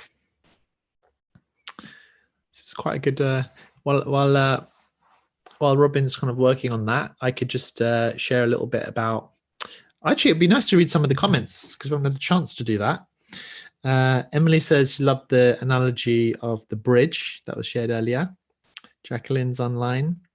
Elspeth likes the reminders from Te Paplu. Lots of people sharing it with others. That's wonderful. So that was on Facebook. Let's see on Zoom what people are sharing. Anne-Marie says absolutely right about the music. Catherine says using some music to help you change your vibrations helps break your state and takes you out of the fragmented thought. Cool. Catherine says, hi, Anne-Marie from Dublin, living in the UK. After the US and South Africa, Cork is the best. You sound grand there. So there you go. Alexandra was asking about the eye contact exercise. Why the eye contact exercise? It promotes bonding, but can also be dangerous as when somebody wants to dominate or seduce another, or is curious but does not have good intentions. Yeah, it can be that, I guess. But I suppose I think the way It was being shared by Melissa. So like we're creating a safe space where we're learning to open up and observe, and actually observe the different emotions coming up. But yeah, I do take your point there. Let's see if we can get Robin's working. Oh, Melissa's replied to that. Thank you about the eye contact exercise. There are good points. Yes, that is possible. We need to discern, of course. I usually find that people who come to these workshops are seeking deep, beautiful connections and have really good intentions. Having said that, the eye contact itself is one I usually encourage friends, couples, and family members who are looking for deeper connection to do. And she says it's the container we create and the intention that we have. That's important. Cool. So the other thing that I'll share while we're waiting is that some of you may not have, probably unlikely that everyone's been here all day. Maybe some of you have. But if you have, then this is a book launch for a new book we've got coming out today called Mindfulness for Challenging Times. It just came out yesterday, hot off the press, and it's on Kindle. And we managed to keep it at an absolutely low price of 99p for the next day. And all the profits are going to the World Health Organization, and there's 26 chapters in there teaching you all sorts of different ways to cultivate mindfulness in challenging times. So that's what we're here to do. So unfortunately for Robin, I think her audio doesn't seem to be working. What we could do is Can you hear me now, Shamash? Yes. Yay! What did you do? You fixed it. I called in from my phone. Oh wow, very clever. Very clever. Bypassed the computer and went a different route. Well, it's coming through quite nice and clearly, actually. So wonderful. Thank you so much. Should we do a moment of mindfulness? Because you've been so busy trying to fix all that. Should we start with a bit of mindfulness? Sure. As in a breathing meditation to reduce my anxiety from not being able to be heard. How's that? We could actually just take half a minute in silence if you want, or you can guide something, whatever you prefer. Whatever you prefer. How about half a minute of just focusing on your breath? Okay, let's start with that. So just close your eyes, place your hand on your belly, and just for a minute, just feel the movement while you breathe.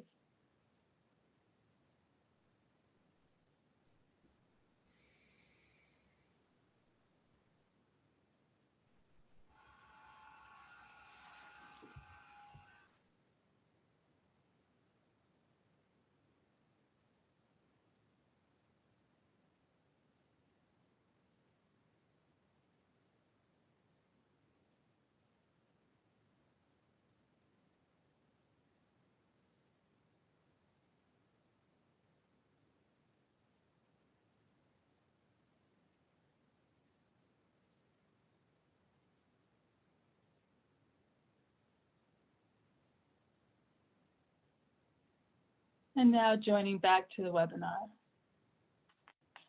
So how are you, Shamash? Oh, I'm good, actually. Yeah. Very well, thank you. Really enjoying the opportunity to connect with you all. It's a real privilege. So really enjoying it. It's been wonderful to listen to everybody this morning. So I really appreciate it. Wonderful. So tell us, Robin, whereabouts are you based? Right now I'm in Massachusetts. My job is in Colorado. I'm working remotely until the end of the year. Unfortunately, my position was a budget cut. So I'm going to be seeking new employment or going off on my own eventually. We'll see what happens. I'm open. Full-time sharing mindfulness in the world, hopefully. Yeah. That would be awesome. Wonderful. And you're going to talk to us about self-care actually in everyday life, aren't you? Sure. Yeah, I am. One of my responsibilities in Colorado was I worked in a school district, and we had over 15,000 students, about 3,000 employees, and I ran both the student and the employee wellness program. So I learned very quickly to be mindful of my self-care, because now I'm taking care of about 18,000 people. And so that can be a little overwhelming at times.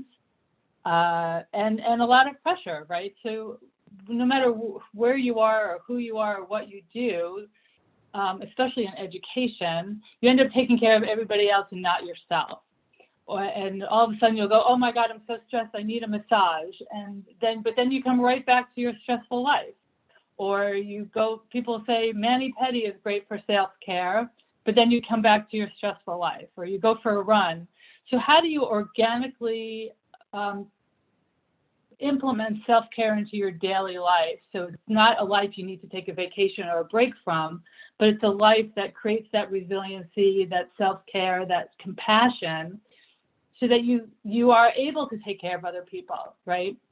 Because if we don't take care of ourselves, nobody else really will. And they say on the airplane, put the oxygen on your face first, and then you're able to help everybody else, right? So how do you organically do that? Because what I've learned over the past 15 years is time, right? Everybody says, I don't have time to do anything. I can go to work, I can come home, I have to cook dinner, I have to take care of the kids, I have to take care of my spouse. I don't have time for myself. And then you start to resent everybody else because you're not taking care of yourself. And so it's like this whole horrible cycle that you get into. So I've learned to be really creative in how you can organically take care of yourself. So like, let's say you love to bike ride, but you never have time to bike ride. Maybe you could bike ride to work. Maybe you could take your bike to work and bike at lunch or a break, right? Run your errands on the weekends and bike. So how do you fit all these pieces in? Maybe you love to read. How about just, somebody mentioned it earlier, just read a few sentences or a chapter every day. And before you know, you've accomplished and you've read your book. So there are so many components of well-being and self-care. There's that emotional and social and community and financial that people don't think about as self-care with financial, especially right now in the climate that we're in. Maybe you're unemployed, which I will be in 2 months. So what are your plans? How do you plan to take care of yourself financially, spiritually? And mindfulness comes into all of these things, right? Like you think, how does mindful come into financial well-being? It comes in like this. Do I really need to purchase that right now? Right? So like if anything's $100 and over, I go, is that something I really need right now? Is that really going to benefit my life? Or tomorrow after I spend that $100, is that going to stress me out that now I have $100 left? So that pausing and really thinking about something makes a huge difference in your financial well-being, right? Maybe even walking out of the store. They put all those things right up front. Those last minute, really cute little tchotchkes up front, those impulse buys, right? Do I really need those impulse buys? So mindfulness comes into play, all of that. But I think that the biggest thing I've learned is fun. Like, how do I incorporate fun into my life? Because I like to play. Like I always said, I'd rather play than work, right? I'd rather go outside. Recess was my favorite part of school.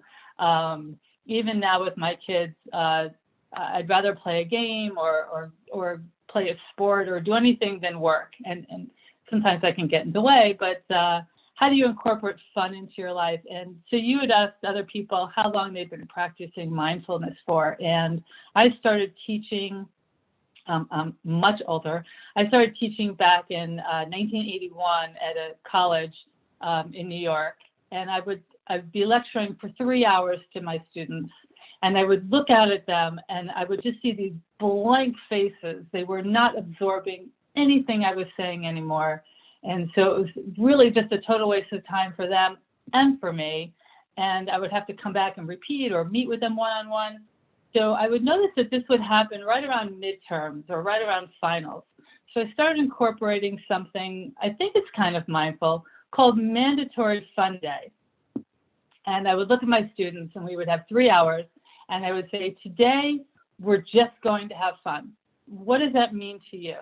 Or how can you decrease your stress right now because you're not absorbing anything anymore? Does that mean you need to take a nap? Do you need to go call your parents? Do you need to go hang out with a friend? Do you want to stay with me and we could play volleyball or we could jog or we could do something? Do you want to sit here and do some work? Do you want to study for a test? What is it that you need right now to be better for yourself? And they would look at me like I had 9 heads. Like, what's the trick here? Like, I can leave. I don't have to be in class with you for 3 hours. We could go play volleyball. None of them would leave. Some of them would get on their phone and would call home, or they would leave for a few minutes and come back. But we would all just hang out for 3 hours and play and have like the best times ever.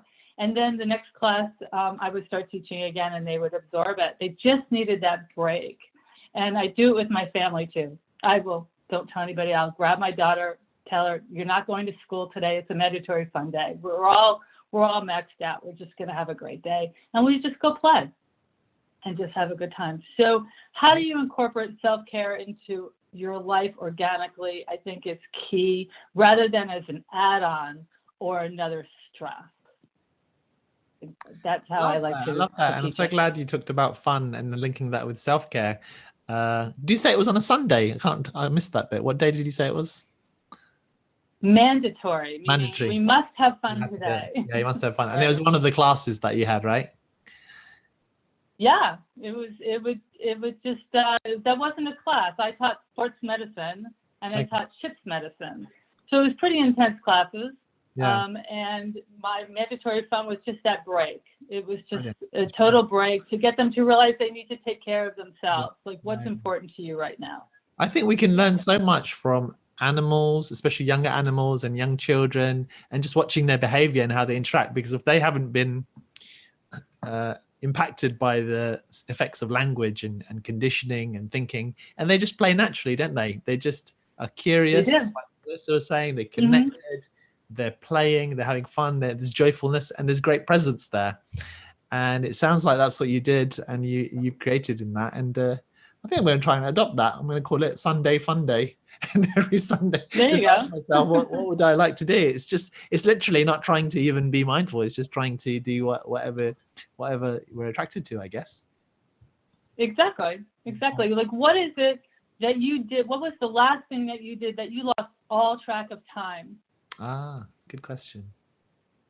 Right. What was the time that you spent that you just couldn't go to sleep? You just worked and you just were so involved and so engrossed in it that time just slipped away. When we're children, that happens organically, right? We'll play in the mud and we'll play with worms and they'll just connect with nature in this wonderful, messy way. And as we get adults, we're like, oh, mud, we're wiping it off our shoes. Yeah. We lose that sense of just engrossing ourselves in this wonderful thing. And so that's what, to me, that's the hugest part of self-care, is that loss of time in something that you're so passionate about. That's really good. That's really good. And had some nice comments about that as well. Anne-Marie says, mindfulness really is something that can come through so many ways, like being aware and open is the first step. And Carousel, so good to hear fun is precious enough to prioritize. Much of our work education systems treat us like machines. No wonder there's a mental health crisis. And Melissa loves mandatory fun day. Must have fun on Sunday or whenever. Thank you so much. Anytime. Is there anything else that you want to share before we finish this session? Or? No, I just have been so happy to be part of this community. I loved learning from you a number of years ago, and I incorporate it into so much of my life. And open to, it. When you're mindful in your presence, it's just so enjoying. I mean, you just enjoy every minute of life. And even the things that are horrible, you can still find something in it that will open another door, or learn something from it. So I just thank you for teaching me, and thank you for letting me be a part of this the book is incredible. I hope people rush out and buy it and learn from it. And your kindness is just, so thank you. Thank you. No, it's really kind words. Thank you. It's been a real pleasure to have you and all the other teachers here. So I really appreciate it. It's been really wonderful. So what we'll do now is we'll take a little break for a few minutes so I can have lunch, and then we will continue at 2:00 with our next session. So thanks, Robin. Thanks, Melissa and Anne-Marie. And I'll see you online a bit later on, I'm sure. But thanks a lot, and bye for now. Awesome. So I'll just do. Okay, so I will share what's coming up next right after the break. No, there's no break actually. Okay, so at 2 p.m. we got our next panel discussion. And so we'll start a little bit after 2 p.m. Just to give me a little bit of a break as well, so I can have my mandatory fun session. And then we'll go in just a few minutes after 2 with these talks. And yeah, while you're waiting, check out the book, see if you're attracted to give it a review or to download it, as it's on a very big discount price today. Okay, I'll be back in a few minutes. Bye for now.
Hi, folks. If you're just joining us, we're doing a book launch today, myself together with 26 other mindful teachers called Mindfulness for Challenging Times.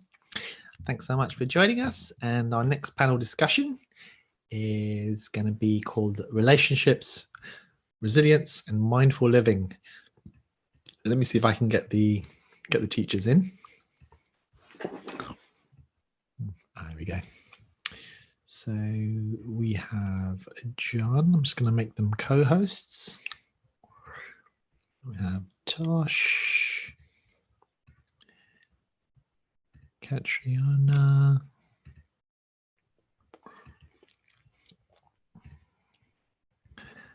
and Pier Paolo, and Amy.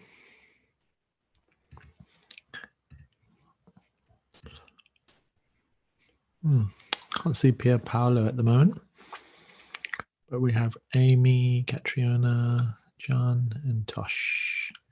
Great. So if you can see if you can turn your videos on, that would be great. There we go. There. Hi. Stop sharing here. Oh, great. It's good to see you all.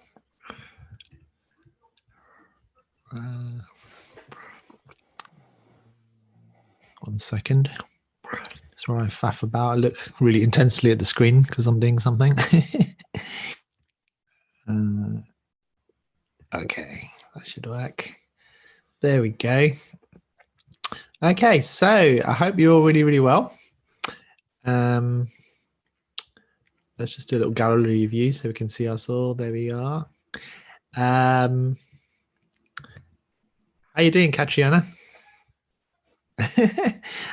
Is your microphone on or is it off? See if you can switch it on. There we go. How are you today? Yeah, I'm good. Have you managed to watch any of the talks today? Yes, I've been here since 10:30. Oh my God. Yeah. That's impressive. That's impressive. I've really been enjoying it. Are you managing to be mindful in the virtual world? Yes. That's something I'm having to learn as a teacher, but yeah, as much as possible. Exactly. Cool. Yeah. This gives a new meaning to panelists, doesn't it? We're all in panels on the screen. Yeah, exactly. Really are. They stack us in little boxes. Oh, cool. Should we start with maybe a minute of silence and then we can take it from there? Let's just take a minute to breathe and be.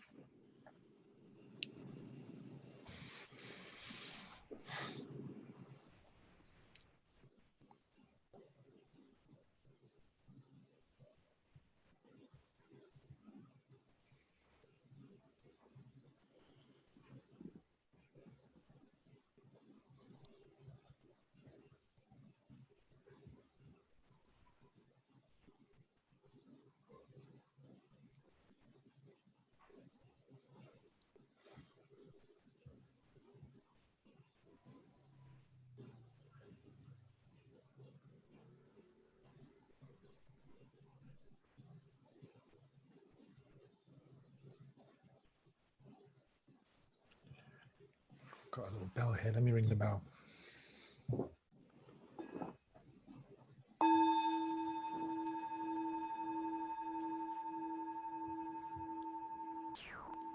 You know, it's an official mindful session if you've got one of these bells coming out. Great. So would it be okay if you start, Catriona? Would you like to share? Where are you based, first of all? Maybe Yeah. So my name's Katrina Horan, and I'm based in Loughton in Essex, which is near Epping Forest in the suburbs of London. Oh, wow. Yeah. And are you able to go to the forest for walks nowadays? Yes, can do. And I've also got a nature reserve and a lake. I'm really lucky. I've been, so grateful for what I have here for walking. I really feel for people who are in, high-rise blocks or who don't have an outdoor space. But now, thankfully, that some of the restrictions have been lifted, perhaps they can travel further for their exercise. Yeah, that's good. That's good. Yeah. And how long have you been kind of involved in practicing mindfulness? I've been practicing mindfulness formally for about 10 to 15 years, but I've just realized through my learning, through my practicing, that I had practiced things in the past that could be called mindfulness before the word mindfulness was well known. Definitely, And yeah. I'm sure we've all, had these things. And it's worth knowing that, because people see mindfulness as a new thing, but obviously it's based on ancient spiritual practice, but also the practical part of it, we put in interventions ourselves to help ourselves, and all that can be mindful. For example, I'm talking in the abstract. When I was quite young, I used to travel I lived in East London and travelled to North West London on the train to work every day, and it involved 2 or 3 changes. And I'm someone who's always been anxious about time and being on time. I'm someone who's always half an hour early. So to be late for work built up anxiety in me, and sometimes it can't be helped because there are delays. And I remember sitting on the train saying to myself, well, it's only 8:45, you're not late yet, just to control this anxiety. So, and that's a way of bringing yourself into the present. Yeah. It's a good way of putting it. Yeah. So how have you found, and I think this is what you're going to be sharing about, isn't it? Mindfulness for anxiety and for resilience. What do you think? Yeah. What kind of tips come to mind that you'd like to share for people if they're going through anxiety? So sorry, I'm going through anxiety. Yeah. So no problem. Take your time. Yeah.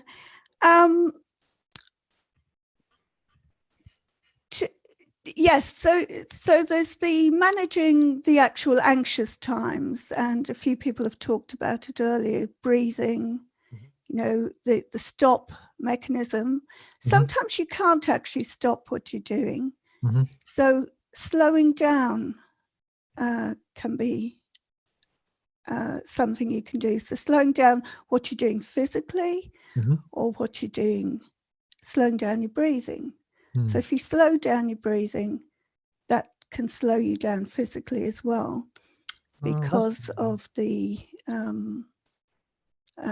vagus nerve and yeah. So actually would you say things like even like slow movements, physical slow movements would help to calm the body down? And is that something that you do in your life? Again, something if I went to from Epping the Forest, past. would I see you walking in slow motion? Sometimes, yes. Again, something from the past. You see, when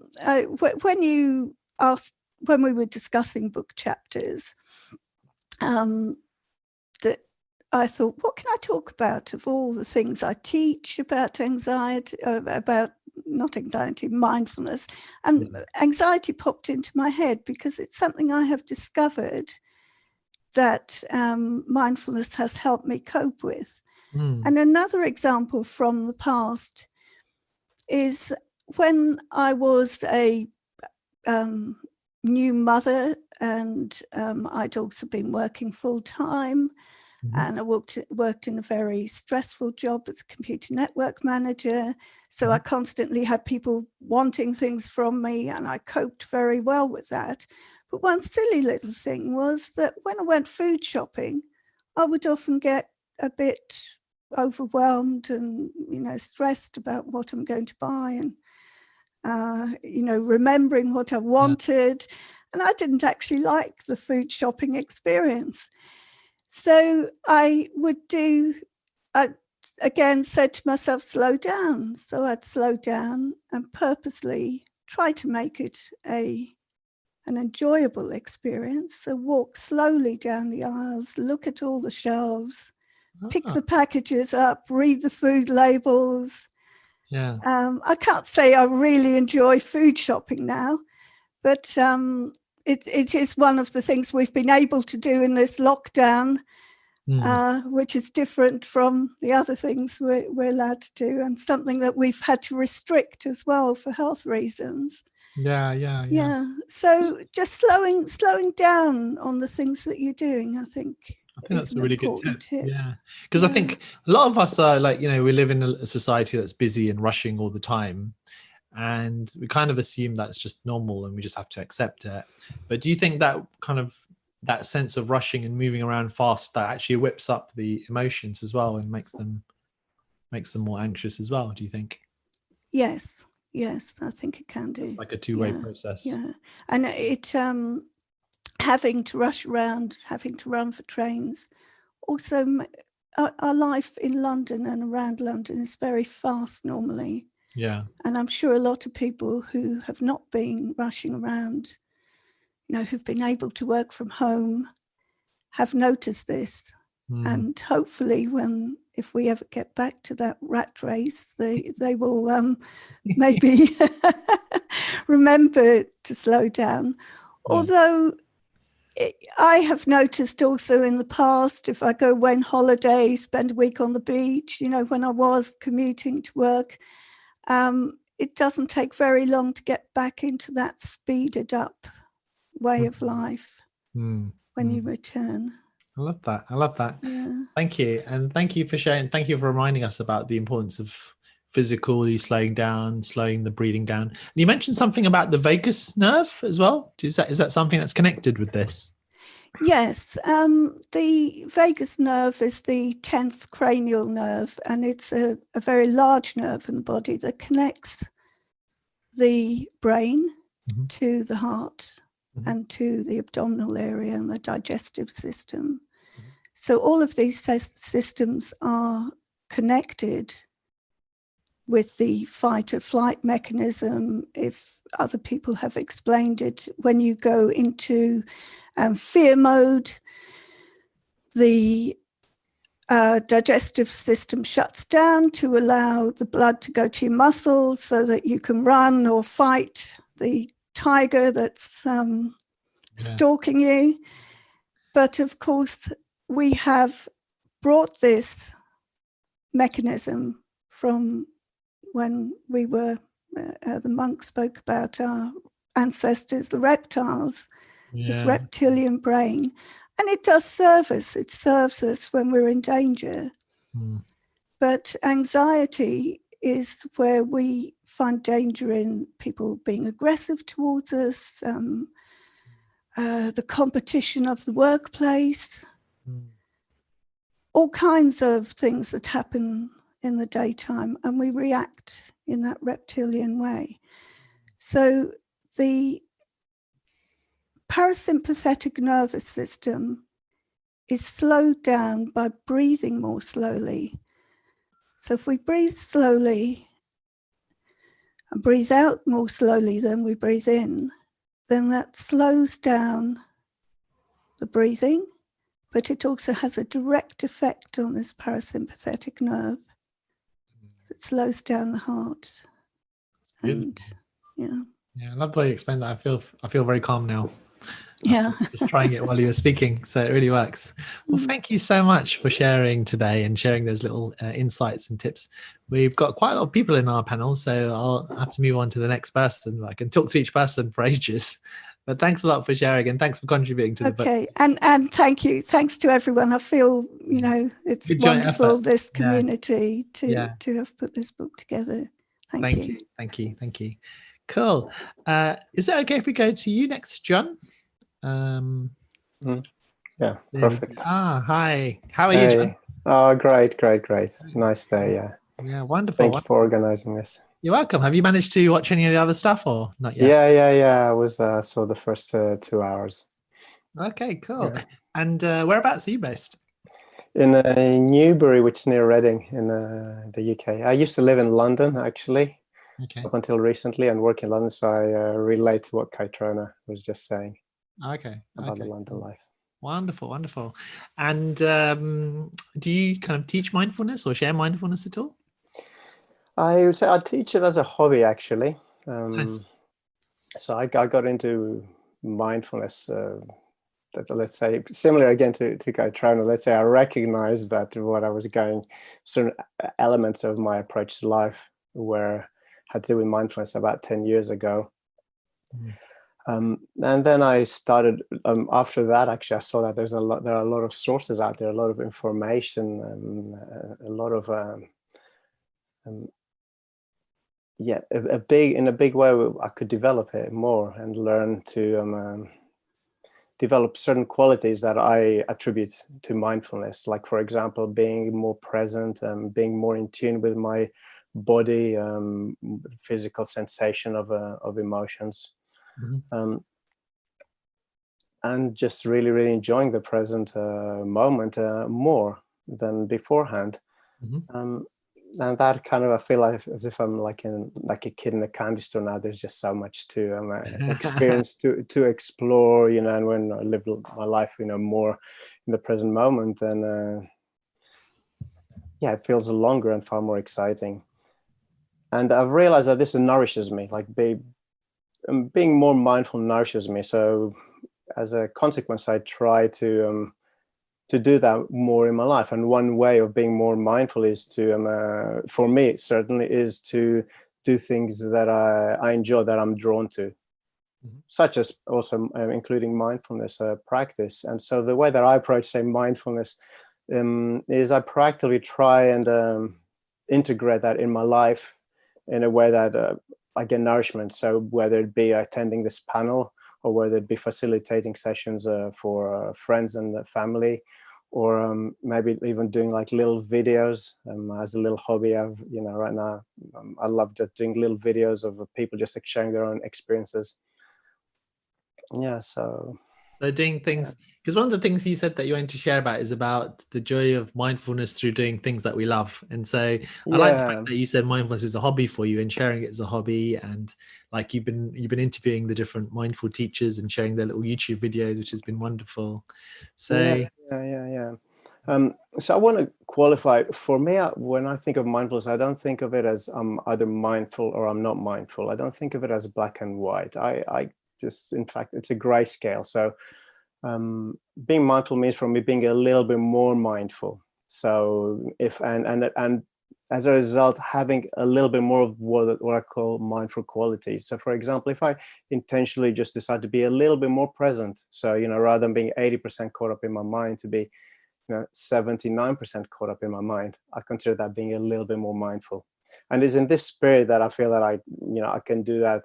One can do this 24/7 and apply to everything. I love that. That makes it so much more accessible, doesn't it? Just 100%, 100%. We don't criticize ourselves so much that, I wasn't mindful or I am mindful. It's just it's always moving. Yeah. And it's not even the degree at least the way that I see it. Also, there's certain qualities, like say for me, there's a number of qualities that one could get, but and if I'm sitting down and I'm meditating in a space without distractions, then I can maybe cultivate a variety of qualities, such as being more present and sensing my emotions, noticing my thoughts. Now, in day-to-day activity where there are other stimuli, I cannot cultivate all these qualities. But for example, say if I'm doing sport, I love boxing, for example, and boxing, is very, very fast. So I cannot cultivate all these qualities, but for example, I can cultivate presence. And a great way of cultivating presence, for example, through boxing, is because if I'm sparring, I'm automatically zone into that present moment, which is a mindful quality to me. So I can develop mindful quality through sparring. Now, the key thing for me is to know that this is the case. So I'm not just blindly doing it. Certainly, I will still, cultivate my presence, and that will trickle on and rub off in what I'm doing afterwards. But if beforehand, I know that I will cultivate presence, and I do it with respect, then I get twice as much out of it. Wow. Yeah. I love this. You're the first mindful boxer that I've met. I'm surprised. Anthony Joshua has, been talking about it as well. Oh, I mean, wow. it's like, yeah. That's it's great. anything. That's Yeah. great. So I find anything that what I find, if I doing something that I love, just by default, I'm more present to it. So just by default, if I want to cultivate this quality of being more present, and then have that, just whether I like it or not, trickle on afterwards in whatever I'm doing, condition myself, like building that, let's say, attention muscle, that presence muscle, then simply automatically by doing something that I love, I can cultivate that more easily, and it's more accessible. Okay. So do you mean, like, for example, so you do something, you really enjoy it, and then you kind of almost, because you're doing that and you're really present naturally, it kind of spills out into other activities? Is that what you mean? Yeah. So exactly. So this one, and so to be specific, like I feel like I can become more mindful through any activity, and it does not have to be with me just focusing on the breath, or me doing what's a prescribed activity that is more effective in cultivating mindfulness. Perhaps if I sit down and I'm aware of my body, I'm aware of my breathing, I will for 10 minutes I will cultivate mindfulness more efficiently than, say, if I'm sitting down lying in my bed and listening to music. But it doesn't mean that I don't cultivate mindfulness as well. That I cannot cultivate mindfulness just lying to my bed, straight out listening to music, being very, very present. And also, even if I have the intention beforehand that I do with respect, I do something that I love because I know that I'm doing it, and just simply, and even this attitude of curiosity as well, just why not plant myself the thought, okay, what is going on, and then let it go. So it's just, I'm being a little bit more mindful, just that 1% more, but I'm cultivating it. Now, if I do that, 10 minutes a day, if I do it, if I just remember to do something when I'm loving it, then I'm just cultivating it a little bit more. It's a bit like, if I'm doing push-ups, I can be doing it, one push-up every hour, for every day, I'll still get something out of it. Yeah, so even a small, and I love that. And that's a wonderful reminder for us all, doing things that we enjoy, allowing us to be naturally mindful, letting it go into other activities and nice and small steps. Thank you. Thank you so much for sharing. Thank you. Really appreciate it. Was there anything else you wanted to add before we move on? Or no. Thank you. Thanks, John, and thanks for making those videos too. I'm glad that you've enjoyed them and they've been a mindful process. Cheers. Wonderful. Let me just see what the comments say here. Catherine said, that's so interesting, John. I read the boxing, as my first teacher was a mind trainer for a world-class boxer. And then I went on to use mindfulness and state of presence to optimize performance in motorsport and fencing. Now I use music as a fast way to help sports people change and optimize state through sound frequencies. Oh my God. Wow, that's so interesting. Wow, I love that.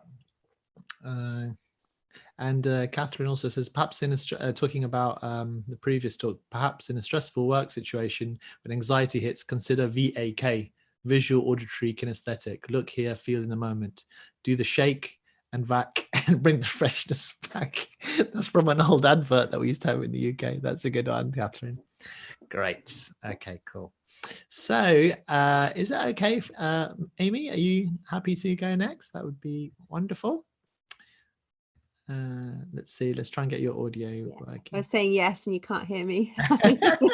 But yes. Thank you, Amy. Thanks for joining us today. Have you had a chance to hear any of the other talks today or not yet? I was in the first session. I was watching that. Been chasing my small people around since then, though, so we're going to catch up on the other sessions later. Great. And where are you calling from today? I'm calling from the Oxfordshire Cotswolds in the UK. Oh, wow. Yeah, nice and quiet. Is it cloudy today or sunny? Blue sky and cloudy, so kind of like sunshine. That lovely speckled. Yeah, I should have been a weatherman because it's easy for England. Sunshine and showers. Yeah. I really like days like today, though. I talk a lot about exploring your weather, and I like to I often teach a lot. I'm a mindfulness and yoga teacher, so teach both, and talk quite a lot about exploring the weather in your mind and the blue sky, and then the thoughts are like clouds. Probably is, it's a common metaphor really for mindfulness practice, isn't it? But I really love days like today because they remind you that yeah, we are going to have clouds coming and going, but there's the blue sky is there behind it, and you can see the patches. It allows you to see that blend of the two. That's true, actually. Yeah. Fat Blue, who was speaking earlier, talked about different situations being like a bell of mindfulness, even things like ants and sunsets. But you've reminded me that the sky is like a bell of mindfulness to remind us about our own inner consciousness, and then the clouds as thoughts and emotions in a way. Yeah. I quite often, so most mornings I'll guide a meditation from my Facebook page, and the first thing I do is sky before screen, and I generally have that as a rule for myself, that I'll look at the sky and the weather outside, check in with my own weather, and then I'll come in if I need to look at emails and things like that. So that's generally a practice I tend to Wow. That's a really good one. I'm going to try that. Sky before screen. Sky before ice cream too. Oh, that too. Yeah. Well, I don't know. Should we say that or not? I'm getting hungry now. Great. So so maybe share a little bit about what you teach before you start talking, because you're going to share about post-traumatic memories, and that was something you've written about in the book. Do you want to share a little bit about your work first, and then about that as well? Sure. Well, I run a social enterprise which has a mission to simplify access to yoga and mindfulness for better mental health. So, and a lot, I guess it's called No More Shoulds. So that idea of shoulds is something that I think comes into the topic I'll talk about in a bit.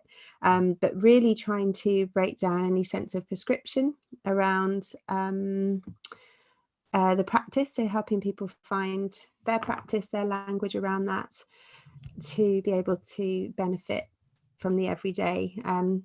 There's huge benefits in the MBCT and the MBSR programs, for example, that have very set approach. Kind of moved it more into a space where you really look at a whole range of practices, explore the language that works around it for you. Because it might be that somebody uses a spiritual type of language and that doesn't resonate and might put you off or feel funny, or somebody uses scientific language and actually you connect with that practice on a slightly more spiritual space. Or maybe you're just very secular and you just like the idea of just feeling calm, but don't bring too much neuroscience into it, please. So that idea really I guess I really resonated with what you were just sharing, actually, about that beautiful teaching concept of finding those mindful moments just in the smallest moments of life. And I really encourage my students to find that as well, to explore looking at mindfulness as mindful awareness and the awareness that emerges from that moment, rather than the actual practice. That I actually did my teacher training with you, Shamash, when I was just a new mother, and so obviously my regular practice had disappeared somewhat, and had quite a difficult time in my first few months as a mum. So I was very much came to teaching mindfulness with the approach of trying to find ways to make it work for different lifestyles and different ways of thinking, and that has grown into what I'm talking about today as well. Oh, I see. Yeah, it's really great. I think it seems to be a theme for the teachers as well, is when we go through certain experiences and we learn how mindfulness works for us, and then there's this natural passion to share it with others. So and that's beautiful.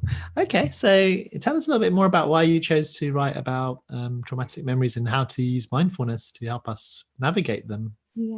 So it was like I became interested in this area, both from a yoga therapy point of view and a mindfulness point of view. I know that when you have a traumatic event and that memory sticks around in the nervous system, not just in it's a very subconscious and fixed thing, that it can be very difficult to engage with. Mindfulness can be a really beautiful way of bringing awareness into that experience. So I had a blend of students who perhaps weren't responding in the way that I might have expected to a more kind of traditional way of teaching mindfulness, and leaning into challenge, and that was actually worsening things for a couple of people.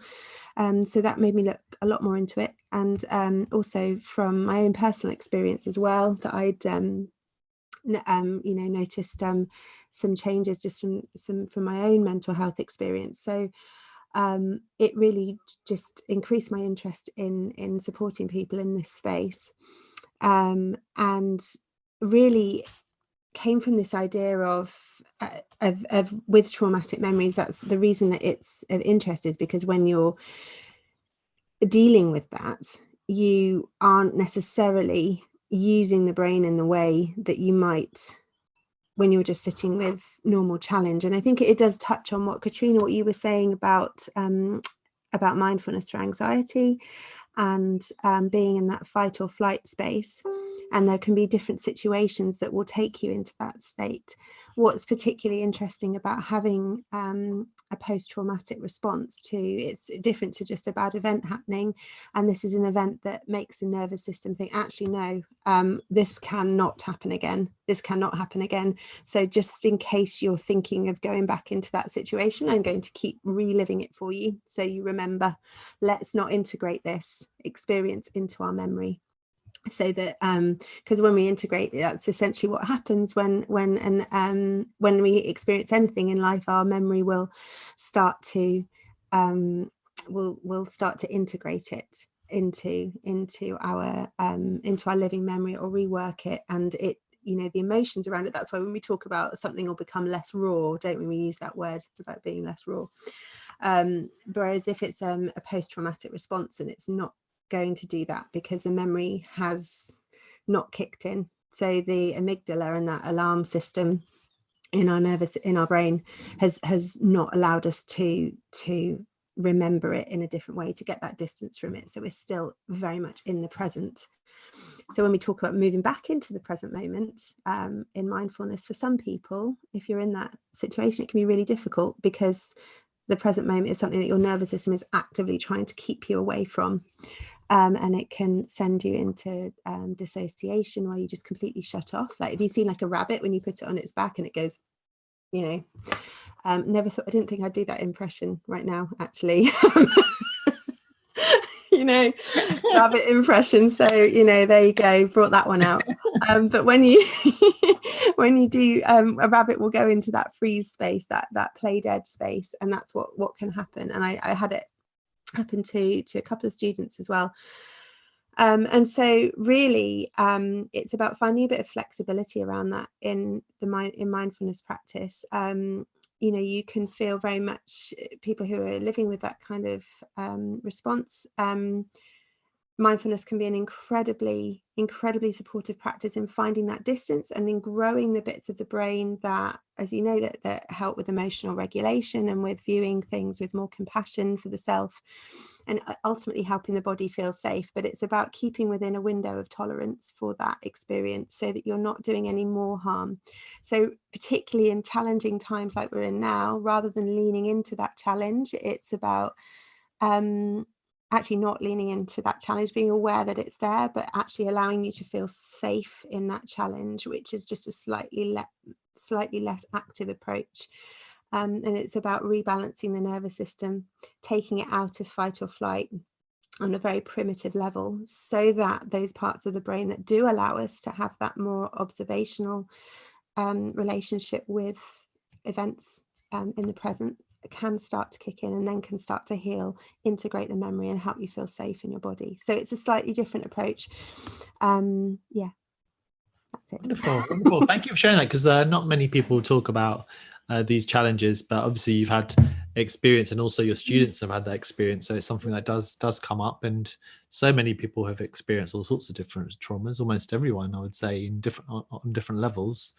And knowing that you're not doing anything wrong if you're being challenged by the mindful practice, as if you need to be more mindful or meditate in a different way, and you're getting it wrong.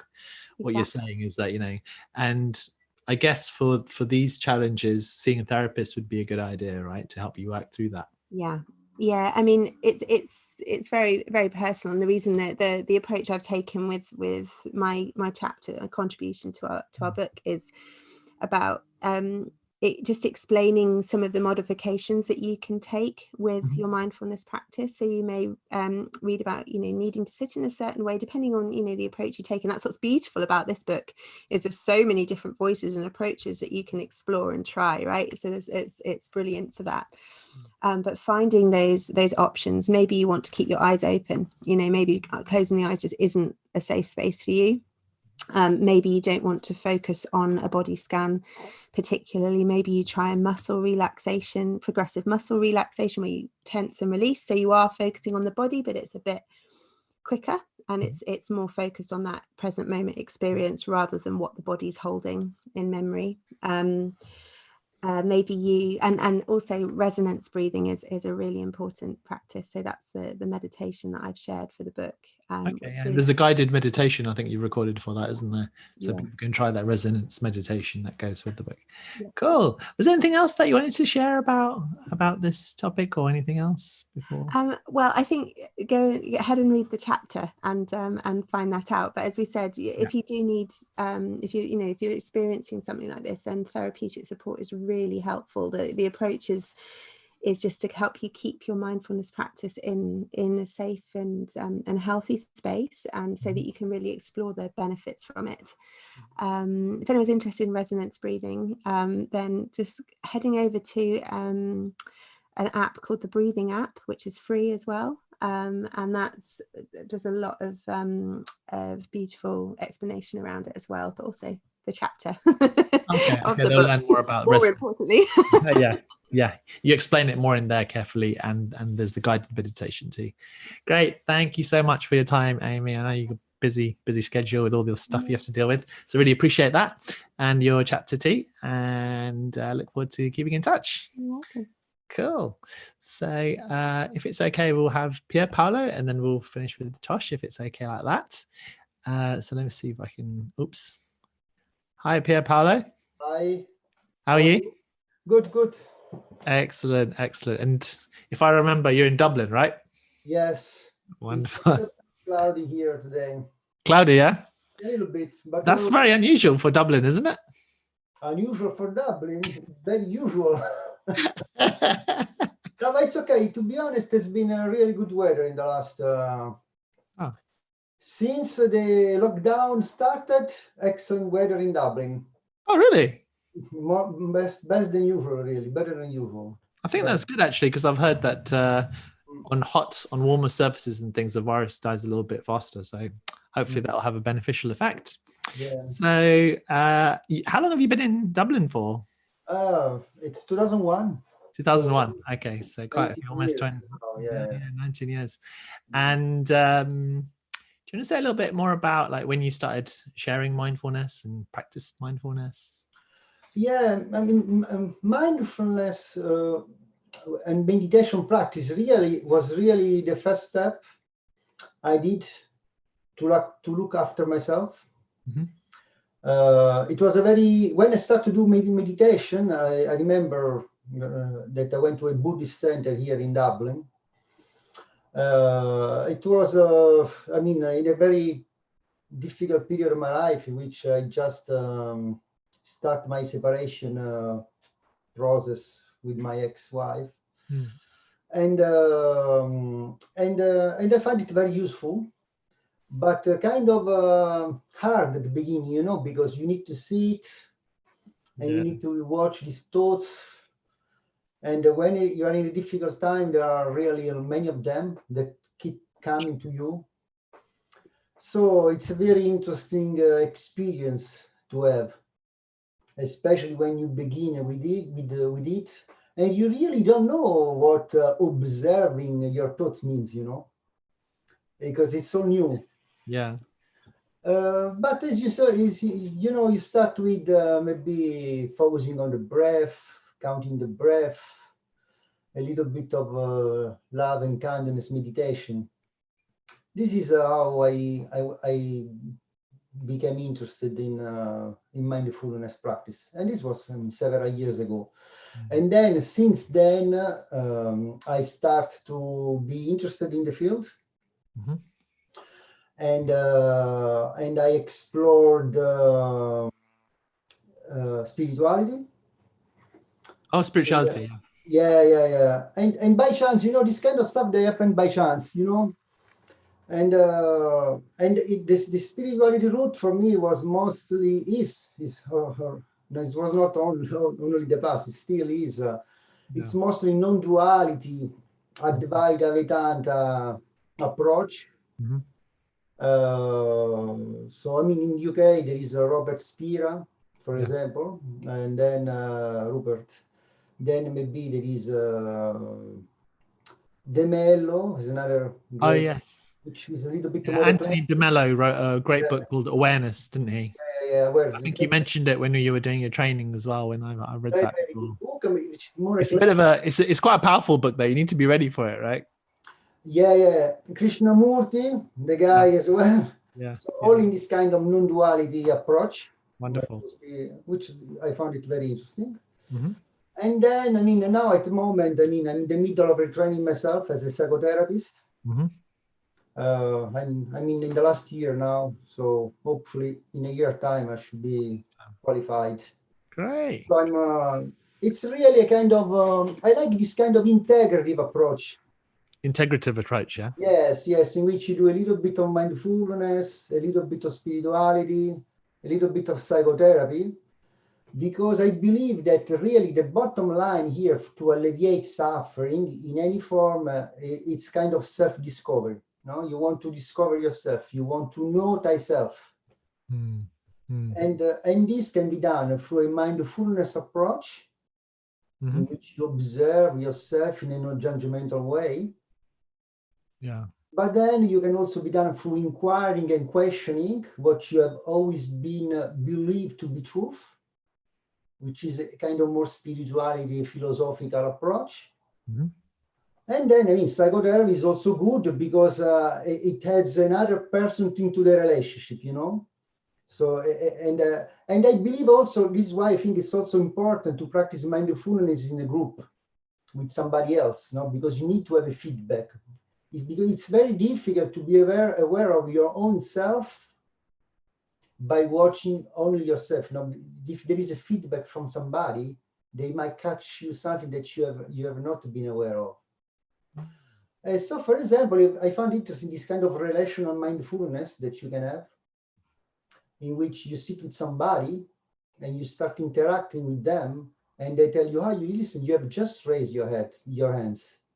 What, one person's looking at another one? Yes, describing what they're doing. And I notice, oh my God, you have just raised your hand, and it helps you to be mindful of your own reaction, So I would sit here looking at you, and I'd say, "Okay, you're looking to the left slightly, and your head is moving." Things like that. Yeah, things like that, and then it helps you to be mindful of what is happening to you. Oh, and your mindfulness grows, Interesting. So I wanted to ask you a little bit about, because I know you wrote this chapter about stress in the book, and you took a very kind of approach of very short practices, or sometimes just a few seconds. Do you want to say a little bit about that? It links very well to what Ami and Catriona were saying. The idea of this exercise came to me starting from these windows of tolerance. So the windows of tolerance, it's this idea that there is a windows here in which your emotions you're in a reasonably calm state, let's say, okay? And then there are two borders. As you move towards the border, your let's say body reaction starts to be very strong. So, and if you go over the borders, your capacity of self-reflection is impaired. So you really cannot observe. So you cannot be mindful if you go over these windows of tolerance, okay? So, so my idea is, okay, how can I bring my body back within the windows of tolerance without doing too much self-reflection? And because it's all about a kind of triggering the sympathetic system, it's triggered, so you start to have a strong body reaction. And there are some very simple exercise. So for example, the shaking your body, literally like this, shaking it. It already reduces a lot of tension that is building up in the body. And this takes 5 to 10 seconds. You don't need to do for 15, 20 seconds. And this is what the athletes do before running important competition. So do they do that on purpose? Those shakes they do before they run? You shake it literally out of your body. Yeah. Yeah. And that's what one was suggesting. The other one is instead of, for example, focusing on the feet on the floor is very grounding. Yeah. And I like this because you can do it on the fly. If you're speaking to somebody and you want to ground yourself, you can for 4 seconds just pay attention to the contact of your feet on the ground. Yeah, that's a good one. And this already helps the sympathetic system to come down. Okay. And stamping on the floor as well. It's very good for calming down the vagus nerve to engage the social system. So if you stamp like I'm stamping my feet on the ground now. Yeah. It's very good to engage the ventral part of the vagus nerve, which plays an important part for the social engagement system of our body. So this is the idea of the chapter. You got me thinking about how dancing, because you got tap dancing, you got your feet moving when you're dancing, you've got your body shaking. A lot of these things are, it's basically like movements of dancing, I guess, are stress relief practices. And social connection, of course, yeah, talking to friends. Yeah. No, it's all about, it's all calming, yeah. It's good to be social. Wonderful. Yeah. And that was the idea of the chapter, just a slightly twist, into something different. Yeah, and I appreciate that. It does bring you. It certainly makes you more mindful and brings you into the moment. Is there any other little thing you want to share before we move on? Sorry, we don't have so much time, but is there anything else you wanted to add? No, that's okay. I mean, that's I think I gave you a good. Yeah, you gave some really good tips and really good practices there. Just to read what people are sharing.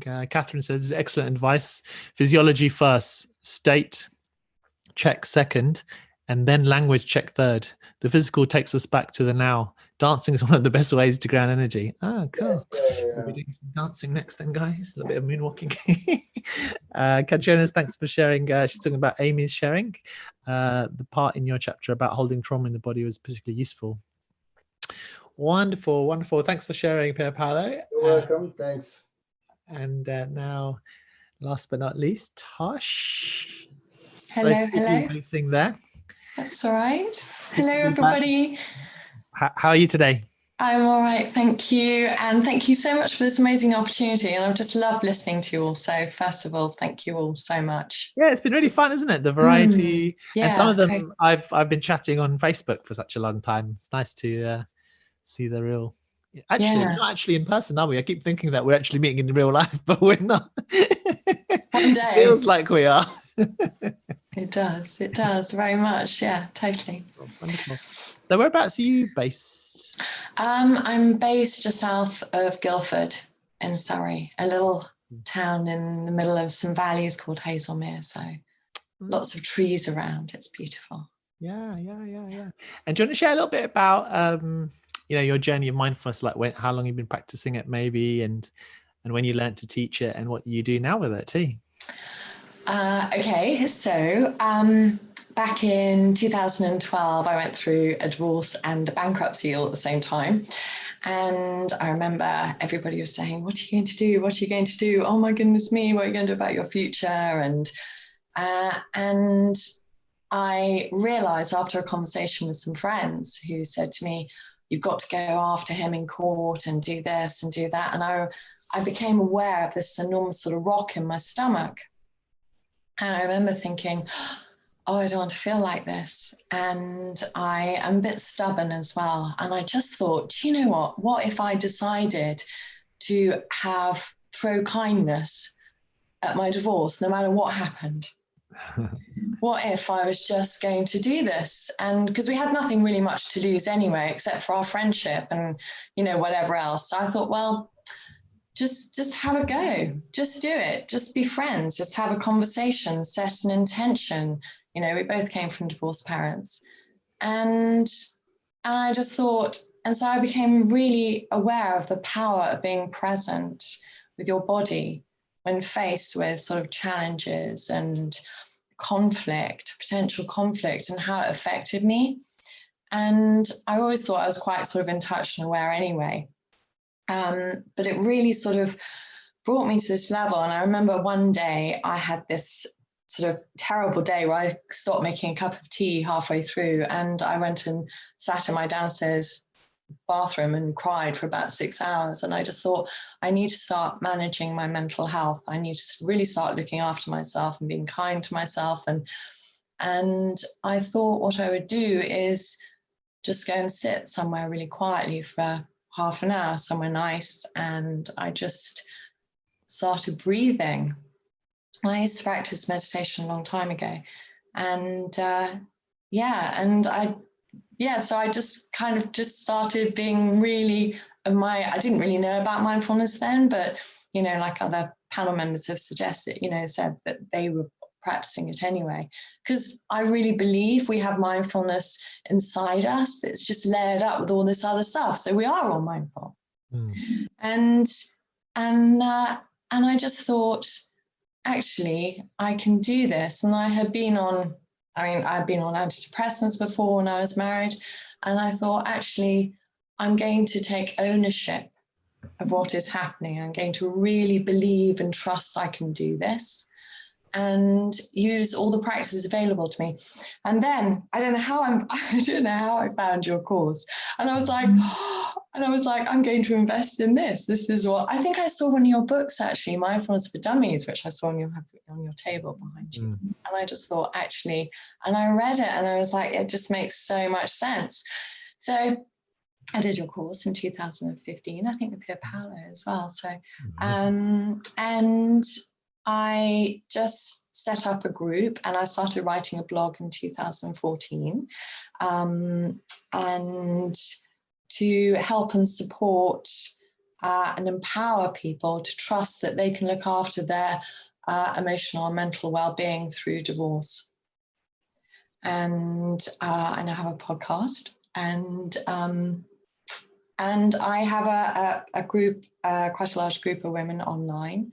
And it's not a blaming and shaming, it's more of a changing the mindset around divorce. So, you know, it's not about a negative all the time. It's not that sort of go-to neural pathway of, you know, how, you know, it's all going to be so terrible and it's fight mode. And it's about actually looking at the opportunities, being curious about, you know, what changes, positive changes can you bring to your life? What can you do to open yourself up and your life? And what can you show your children as well? You know, that out of tough, difficult, challenging times comes, you know, actually amazing lessons for our children. And so that's So that's what I do, and I'm so effectively I'm a mindful divorce coach. So I know people go, "Oh my goodness me, you're right," but actually, do you know what? You know, I'm like talking to people. I'm going, actually, they go, "Yeah, well, you probably had a good divorce because it was you know, you just had a compliant ex." But actually, it's really hard to keep coming back, checking in with yourself, being aware of, you know, rather than being triggered and on automatic pilot to fire something back, or, you know, so many, you know, opportunities to be angry. And, you know, my mission, I'm so passionate, I've got this mission, this Joan of Arc mission on myself or something, to like help as many women as possible let go, practice forgiveness, acceptance. You know, I talk a lot about that, and to notice how they feel in their body. What is their body you know, telling them when they're going through this? So, in a very short, in a nutshell. That's beautiful. No, I'm so glad that you shared that. I think we were going to talk a little bit about conflict in relationships, and having worked with all these people over the last few years, helping them through their divorce. Obviously, there's a lot of conflict in those situations. Is there like 2 or 3 bits of advice that you kind of keep coming back to, or was there something in particular you wanted to share? I think one of the big things for me is self-kindness. Rather than self-love can be quite difficult for people when they're going through really challenging times. I always talk about self-kindness, and and as a single parent, you don't have that much time for that either. So I'd really suggest that self-kindness, whether it's yoga or stretching or mindful walking or, just eating well, drinking water, just being aware of that hungry, angry, lonely, tired, ill, the whole thing I talk about in the chapter. And as well, I would just say as well, just to write an intention, when you are going to go through big meetings or, talking about, co-parenting, what's going to happen to your house, potential for money in the future. Let's just write an intention. And if both of you can do it at the beginning, and almost it's like project manage your way out of your divorce. So it becomes like utilizing the best parts of you both that worked really well, rather than focusing on the negatives. What doesn't work in the end, but and really, setting an intention. We're going to, be positive in this mediation meeting. We're going to commit to, working towards our future with less anger, and with, less bitterness, and just really about kindness and compassion. That's beautiful. Yeah, especially the intention. I can imagine if people are clear in their intention before they have a conversation, that could just change the whole thing, couldn't it? Yeah. Wow. And we all have a choice. We were something mentioned earlier about, that sort of victim of it's being done to me, and this person makes me feel this way, and it's actually about taking ownership and saying, actually, I have a choice. This person, I can choose whether this person makes me feel like this.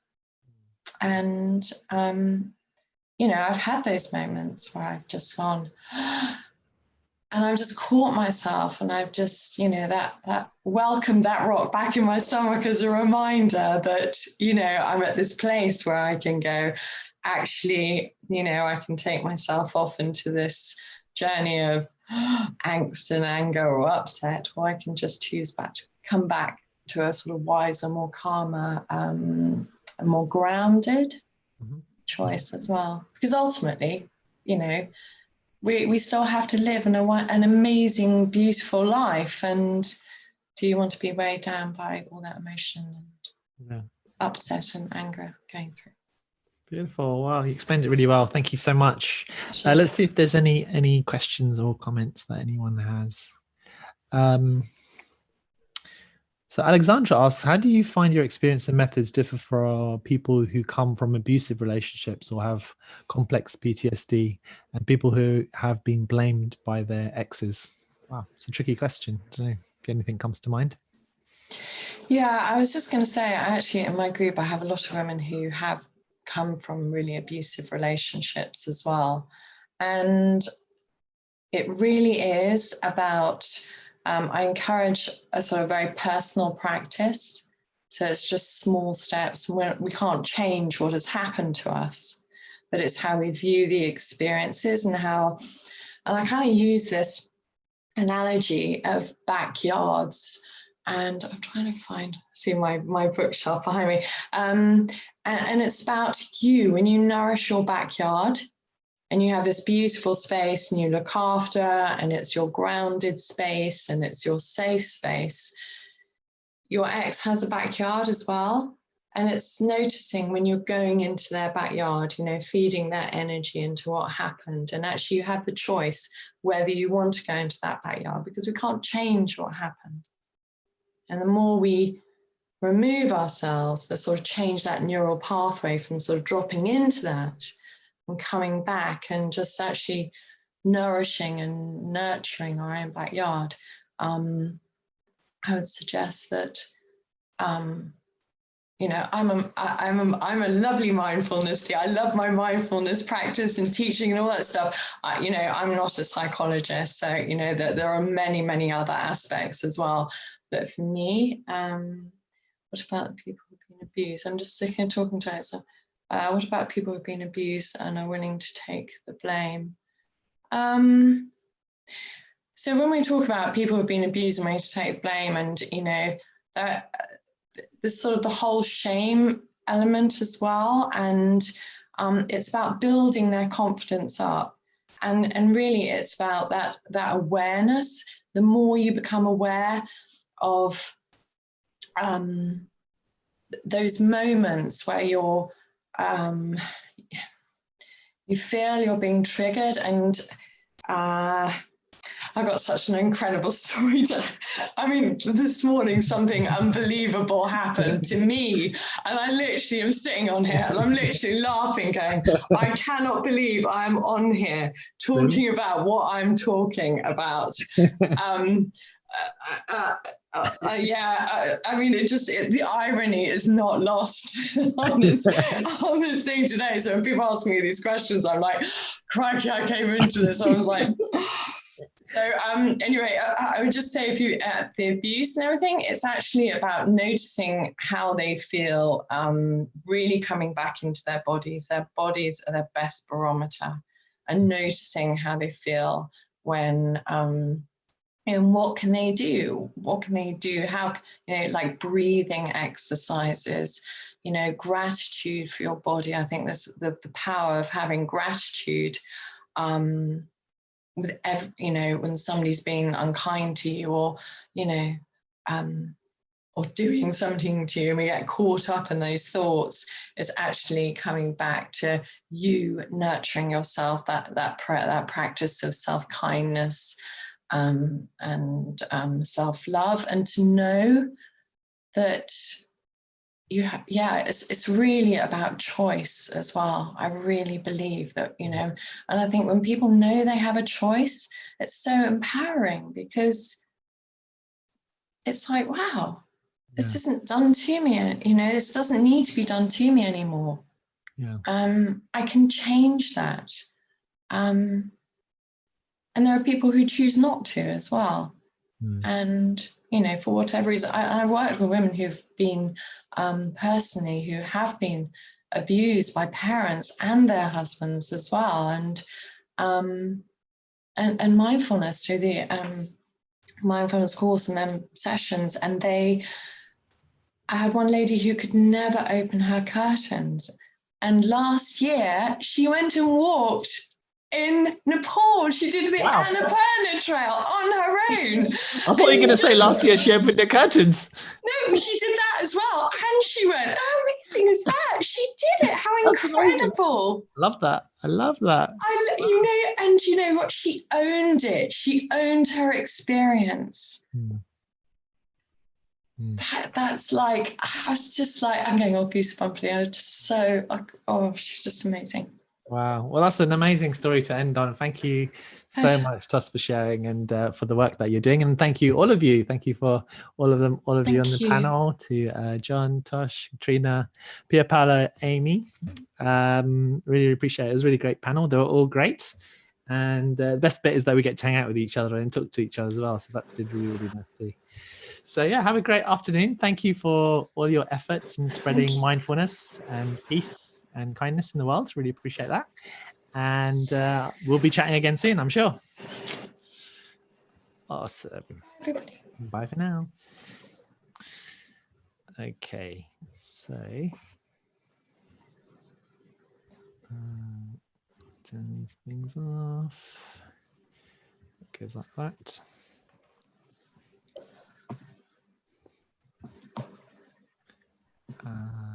Mute. 1 second.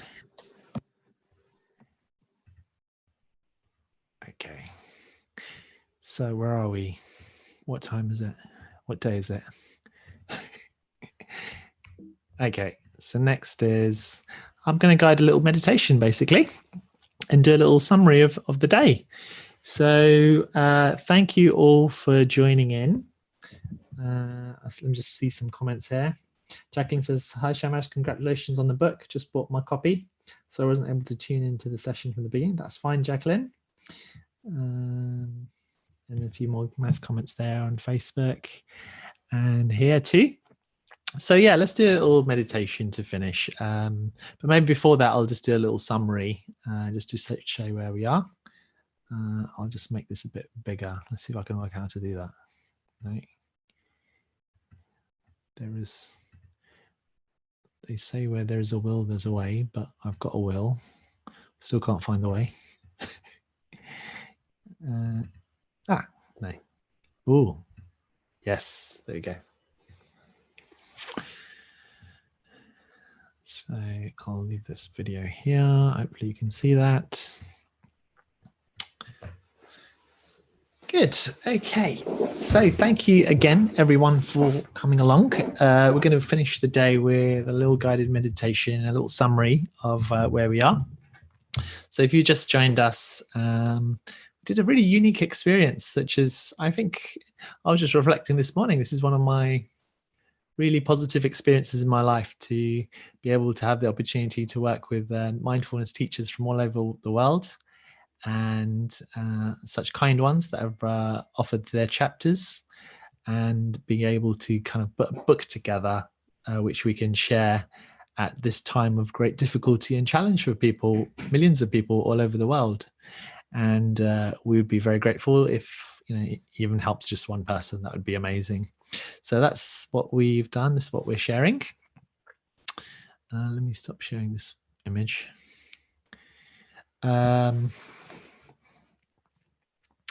So my kind of take on the day, and what I learned from all the speakers today is that mindfulness isn't the same as meditation. So meditation is wonderful, and if you can stop for a few minutes or more, that's great. You can cultivate a sense of awareness and kindness for your body.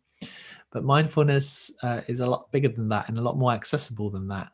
We can practice mindfulness in every moment, but particularly in moments that we enjoy.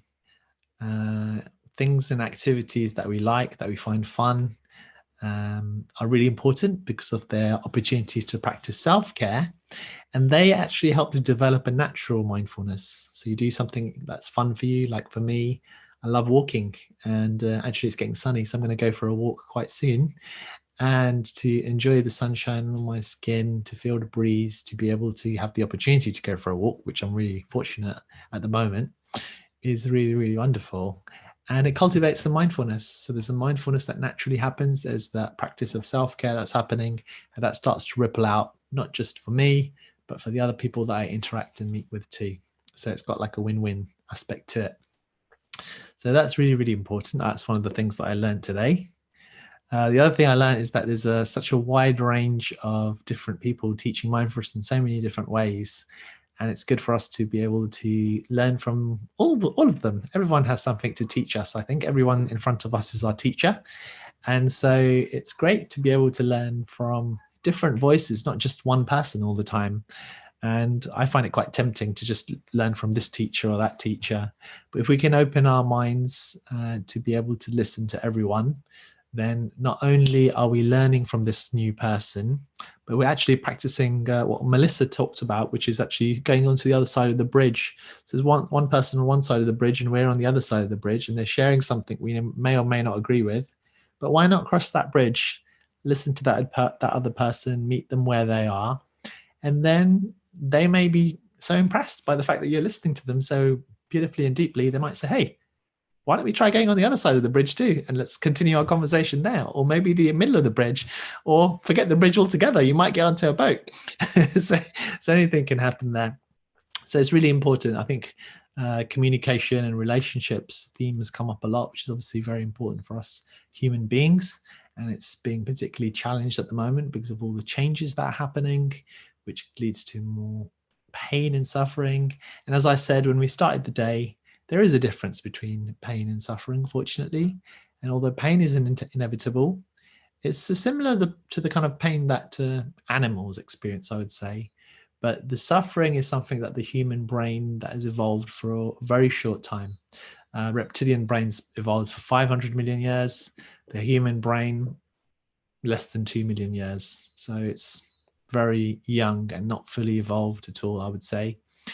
And it's a little bit out of control in a way. So these mindful practices help us to connect with our senses, help us to come into the now, into the present moment, frees us up from this negativity bias our minds has, this what they call the storytelling brain, telling us the story not just about other people, but we're telling ourselves story about ourselves, who we are, what we're capable of, what we can do. And most of the time, for most people, they don't see it as a story. They see it as a fact, as a reality. But every now and then, as you're listening to this, as you've practiced mindfulness, you may realize, hang on a minute, that's not me. That's just a story. And I can do whatever I want to do. The story can keep going or not going. It doesn't matter because it's just a story. So just like watching a movie, you can enjoy the highs and almost even enjoy the lows, but remember that actually it's just a movie. And it's a little bit like that within our own minds as you start to practice more and more mindfulness, not necessarily doing lots of practice, but just turning your attention inwards a little bit and finding out, actually, what are these thoughts that are telling me that I need to do this, or I should do this, or I'm good at this, or I'm not good at that. And all these memories, do they have all the power that I give them? Do I have a choice? Maybe I don't need to give them so much power. And through that is potentially our freedom. Because once you realize that those thoughts and feelings, those bodily sensations, they can be our sources of pleasure and pain. They don't have to be so much our source of suffering. They come and go, and we know that they're impermanent, just like everything in our society. And the situation right now is certainly impermanent, although it may feel permanent, very much impermanent, like everything else. It will pass. And as will our thoughts and emotions and ourselves. And so within this impermanence that we're living in, noticing the storytelling brain and noticing the ideas it's giving us and knowing that that too will pass. And there's a certain freedom in that. And as I'm speaking, I'm looking up at the sky. And Amy was saying that, sky first and then screen. That's a good one-liner to remember for our lives, actually. It's good to look at the sky because the sky is one of the best metaphors for ourselves in our lives. We are like the sky, and our thoughts and feelings are merely the weather. So in the same way, tune into that part of us that's silent, that's peaceful, that's always present, that's always free of all these stories, and realize the clouds that come and go in our lives. And those clouds can be not just thoughts and feelings, they can be viruses, they can be difficult relationships, they could be money situations. These are all clouds, but they never touch the sky, which is who you truly are, because of you're the part which is observing all that. So let's finish with a little meditation, maybe just a 5 or 10 minute one, because we've been online for quite a long time now. And then we will finish up. I see my friend Steve from New York has just joined, and Karen T, and Sandra from France, and Sarah, and Jacqueline. God. Great. Okay, let's do a little meditation. Let me see if I can do one of those cool backgrounds. That might be quite fun. Oh yeah. Let me try and find something chilled. Does that work? Oh my God, that's brilliant. The ocean is within me. Oh, that's too funny. Okay, that doesn't work. Just be patient with me while I'm having some fun. What about if I click this? Wow. I am nature. What happens if I do that? That is incredible. This shirt is so much nicer now with this with these plants on it. Okay. Oh my God. I'm in the forest now. Okay, look like a ghost. How do I change this? What about space? Okay, I'll become an alien. What about this one? Okay, none of those really worked. I liked this one though. Oh no, there's too much green there. Okay, it didn't work. All right, we'll try again next time. Let's have a go, a little meditation. So you can sit or lie down for this one. Nice deep breath in and slow, smooth breath out. As we learnt, nice belly breathing triggers the relaxation response. Smooth breath in. Filling the belly there if you can, and slow, smooth breath out.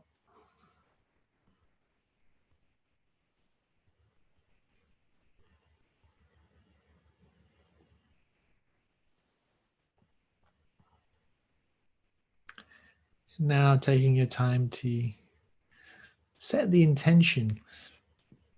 We learned a lot about intention today too. So I give you a interesting intention today. Is see if you can set the intention to be like the sky. To make space for all emotions, thoughts, bodily sensations, urges, and even situations in the world. Political leaders, friends, family, decisions, everything that you find frustrating, annoying, difficult. Make them all the clouds. And I invite you to set the intention to be the sky. So right now, even before we start our meditation, you are pure, perfect, whole and complete, just the way you are. And the stress that you feel, the anxiety you feel, the frustration you feel, that's not you, and you don't need to fix it as such. It's just the clouds that are coming and going.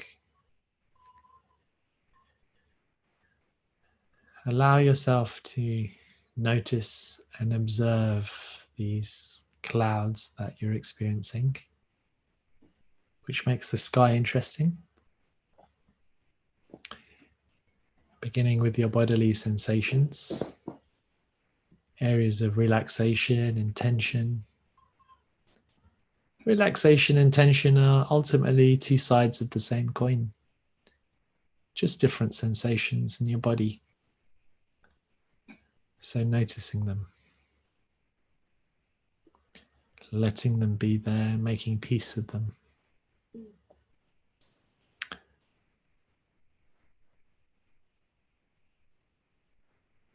Today is International Day of Living Together in Peace. See if you can live together with your body in peace. And peace goes beyond relaxation or tension. It's about accepting both. Making peace with both. Can you make peace with your bodily sensations just the way they are?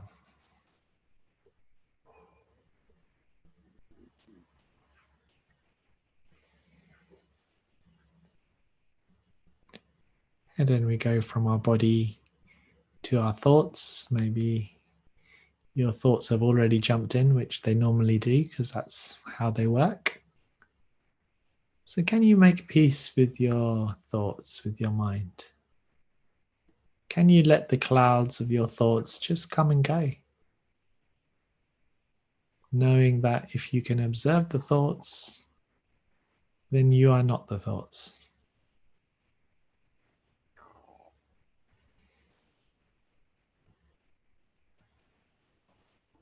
Making peace with the whole spectrum of thoughts, the so-called good thoughts and bad thoughts.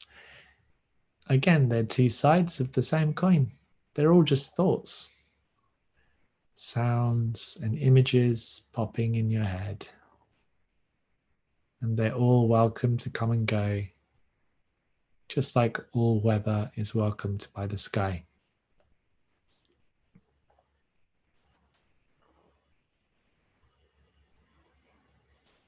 You are the sky. Thoughts, merely weather.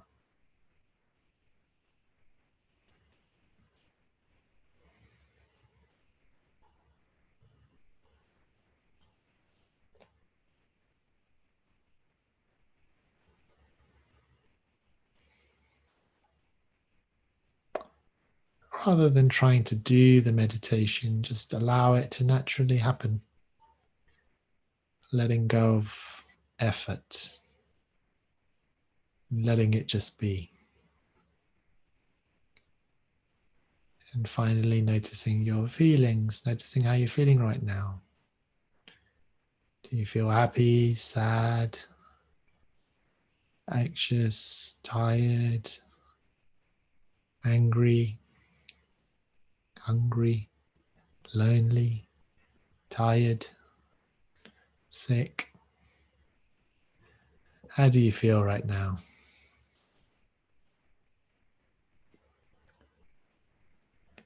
Can you see your feeling as your teacher? Can you see it like a cloud that's very welcome in the sky of your awareness?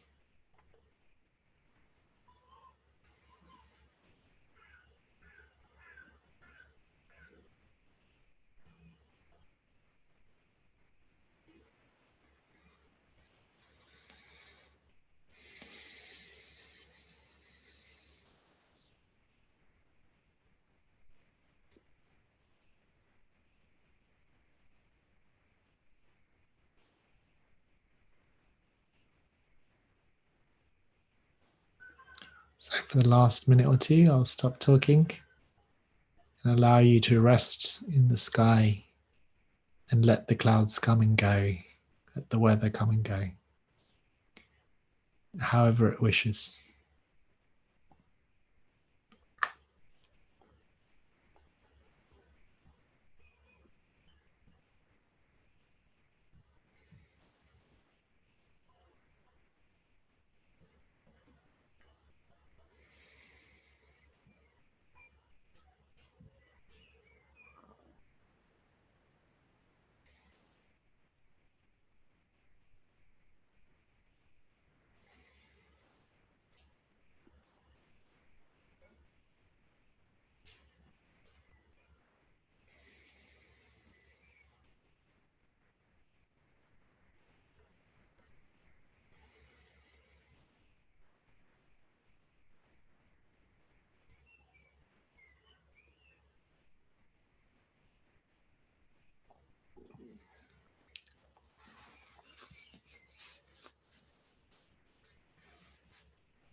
And then as we come towards the end of this practice, just listening to the sound of the bell.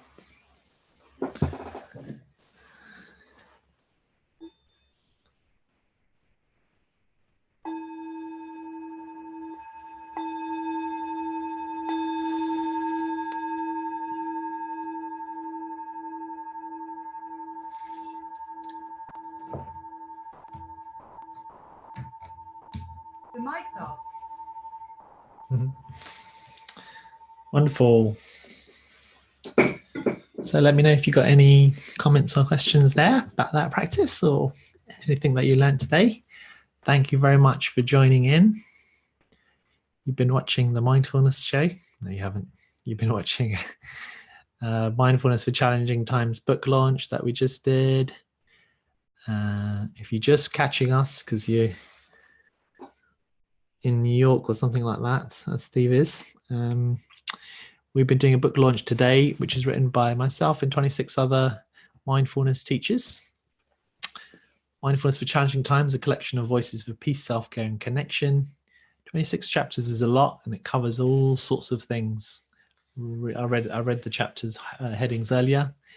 And if you go to this website, peace.pages.entreport.net, be sending an email to everyone who subscribed to this free session today. with some goodies and links and offers and things like that about the book, including details of all the speakers and their websites if you want to get in touch with them.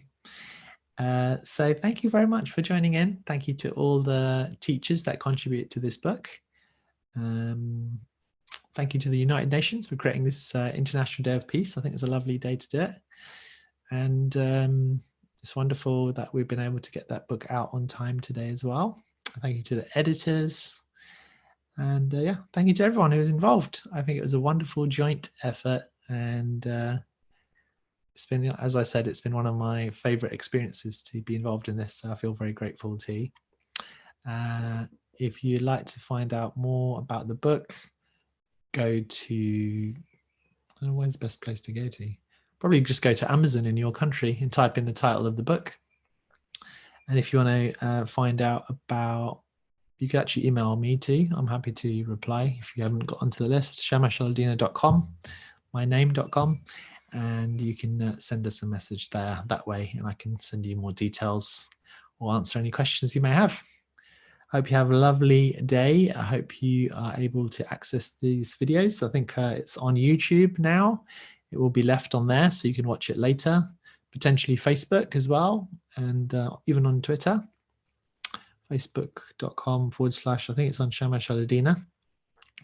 And YouTube, I think if you type Mindfulness for Challenging Times book launch, it'll probably come up if you want to watch it back again. Have a great day, everybody. This is us all signing off. Oh, let me just see. Oh, this is 25 chat things. Mark says, enjoy your walk. Alexandra says, the book sounds great resource. Well done to all. Joe says, thank you. Thanks. Kate says, many thanks, as does 3597555. Mark had said, amazing day of just being. Thank you, Shamash, and all those who contributed. Well done for coming along and practicing. Pandu, thank you. Pia Paolo, thank you. Sarah, Sans, fantastic meditation, thanks. Another amazing day of just being, says Mark. Amanda says, thank you for a wonderful day. The backgrounds were fun. Catherine, thank you for your insights, Catherine. Love to learn more about your work. It sounds like you do some really cool stuff. Christine, lovely meditation. Thank you. Thank you, Helicopter. Thank you, Tosh. Thank you to everyone. Great. Lorraine. All right, guys. Better stop now. Have a good day. Bye for now.